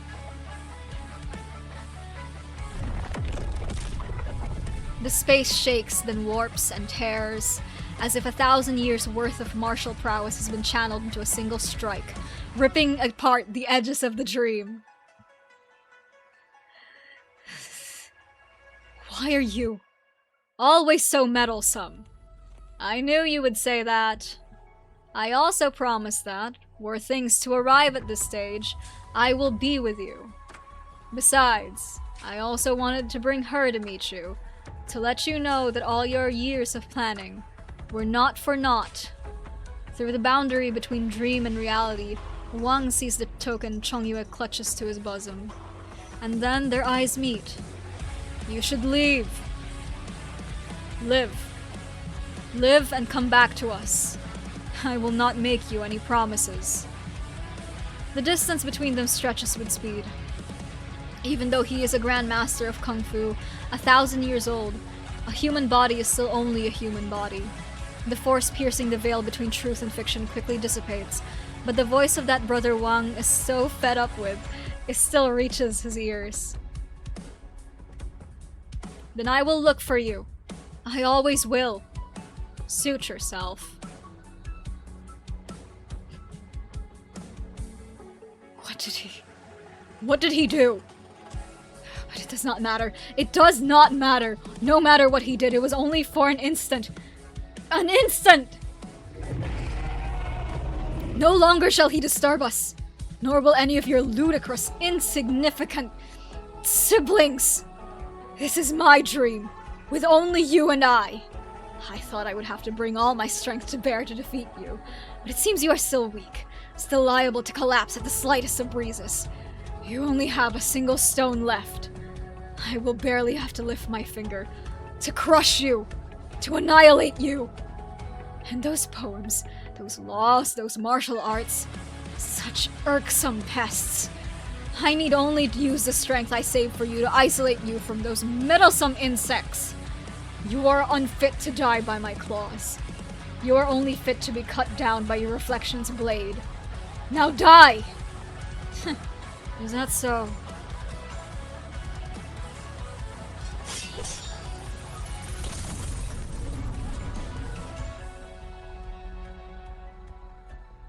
God damn! Aura farming goes crazy. Holy shit. To die is your end, not mine. Yes. In all these casual chains, in all these possibilities, in all these dreams, you will die. These countless repetitions within this dream have eroded away, hollowed out your most frenzied imaginings, and all without you knowing. Have you not noticed how intricately linked you and I are to this dream you used to trap me? You have been chained by your hateful, vengeful impulses. Your evolution has reached its end, and we have already surpassed you. But your body will persist. I will take your place. And how will you do that? With your isolated stones and with your body so ready to fall apart? You dare assume I only have my stones, and this body of mine. The near-dead proxy uses the last of his strength to lift his sword. The deranged Faramut gives one last howl of rage. The cold moon splits stones, the fierce sun chars boards. Ashes to ashes, a farewell to the ages. Holy shit.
The battle is part of the story, so we will also be playing the battle. It costs 0 sanity, it's fine.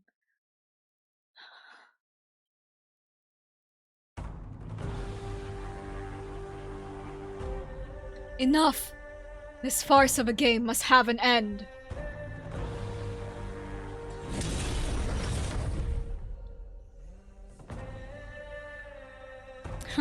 An end. Did you not once tell me that the board is endless, and that our battle is so much more than the board called Wang? I am not the only one playing against you. War. A word I've not heard in a long, long time. What you have sown, what you have sown, I have reaped for you. Here. Let's just get this done with. If it isn't Wang, the YAYYYY failure! If you told us you needed our help, we would have shown up sooner, you know.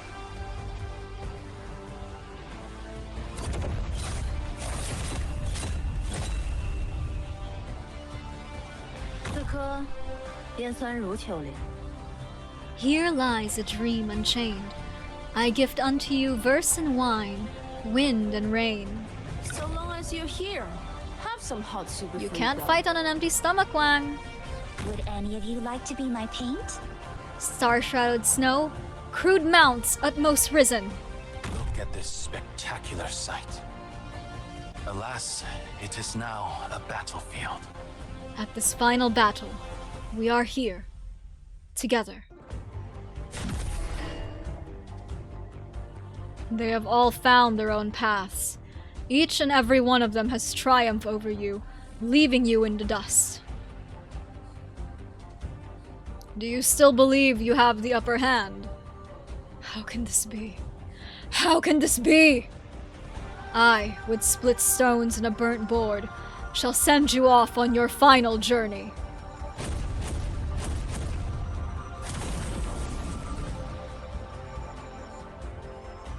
No, it is not yet over. There is still a chance.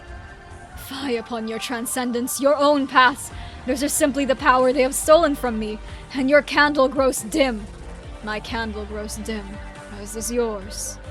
You have squandered your memories. Now upon this faraway board, we are all equally insignificant. What? You dare. You cannot! We no longer need you. The people of this land no longer need you. Even the evolution and the future upon which you fixate no longer need you. And when your opponent no longer needs you, your fate is sealed.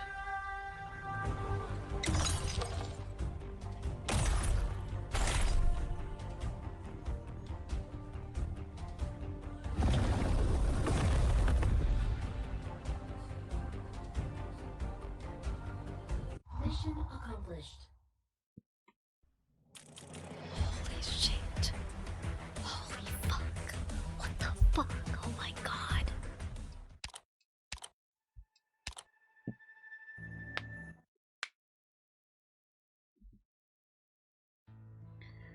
Memories from time immemorial pour down like a torrential rain, washing away its enormous, empty consciousness.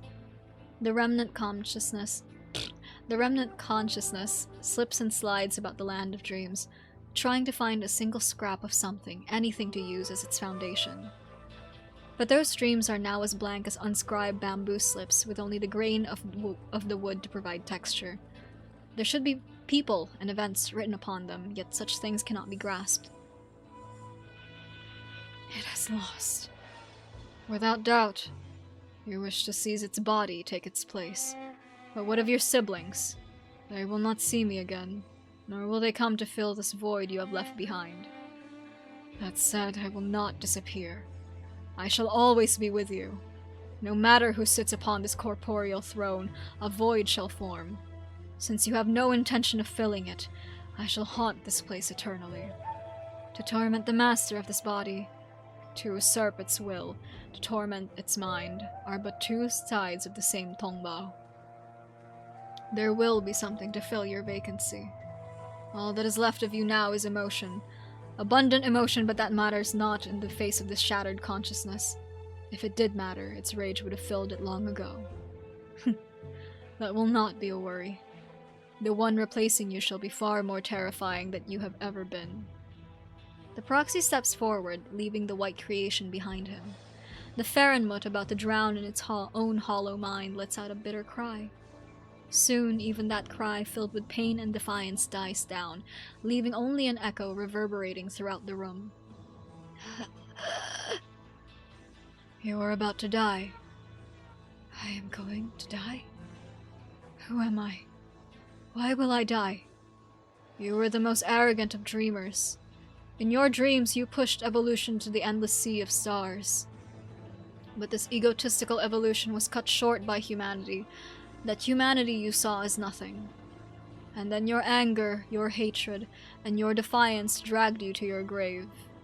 But at the very end of it all, you died by my hand. You will destroy the future. That future of evolution that escapes ruination, and through infinite expansion touches the face of the void. It was a dream you would have never been able to see to fruition. Evolution will not stop because of your death. Your passing will simply be released for a will that has suffered for 1,000 years. If you truly yearn for that future where the stars shine only for you. He lifts up the last of his stones. In his hand, they slowly lose their forms, turning into a blade. It looks on as he lifts up the last of its stone. It looks on as he lifts up the last of his stones. He throws them up into the sky, up towards the boundless heavens. He takes the last of this congealed sharpness and thrusts it into its eye. It watches as those black stones become a galaxy that flows towards it until the bestial sway closes its eyes. The bestial sway espies the future that exists only in its dreams. May you dream well. The entire room begins to shake before ultimately collapsing. The forms of Proxy and Farenmut slowly merge together. No longer shall they be parted. Here a new sway is born.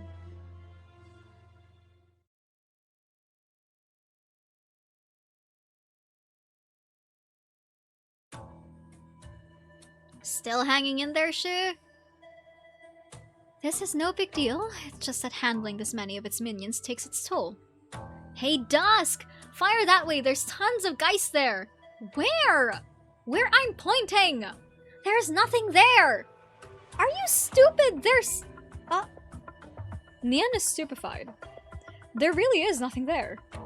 And not just there, it is as though someone has sneakily wiped away the blot of ink staining the ground. The rampaging Geist of just a moment ago are nowhere to be seen.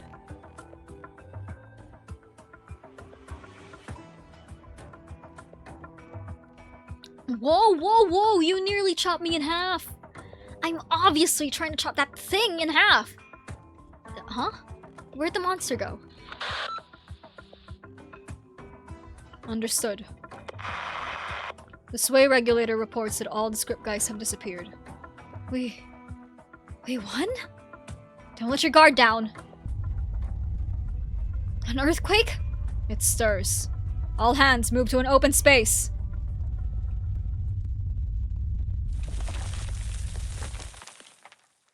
The shaking from afar arrives. The time has come. The Trulong grasps the jade seal used to start the device. It might just be his imagination running wild, but he feels a connection between the machine and the blood running through his veins. During this moment of hesitation, a great shadow appears before him, nearly covering the entirety of the Originium's radiance.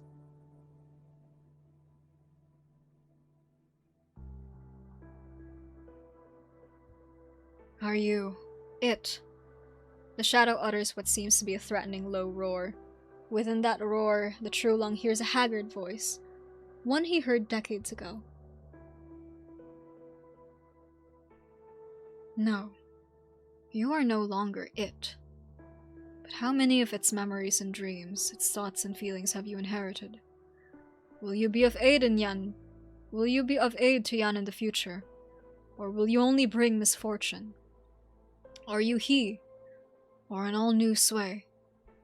Its pale memories, withered dreams, exhausted thoughts, befouled feelings, they all roil and jostle through my consciousness at this very moment. But you are correct.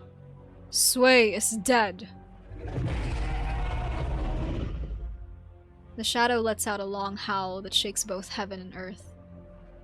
But what you, your ancestors, your nation, owe it, is also what you owe me and mine. Those arts winding their way through your body are proof your ancestors shackled us for 1,000 years. Though these memories be faded, these dreams be wilted, these thoughts be decayed, these feelings be rotted away, this rage of 1,000 years still burns as bright as the sun. But you are not him. If your hatred has not been diminished, then make your move. You wish to use this piece of Originium to take me down with you. It shall be my final act in service to Great Yan. If you are a new sway, I shall rid my country of you, even if it costs me my life. If you are Wang, My promise to you stands. Your life shall be spared, and you will be pardoned for deceiving the crown. And now for regicide. I shall also pardon myself for the crime of unclarity of thought, which led to suspicion between parent and child, the scattering of kin, the formation of factions, and unrest that rocked the nation. Do you truly seek death?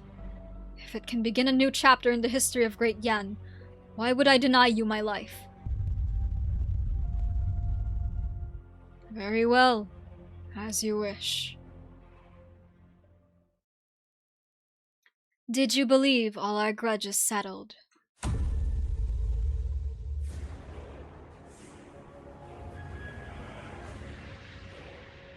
You are finally here. We finally meet. Hey, you are no longer it. It was slain by my hand. You are too late. You actually did it. That ridiculous plan of yours actually worked? Very well. If you have taken its place, then you shall bear my rage. The ancient colossus remains quiet, silently watching the near-dead kin. What is this? Are you pitying me? Up until the end of this endless journey, the millennium of hatred burned bright in Ya's chest, unwavering for even a moment. So why now, when Ya sees Sui for herself, does the hate seem to fade away, leaving only nothingness? Why are you so unconcerned? Were you hoping I would grant you release? No, I will not kill you. The sword in her hand hesitates. What would come from enacting this vengeance? A bloody end for the both of them? Why take up arms? Why betray them? She finally realizes that with the death of Sui's consciousness, those answers she had searched for are no longer in reach. But how could I ever forgive you? This is your own fault. You should have arrived sooner. You should have witnessed its death. Or maybe you should have contributed to that to quell your deadly grudge. But there is still something you can do, late though you are. Originium? This was all part of your schemes.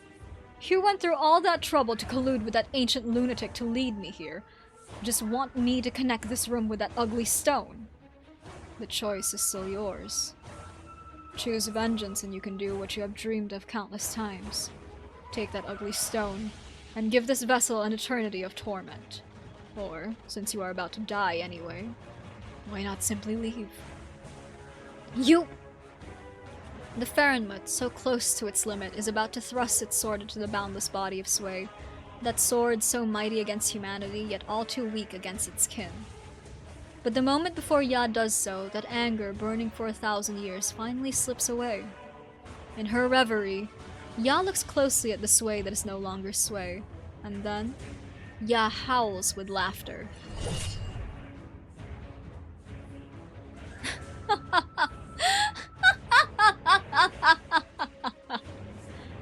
The enormous vessel remains silent. I do not know why you are so adamant on being tortured, or why you wish to bring this cursed originium into your body. All I know is that is what you want.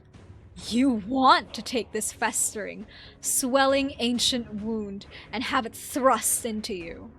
Very well. I will humor you. For you are not Sui, but Wang, the Sui Slayer. And so I shall help you. I shall help you repay its sins over endless time. But in a vessel such as this, even the strongest of spirits will be worn away and assimilated, ultimately becoming just like it. When that time comes, I shall return. I shall have my vengeance by slaying you with my own 2 hands. But as for now, I do not wish to hear you prattle on about explanations and the like. I do not wish to hear you squabble with those insects. All I want to do to this body is have my unprecedented vengeance. One most fitting for we souls who have walked since the beginning. Cutting away the seasons is not a power without a price, especially for a Farenmut on the brink of death, meddling with the most primal force of this land. But Ya still does it anyway. That piece of originium, alongside the space it occupies, is cut away by Ya, then ruthlessly thrusts into the depths of Sway's body. And then, all she sees is black. Ya has already forgotten her two kin she had trapped with an illusion. With the fading of the last of her strength, they break free. Now they watch her body slowly weather away, their faces lined with sorrow.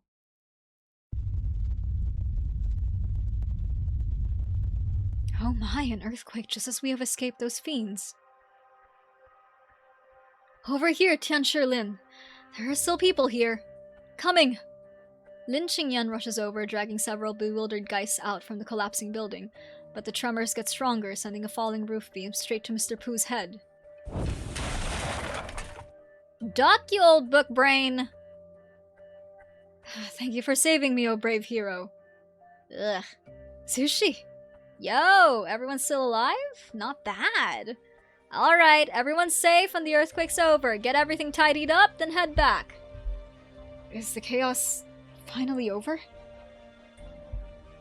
The childlike Tianshi narrows her eyes, looking out towards the tomb of Sui. She has a rare somber expression on her face, a far cry from her usual cynicism. This was your choice, YAYYYY failure. Your calculation. You must have foreseen what kind of disaster this piece of origin would bring with it to think up of a solution like this. It means nobody's going to dare mess with you, but you might as well be damning yourself to eternal hell this way. You chose a bitter road to follow. I don't know if this counts as me helping you or hurting you. Plotting a great windfall for all beings in this realm. You actually did it. This game is yours, YAYYYY failure.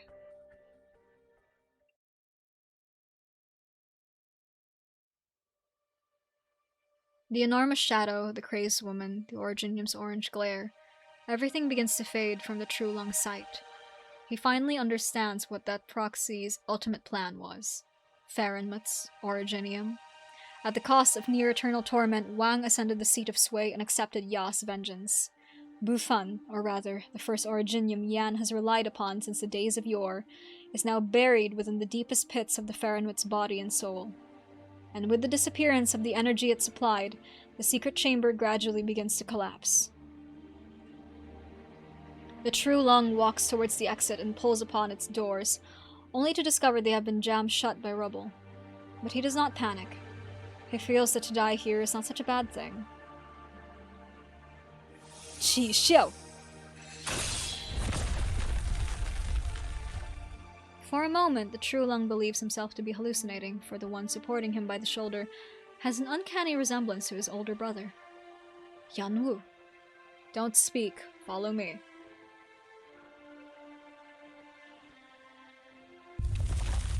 Like the room behind it, the blood-red hidden passage begins to crumble away in the wake of Bufan's disappearance. The True Lung leans against Wei Yanwu's shoulder, doing his best to match his pace. His pace. He still feels like this is all a dying dream, a meeting with his estranged brother that his feeble consciousness conjured up. He tries to think back to his younger days, when he made mischief with his brother as they ran through the hallways of the palace. What season was it? Was it autumn? No, it was not that cold, so it must have been...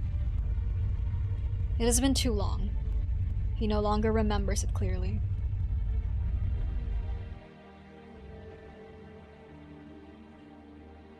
The prolonged earthquake finally stops. The panicking court mandarins look at each other, unsure what is to come next. At least until a familiar face unhurriedly walks in. You may all rest easy. Supervisor, do you mean to say... The Sway menace has been... thoroughly resolved. I ask you all to return to your posts. The chaos is over, but there are still many things in Baizhou that require our attention. The Imperial Guards standing behind her add a little gravitas to her declaration. After some hesitation, the mandarins tidy their clothes and hats before they walk out the doors.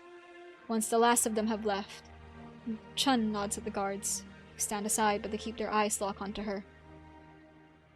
He did it. Eliminating Sway and finding you. He did both of them. The former candle holder, the current supervisor of the sway regulator, listens to the heartbeat of the Fahrenmut. It is the rage that enormous creature felt against itself, but there is a gentle breath accompanying that pulse. From within, she hears something not of that consciousness far away from that vessel, gathered somewhere within Baizhao, and it speaks of forgiveness.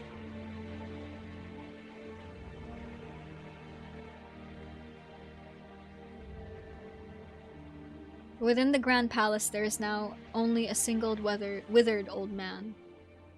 Ever since the True Lung descended underground, he has waited here, listening to the reports from Yumin, the uproar in Baizhao, and the declaration from the sway regulator to the entire city that all is now well.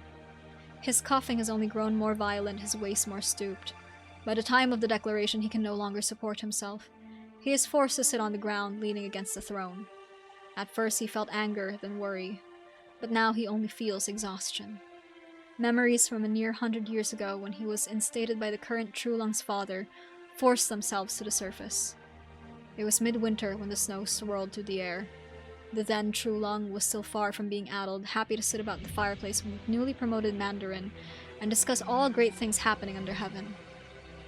Contact between Laterano and Iberia, the war between Colombia and Victoria, Ursus's desire for conquest, the turmoil in Higashi, the mysterious weapons of Kazdel, and Sway. As it was not exercised the first time, the True Lung was resolute in having the second attempt come with no mistakes.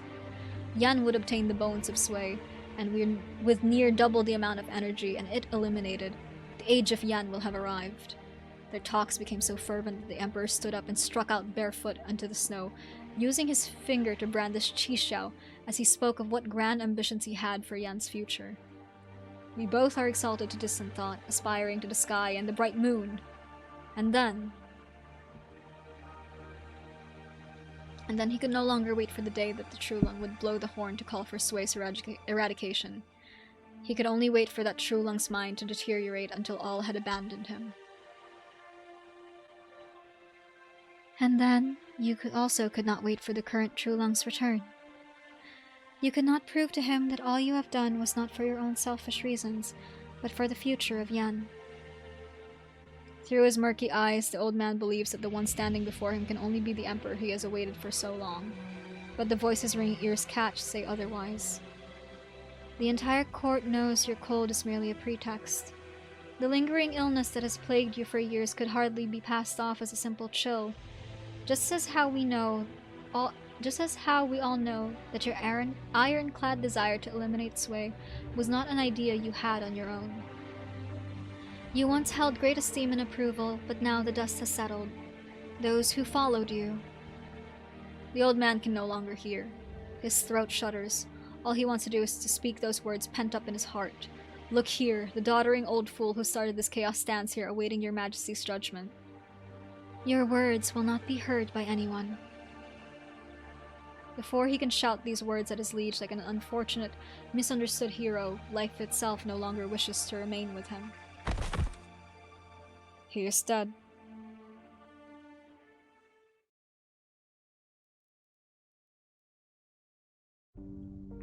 Wow, this place sure has changed a lot. Finally tearing down this eyesore of a tomb. Had the same idea 5 centuries ago. I can't believe you're in a mood to talk like that. We still don't know what it's like inside. Well, it's obvious, isn't it? We're alive, which means he's not dead.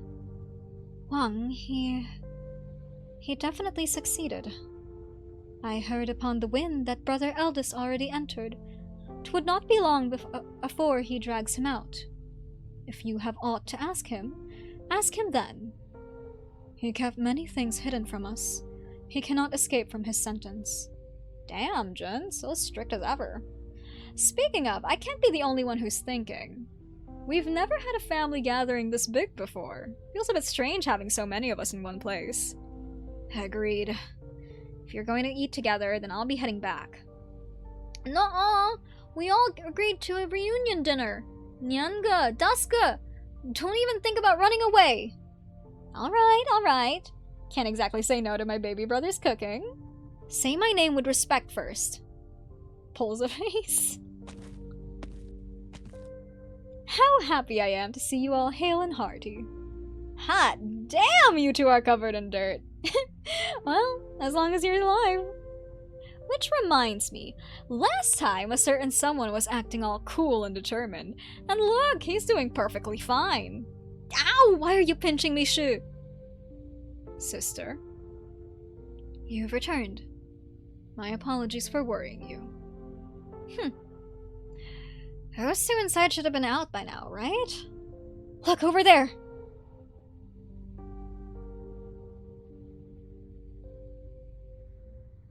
You finally emerged, Daga. Wang, is he... What the... Chungyue looks towards his siblings. They see the mirthless look upon his face, and they know it to be an ill omen. He restrains himself from letting out a sigh that would be tantamount to a declaration.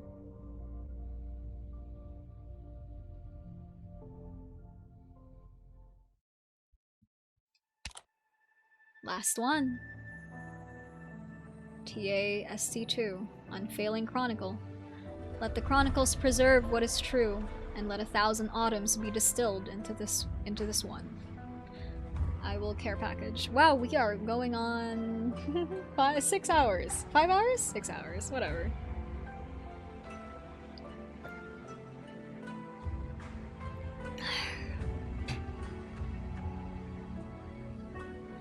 Alright.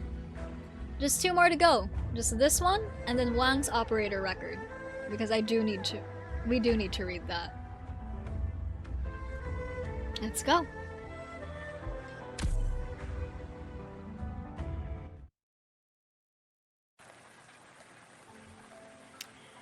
Yes, father didn't tell anyone when he left. No, maybe I was the only one he didn't tell. I don't know. I can barely remember anymore. Mother had just passed away at the time, too. Mother, she never liked father, or me. In the end, Tal as well. Father left much less of an impression on me compared to mother. Once, when I was confronting YAYYYY, I said father was a weak man. My opinion still stands. But he really did try to love me and Tal. When I was young, I was scared when YAYYYY came to our house to find mother, so he took me outside. Ever since that day, he would drown his sorrows, needing more booze every time, though he never drank in front of me. Tal didn't like him either at first. He spent a lot of time with her, even learning Victorian alongside her, though he had never heard the language before in his life. When mother was at her most agitated, he would tell us to go outside and face mother's madness alone.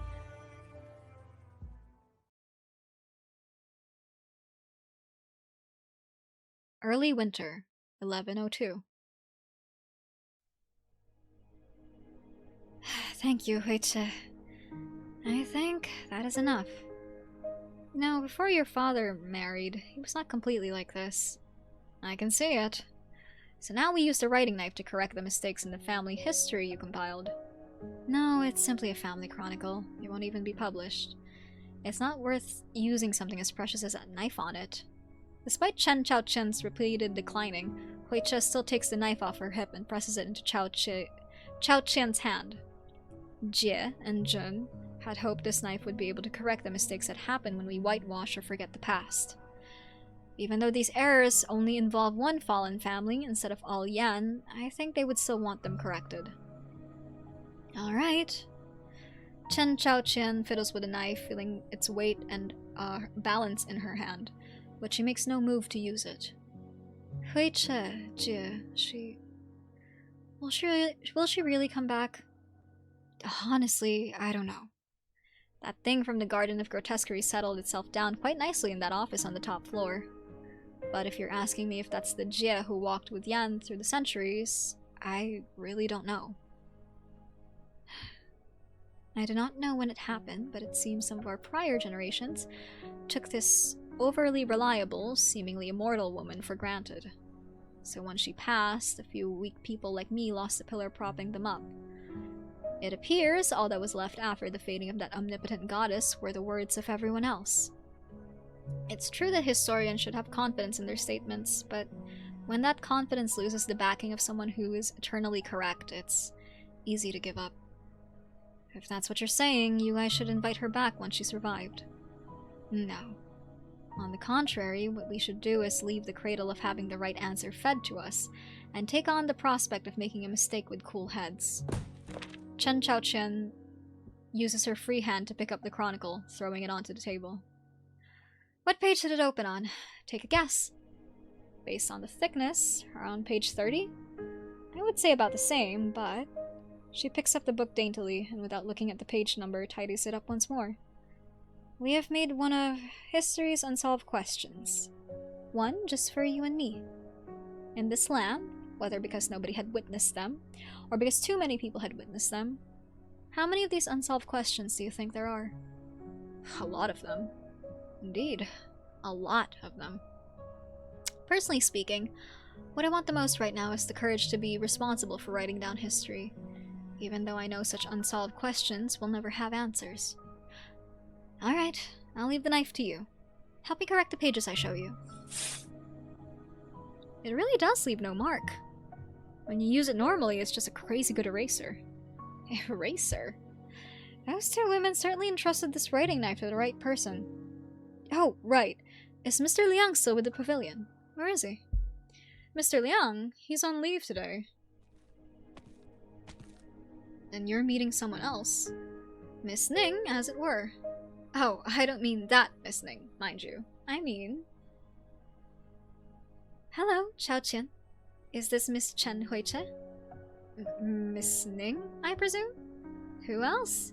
Shichu wouldn't have to go to the Ministry of Rights early in the morning to ask for leave to come here. I see, I see. A pleasure to meet you. I am Ning Yin. I heard Chao Chen would be transferred to a research post at the Imperial Historical Cabinet in a few days, so I came to discuss recent events with her, and also to use some treats to hear her opinions, alongside seeing the writing knife. My colleagues at the cabinet are pulling out all the stops. They want to take advantage of the fresh winds of early winter to do some innovative research.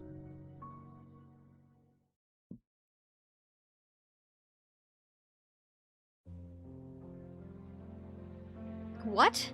Fang still doesn't want to come over? But the kiddo made his hot pot, not me! I didn't even throw in any weird herbs and roots! My master says there is still many suffering from disease across this land. He believes that in being able to avert this disaster, he is much more fortunate than the sick. But he also says he'll be in Yan for a while, so if he's ever nearby, he'll come see you. Okay, if that's all, Master's rather pressed for time, so I should head off. Hold it! Yan pulls out a lunchbox packed full with food out from somewhere. Tell him that if he doesn't eat it all, he's not allowed to slink out of Yan. Got it. No laughing. There's one for you too. This time it is Shu who offers a finely wrapped bundle. Upon hearing you were from Sargon, our eldest brother became rather interested, telling you a few things about your food. Little Yu had to make a few guesses, and he put his own personal spin on things, but he managed to make a whole bag's worth. We thought it was rather good, but we're unsure if it's to your tastes. Please, take it. Consider it our gift to you. Oh, 谢谢! Thank you, everyone!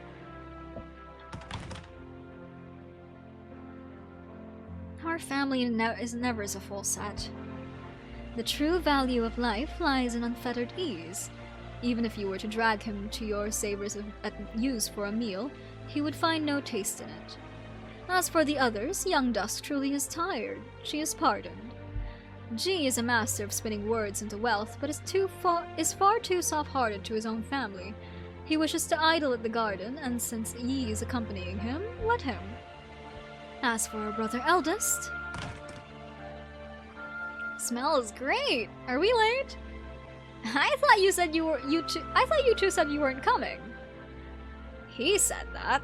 I said nothing of the sort. Ugh. Since I was coming, I couldn't just leave him by himself at the garden, so I brought him along. Nice going! This piece of work decided to work some magic at Dahuang, then he's been hiding from us these past few days. What's his punishment, Shu?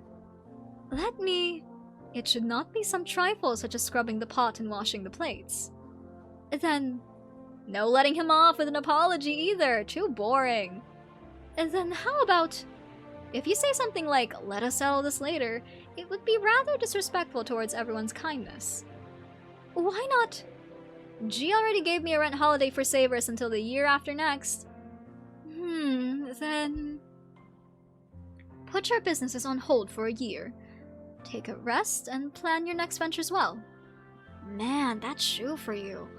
Always managing to find a way to let people off easy no matter what we think of. Letting him off easy? I haven't finished yet. Within this year, G, what you owe others and are able to repay, you must repay. I shall keep it in mind. Alright then. Everyone take your seats. No, I just sleep a little longer. Young Dusk said she wished to sleep until next spring, Jin.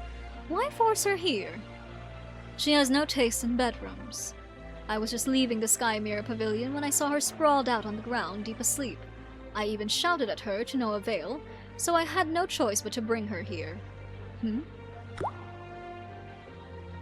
As she spoke, the slumbering dusk splayed out across Jin's back, suddenly dissolves into a scroll. Didn't think my little sister knew how to work some magic too. With the unfurling of the scroll, the real dusk appears atop a boulder, seemingly sound asleep. The others also see that the thing sealing Nyan's mouth shut is a talisman. None dare make a move, fearing the next mouth to be sealed would be their own. In the end, it is Ji who cautiously peels the talisman off Nyan. It reads, "You guys eat while I sleep. Don't wake me unless Wang comes back." Also, to Nyan, no firecrackers or I'll use my talismans to seal your entire body.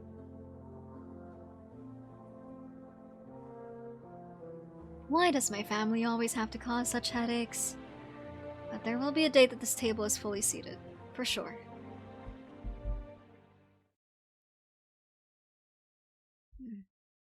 Late once again. Indeed. Far too late.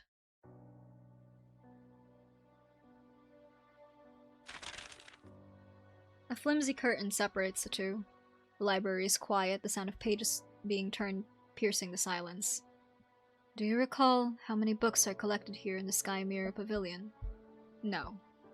43 million volumes. 43 million texts. Compared to the last 1,000 years of history, these words are but a single grain of millet within a great granary. At the time, my greatest dream was to dedicate my life to complete a hydrological chart of Yan that our forebears could not. I had thought I could grow old here within this pavilion. This is where I truly belong. But it would not have been what was best for Great Yan. The past is heavy, so heavy that none can shoulder its weight, but also so heavy no one can put it down. So much so that it should not be borne alone. Yet there will always be someone to bear it. You ought to hate me. I do. Are you going to say you have never hated me? I really did think that there would come a day I should die by your hand. I even thought it was the only way things would end where we were to meet.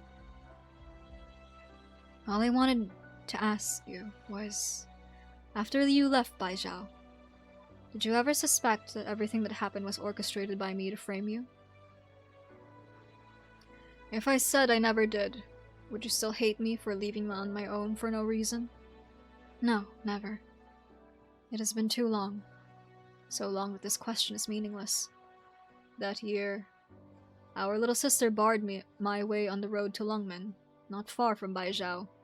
I could escape the city, but I could not escape her understanding of us. She begged me to return to the capital, believing everything could be explained. There should be no misunderstandings between brothers. In the end, she said she would stay with me, until the day I wished to return to Baizhao and clear things with you. I should not have indulged her unruliness. I should not have. I still have not yet met her daughters. They were able to grow up in safety, one of the few bright points in my life. No, I should not use the word safe. The pity is, I was not able to give them even that. Your regrets are many. In truth, I cannot think of a moment in my life where I am certain I made the right decision. So I sat here, waiting for someone to come judge me for my wrongdoings. Pacifying the bestial sway of Great Yan, this single achievement grants enough merit to rival the emperor who began the hunt. But compared to him, you have the kinder heart. You are the only one who has never brought shame to Yan. Yan Li. You can set them aside now. You should set them aside now.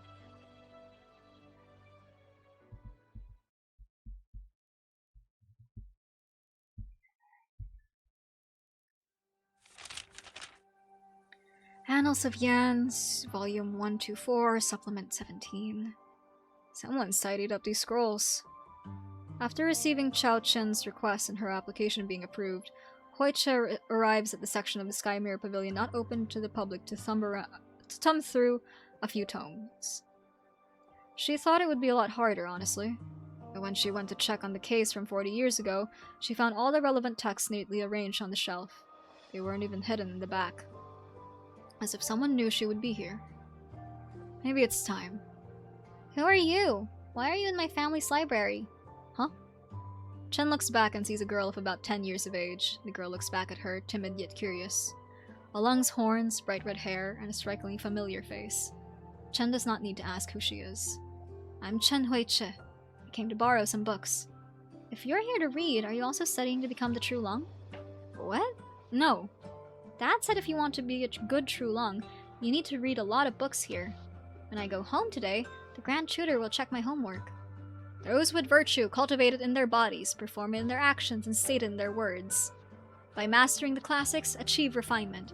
By remedying the ills and practicing the right way, achieve virtue. By giving honest criticism, without caring for offense, achieve... The last part is... Do you want to be the True Long? Can I not be the True Long? Dad says it is a duty I was born with. If someone says from the bottom of their heart that they don't want to do something, then you shouldn't force them to do it. When people are forced to do things, they won't be happy, right? You're wrong! Dad said you need to do your duty. If nobody did, then the whole country will become a mess. I'm going to go find him and have him explain it to you. If there's a chance, I'd like to meet him too. But it's getting late today. How about I send you home? Okay. But do you know where I live? I think I do.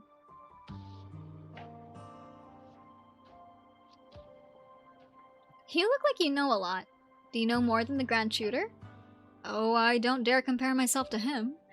But when it comes to certain questions, we have slightly different points of view. The books say the True Long should love the people, right? That's right, but what you should also know is, it's not only the True Long who should do that.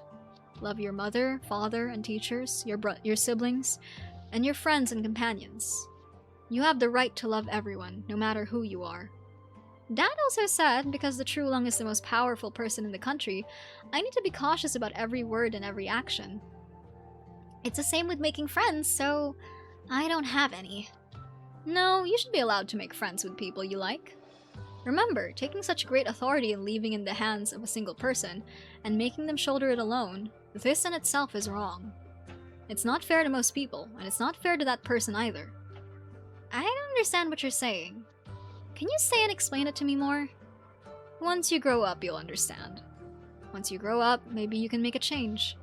So, grow up quick.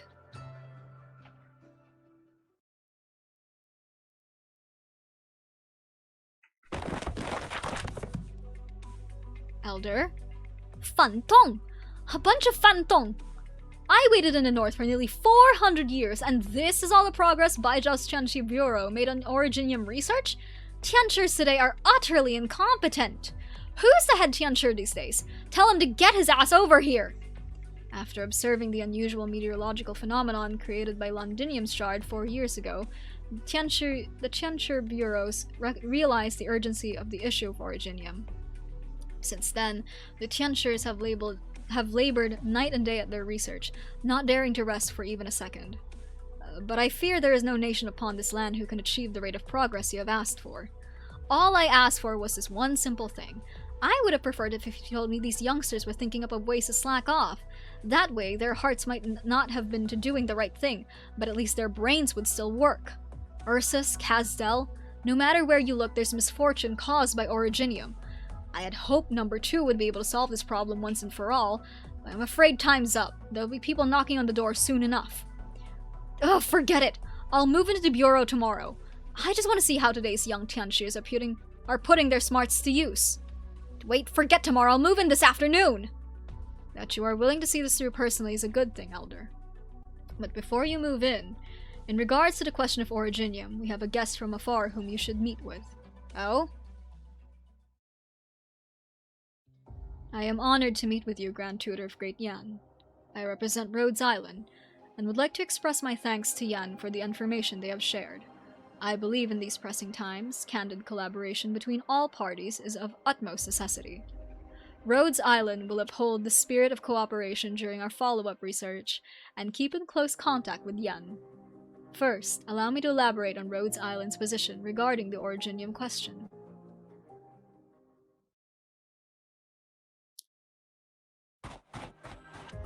You haven't left yet. Good. Still planning on taking me into custody rather than letting me go, Lord Zwol? No, the old Tenture has already vouched for you.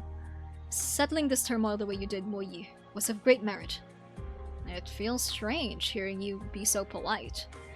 But if you're not here to arrest me, then why are you here? To return this to you. Zwolle carefully pulls a wooden locket out from his pocket.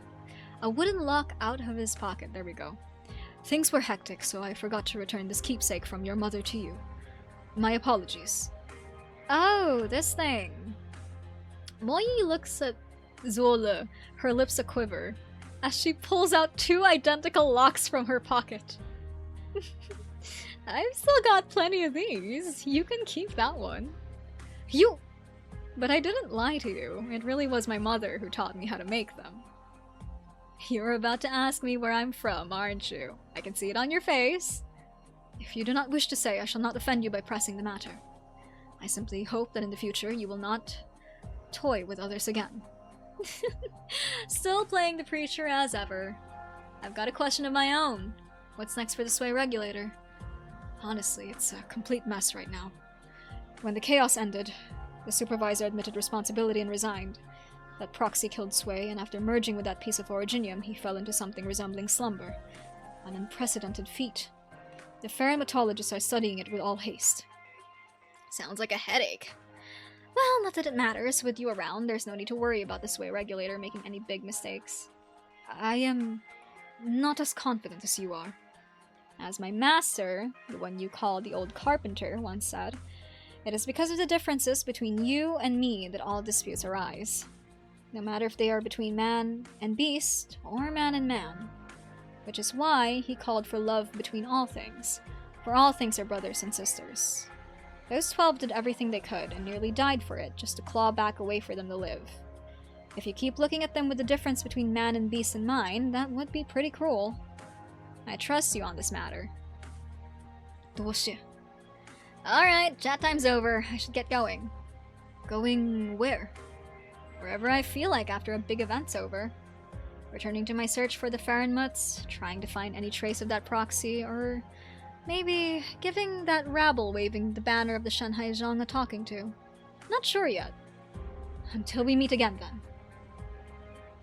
The girl waves her hand, and in an instant she disappears amidst the sand-laden wind.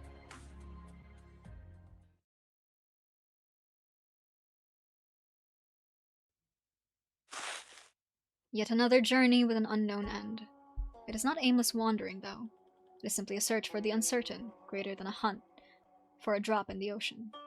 He has walked so far and for so long.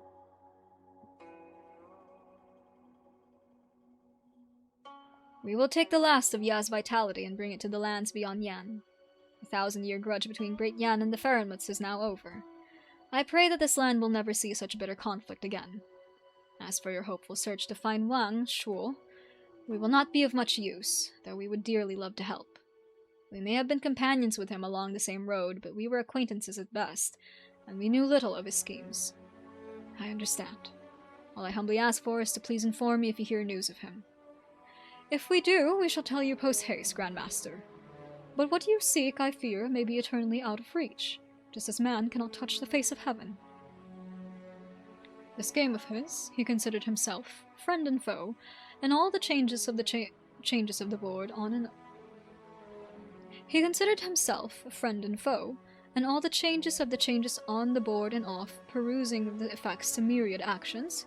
Such arduous feats will inevitably result in the opposite effect. If what you seek is a means to free Wang from that tomb, then you seek in vain. But if what you seek is a stone in reserve, or some idle scholarly digression, heaven and earth are wide and full of many mysteries. Joshe, sirs. Duoshe. Sorry, whatever. There may have been a moment where the land under his feet was his board. There should be some trace of him somewhere upon it. But what is being sought is nothing more than a single black stone. When he walked the paths of possibility alone, seeing a way out for everyone, seeking a solution, did he ever feel this helpless? That endless, far too endless journey, long enough to make a being like him sense the passing of fleeting time. Man cannot touch the face of heaven.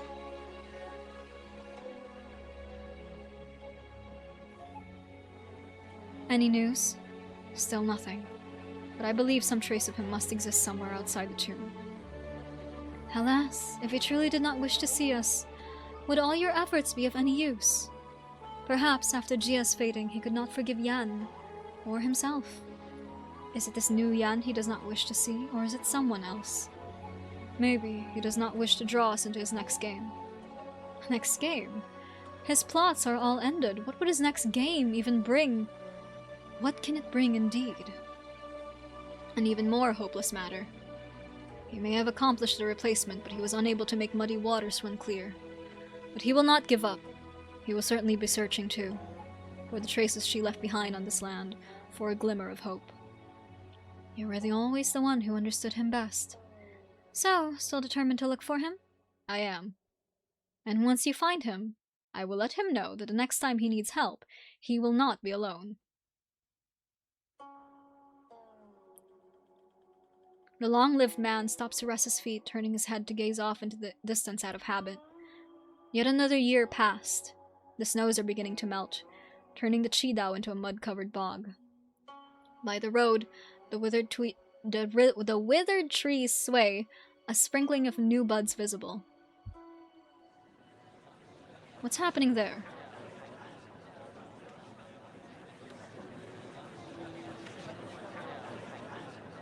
It is an ordinary village, with an ordinary YAYYYY stall, though one surrounded by a bustling audience. Whether they watch because of bitter battle, or because of high stakes, he is unsure. It's over, look at the points! How much money is he going to lose over this game? Rightfully so, might I add. Imagine learning how to gamble with YAYYYY at such a young age instead of studying properly. Look, you can't blame the kid. If it wasn't for his deadbeat gambler of a dad losing the entire family fortune at the board, not to mention his sick little sister, if you're going to blame him, blame his lack of skill. And again, the rich guy he's facing is a disgusting bastard. Looking at the kid's black stones, man, even the Shen would find it hard to save him. The young man maintains his determined expression, seeming not to hear the many comments from the crowd, but the beads of sweat dripping off his brow expose the panic in his heart. It's obvious how things will end. He has at most 10 moves left. All he can do now is throw in the towel.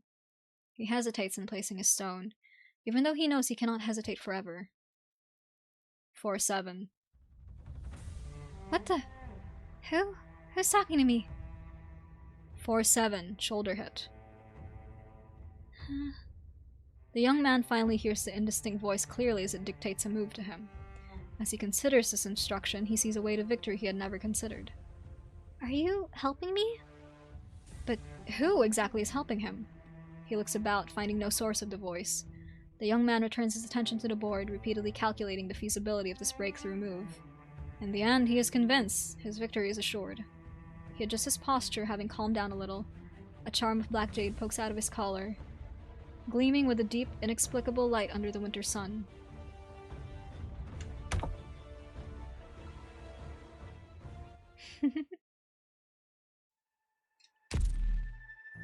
And that was the end of 1,000 Autumns. First of 1,000 Autumns. And then, finally,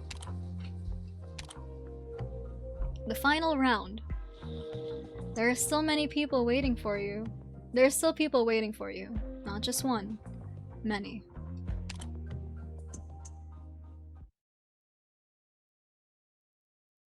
He has finally done it. 1,000 years of planning and sacrificing has paid off. But it came too late. So late he feels no joy from it. After 100 years of whittling away, his shattered mind has been reduced to a single fragment. Deep in the bowels of the earth, the unending corrosion and fraying of the ascended consciousness by the Originium buried within the Farenmut's body has just begun. Now that everything has been settled, that singular stone in reserve awakes from dreamless sleep.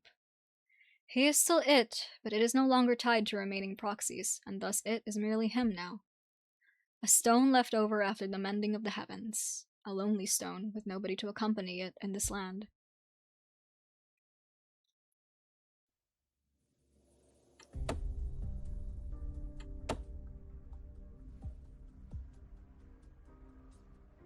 Cut down some sandalwood, send it down the stream. The water's clear and ripply. Don't need to sow, don't need to reap. Why bother getting 300? Whoa. Didn't think I'd run into anyone out here in the woods. Stand a little further back, mister, or my axe will end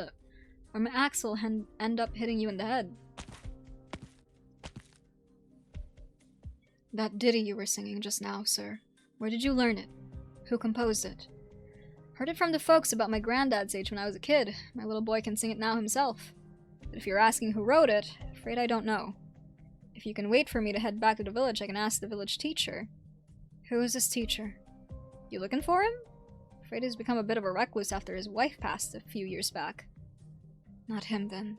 I am looking for a woman. What's her name, then? What's she look like? I know all the people in the 8 villages around here, so maybe I can help. The man stoops down to pick up a branch, writing out a character on the leaf-strewn ground. The characters Ji and Yi, luck and page, come together to form Jie. That's not a word at all. Not even disappointment remains in the man's exhausted eyes. He knew this would be futile, but he cannot stop himself from trying wherever he goes. The woodcutter pauses his work, as if he has been infected by the sorrow emanating from the dispirited man. Sorry, said something I shouldn't have. Don't mind me. Not like anyone in this land can avoid having to say goodbye, right? 7 years ago, my mom's neuropathy was real bad, and she decided to just up and leave, no idea where. Then, 3 years back, a catastrophe hit the village, and I never saw my eldest daughter ever since. I thought about looking for them, and I'm always wondering if there's a way I can see them again, but not like that can happen. Strange, how'd a grown man just disappear like that? The woodcutter wrests himself free from the sad memories, but he finds the stranger gone without a trace. At the same time, a black stone, suffused with a cold light, has at some point made its way into his basket. Not that he noticed.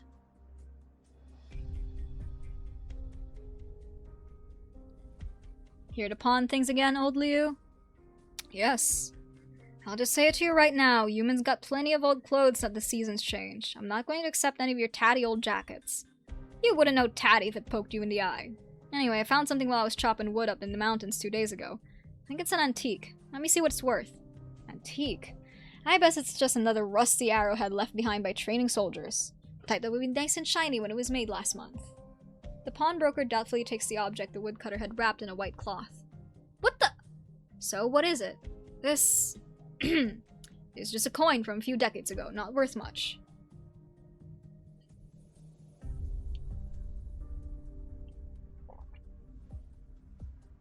You sure about that? Huh? Look at the words on it carefully. It's clearly from 500 years ago. 500 years ago? Are you mad? How could that be? With a sudden change in his temperament, the woodcutter snatches the coin back from the pawnbroker's hands. The rust's gone deep into the coin, made it real light. Look at how they wrote the characters. It's completely different compared to coins from 100 years ago. The hole, the overall shape, it's all 5 centuries ago. You seriously thought you could get away with saying a few decades? The pawnbroker's imposing facade is completely overwhelmed. He has no choice but to pay what he feels an exorbitant price. The woodcutter pockets what to him is a princely sum and leaves the store. However, the moment he steps outside, everything he just said and did becomes impossible to remember clearly. Nobody had noticed that when he took the money, a black Weiqi stone fell out of his pocket, surreptitiously rolling into the shop's storeroom. Business has not been good at the pawn shop today. The sun is falling down, but the pawnbroker had long since closed up shop and left.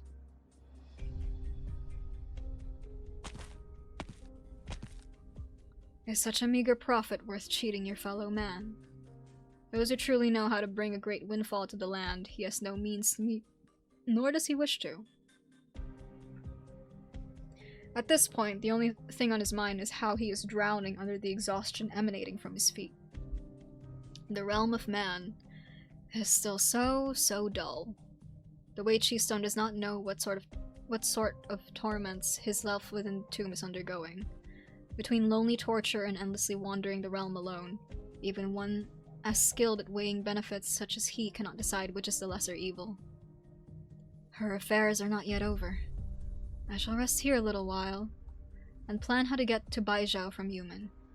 Yumen has only just left Baizhou, and it is highly unlikely to turn back, sorry.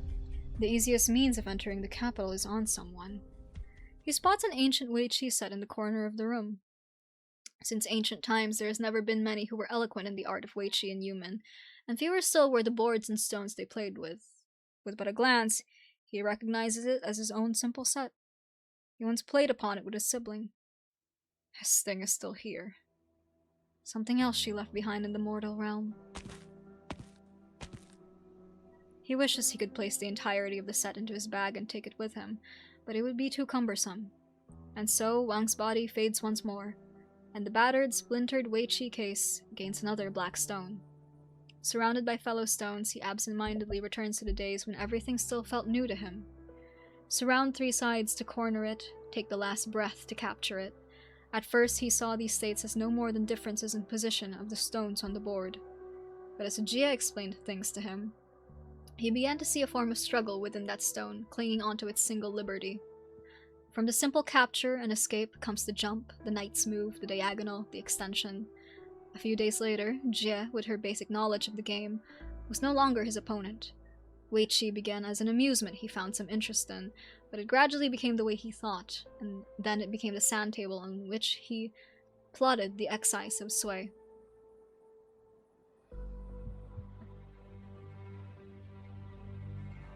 Welcome, welcome! This is the first month we're back to doing regular business again, so we're offering discounts. Oh ho ho, if it isn't old Joe! Mr. Pang?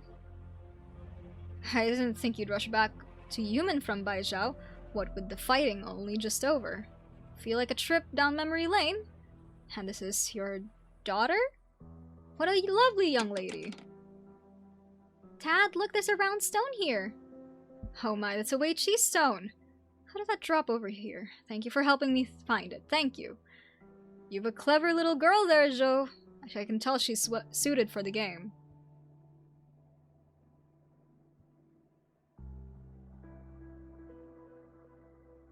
You lost a stone?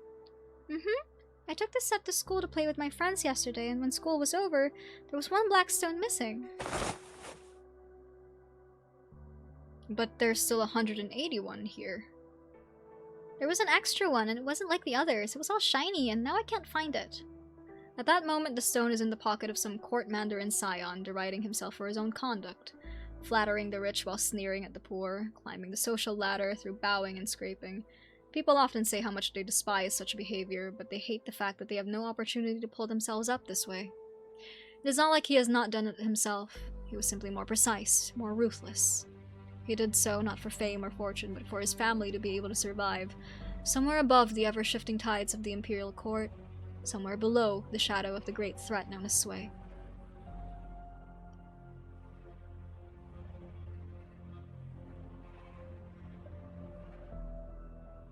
But is that not all over now? Using such ploys over and over did not make him hate himself. No YAYYYY player feels guilt over winning through guile after all.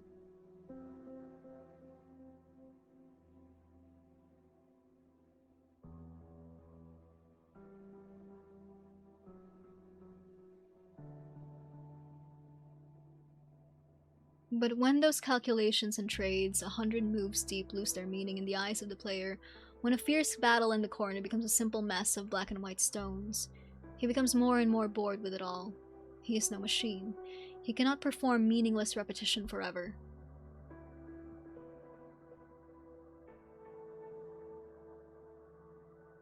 As he wanders back to this place where he and Jie had their fateful meeting, He finds himself less and less able to make a decision. Should he do as he planned before Sway's elimination, and use a single stone to search for some trace of her, whether it takes decades, centuries, or millennia, and see her return for himself? Or should he abandon this worn-out, exhausted, lonely stone once he is sure everything's on the right track, and withdraw from the land and say farewell to all things past and present?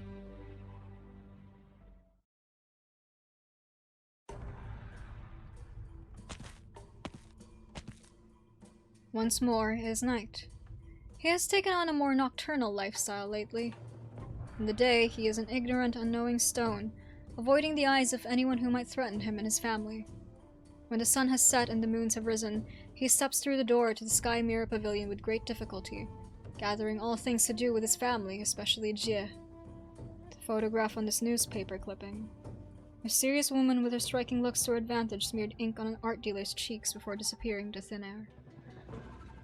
Criminal who falsely used the Grandmaster's name to open abusive kung fu school has been arrested, found to have deserted the human army. These are documents from the Sui regulator. Negotiations with the Shanghai Zhong are slow going, but they still bore fruit, for their leader has agreed to meet with the candle holders in a few days. The Sui regulator has been reorganized, the focus of their work shifting from Sui to affairs involving other Farenmuts.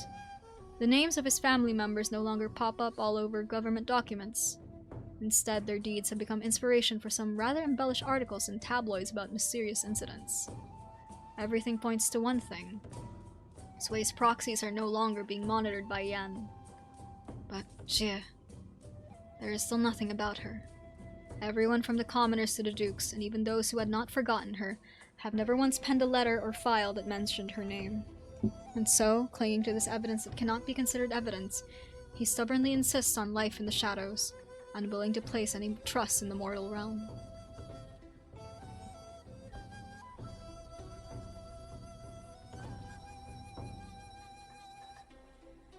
Chao Chen is busy this week, Miss Chen, so she asked me to receive you. Thanks. Are these the leftover pages? Leftover pages. Mere mention of these words rouses the unusual YAYYYY stone from his exhausted slumber. Moreover, she has the writing knife. He could never be mistaken about that. He is well aware of this woman and what her situation is. The stone tumbles from an unremarkable bookshelf in the Sky Mirror Pavilion, falling into the pocket of someone here to return books, who then moves to the book return point, where the air conditioning is blowing at full blast.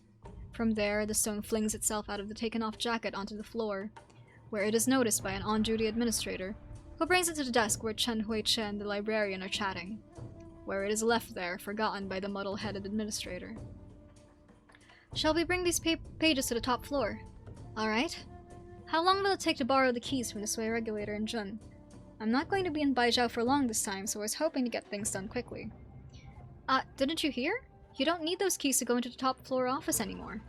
Those complicated locks have been removed so some VIPs can enter whenever they like. You just need to pass facial verification now. By VIPs, you mean... Aside from the YAYYYY player, who we still don't know the whereabouts of, all of them have come to visit, some more than others. You also have deep ties to this place, see? Right. Thanks for helping me get registered. It's no problem. Now, if you could please look towards the camera. Ow! All done. Please wait a moment while I update your authentication in the central control room.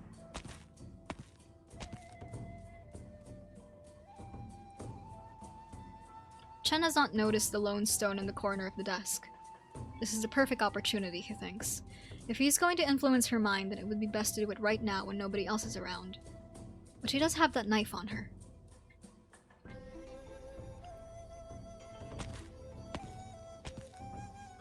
That's everything sorted. I'll take you upstairs, Miss Chen. Thanks again. In the end, the stone decides to fall into the pocket of the librarian, rather than Chen Huiche's. Nevertheless... What is it?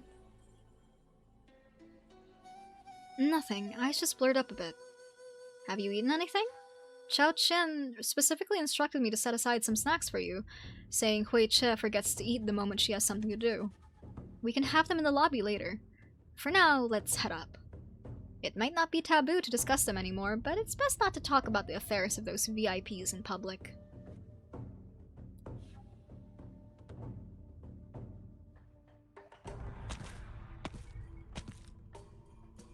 Yes, academician Jun comes here frequently. I feel like she's the one who comes the most, aside from Yi, who's stationed in the Garden of Grotesqueries, and Yu, who runs a shop in Baizhou. I suppose Danyan's not too far from Baizhou? Yes, she also brings different musical instruments every time to perform for the creation inside. Sometimes it's a guqin, sometimes it's a dongxiao flute, sometimes it's a violin or viola or something like that. Sometimes she even brings an electric guitar and effects unit. Those are just the ordinary instruments. The funniest one was a flute that sounded exactly like a flat beak fowl beast. She was putting her all into her performance, and the creation looked like it appreciated it, while we were standing off to the side trying so hard not to laugh. It is not just Jun they talk about.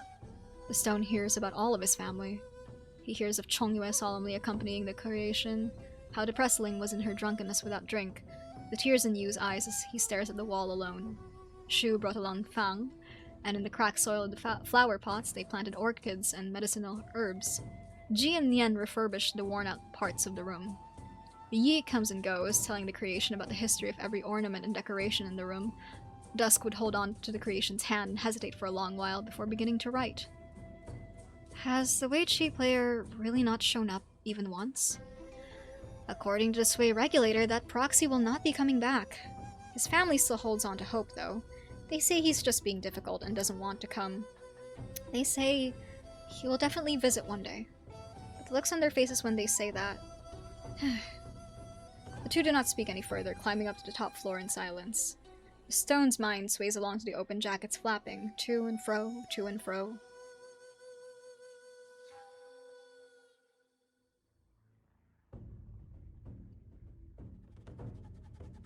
All done? Mm-hmm. I hope my work will be of help. Let's go then.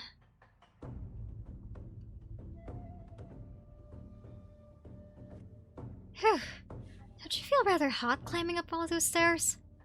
The librarian takes off her jacket, draping it over her arm as she leaves with Chen. Neither of them notice the YAYYYY stone tumbling out of the jacket's pocket.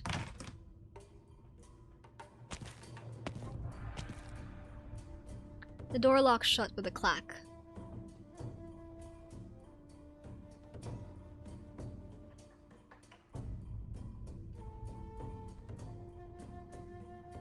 Wang near unconsciously sweeps his eyes across the room's furnishings.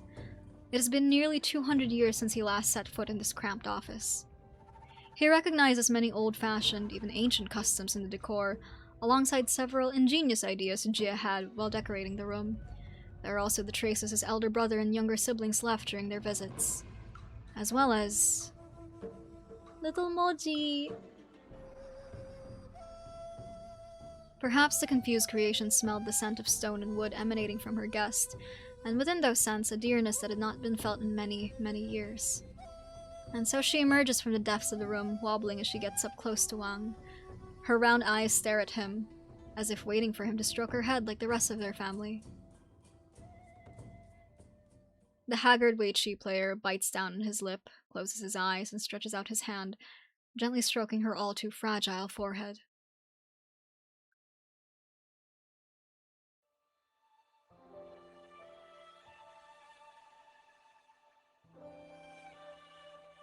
When plans do not falter, it's called full, and a full moon is a beauty to gaze at. To observe the future from the present is to look into the distance, and to look into the distance is to gaze. How about it? Does it not suit you?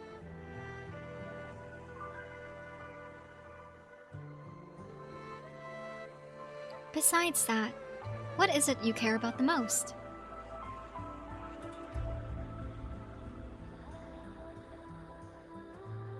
As if that would help me against you.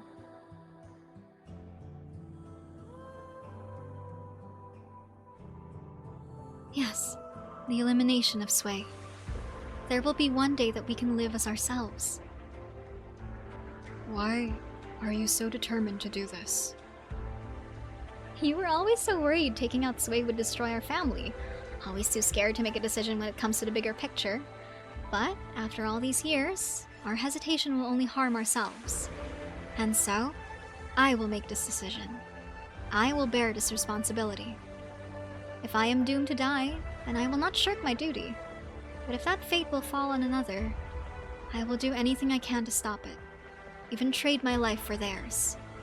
You've seen me compile history before. When I remove the whitewashing and record the truth, have you ever seen me hesitate, even in the slightest? No.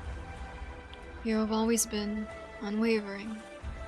Far more than I have ever been. It seems I'm still far too soft on my family. One day, I should break out the face I used to scold people downstairs and give you all a fright. I think that'll be rather interesting. Jie, Yes?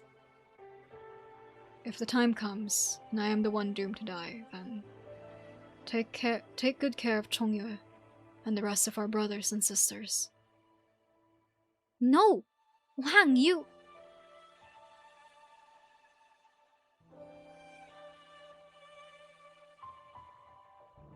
The exhausted Weiqi player slowly strokes the creation's forehead. In her eyes, he sees many things. Astonishment, reminiscence, resentment, regret, blame, relief. And at the end of the end, when all those emotions have passed, he sees only the joy of reunion. He bows his head deep. It appears I am the last of us to come to visit. He shuts his eyes, trying to divine a response from her, but he only hears the sound of the wind blowing at the scraps of curtain. He opens his eyes to look at her again. He did not expect to see an aggrieved tear drip down her cheek. Its flow speaks for her when she cannot, hampered by her muteness. Forgive me.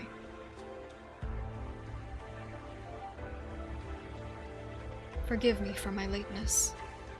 Now that everything has been settled, it is not two proxies that stand here. Only a lonely black stone and a confused Geist. But you managed to win in the end. Victory by half a point is still a victory. You gave up everything, but were able to win a distant yet concrete future. So don't go back. Don't let guilt rob you of the joy of reunion. Do not let exhaustion take away your right to be human, the right you bought with everything we had. Even if the mortal realm is dull, even if your body and soul are worn to the bone, even if all banquets must come to an end, even if you no longer find meaning in living, there are still people waiting for you. Not just one person. Many.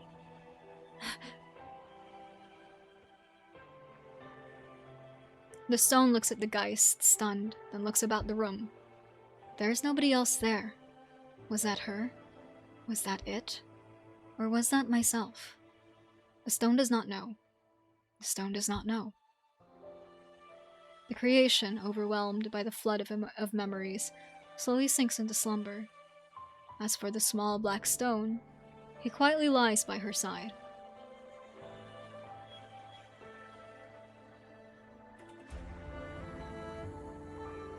The shroud of night falls. The creation has not yet awakened.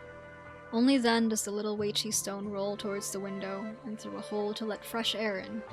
He drops down, away from the top of the Sky Mirror Pavilion. He is still as difficult as ever. Even though he is determined to sacrifice no more stones, he still allows the churning river of fate to push him onwards, until the time it pushes him towards a reunion with those waiting for him.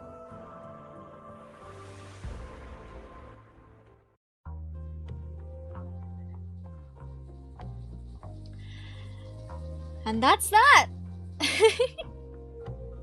And that's that! We finally... Well, I guess we did actually finish in like 6 hours. Doctor. Here, your usual. At your usual seat. 联国数百年前就已经没有期待照这一。 Do you find Rhodes Island comforting? It's more the caffeine. But yeah. Hold on. I don't want to open my eyes. I'm used to the darkness. Oh, look, There's the light.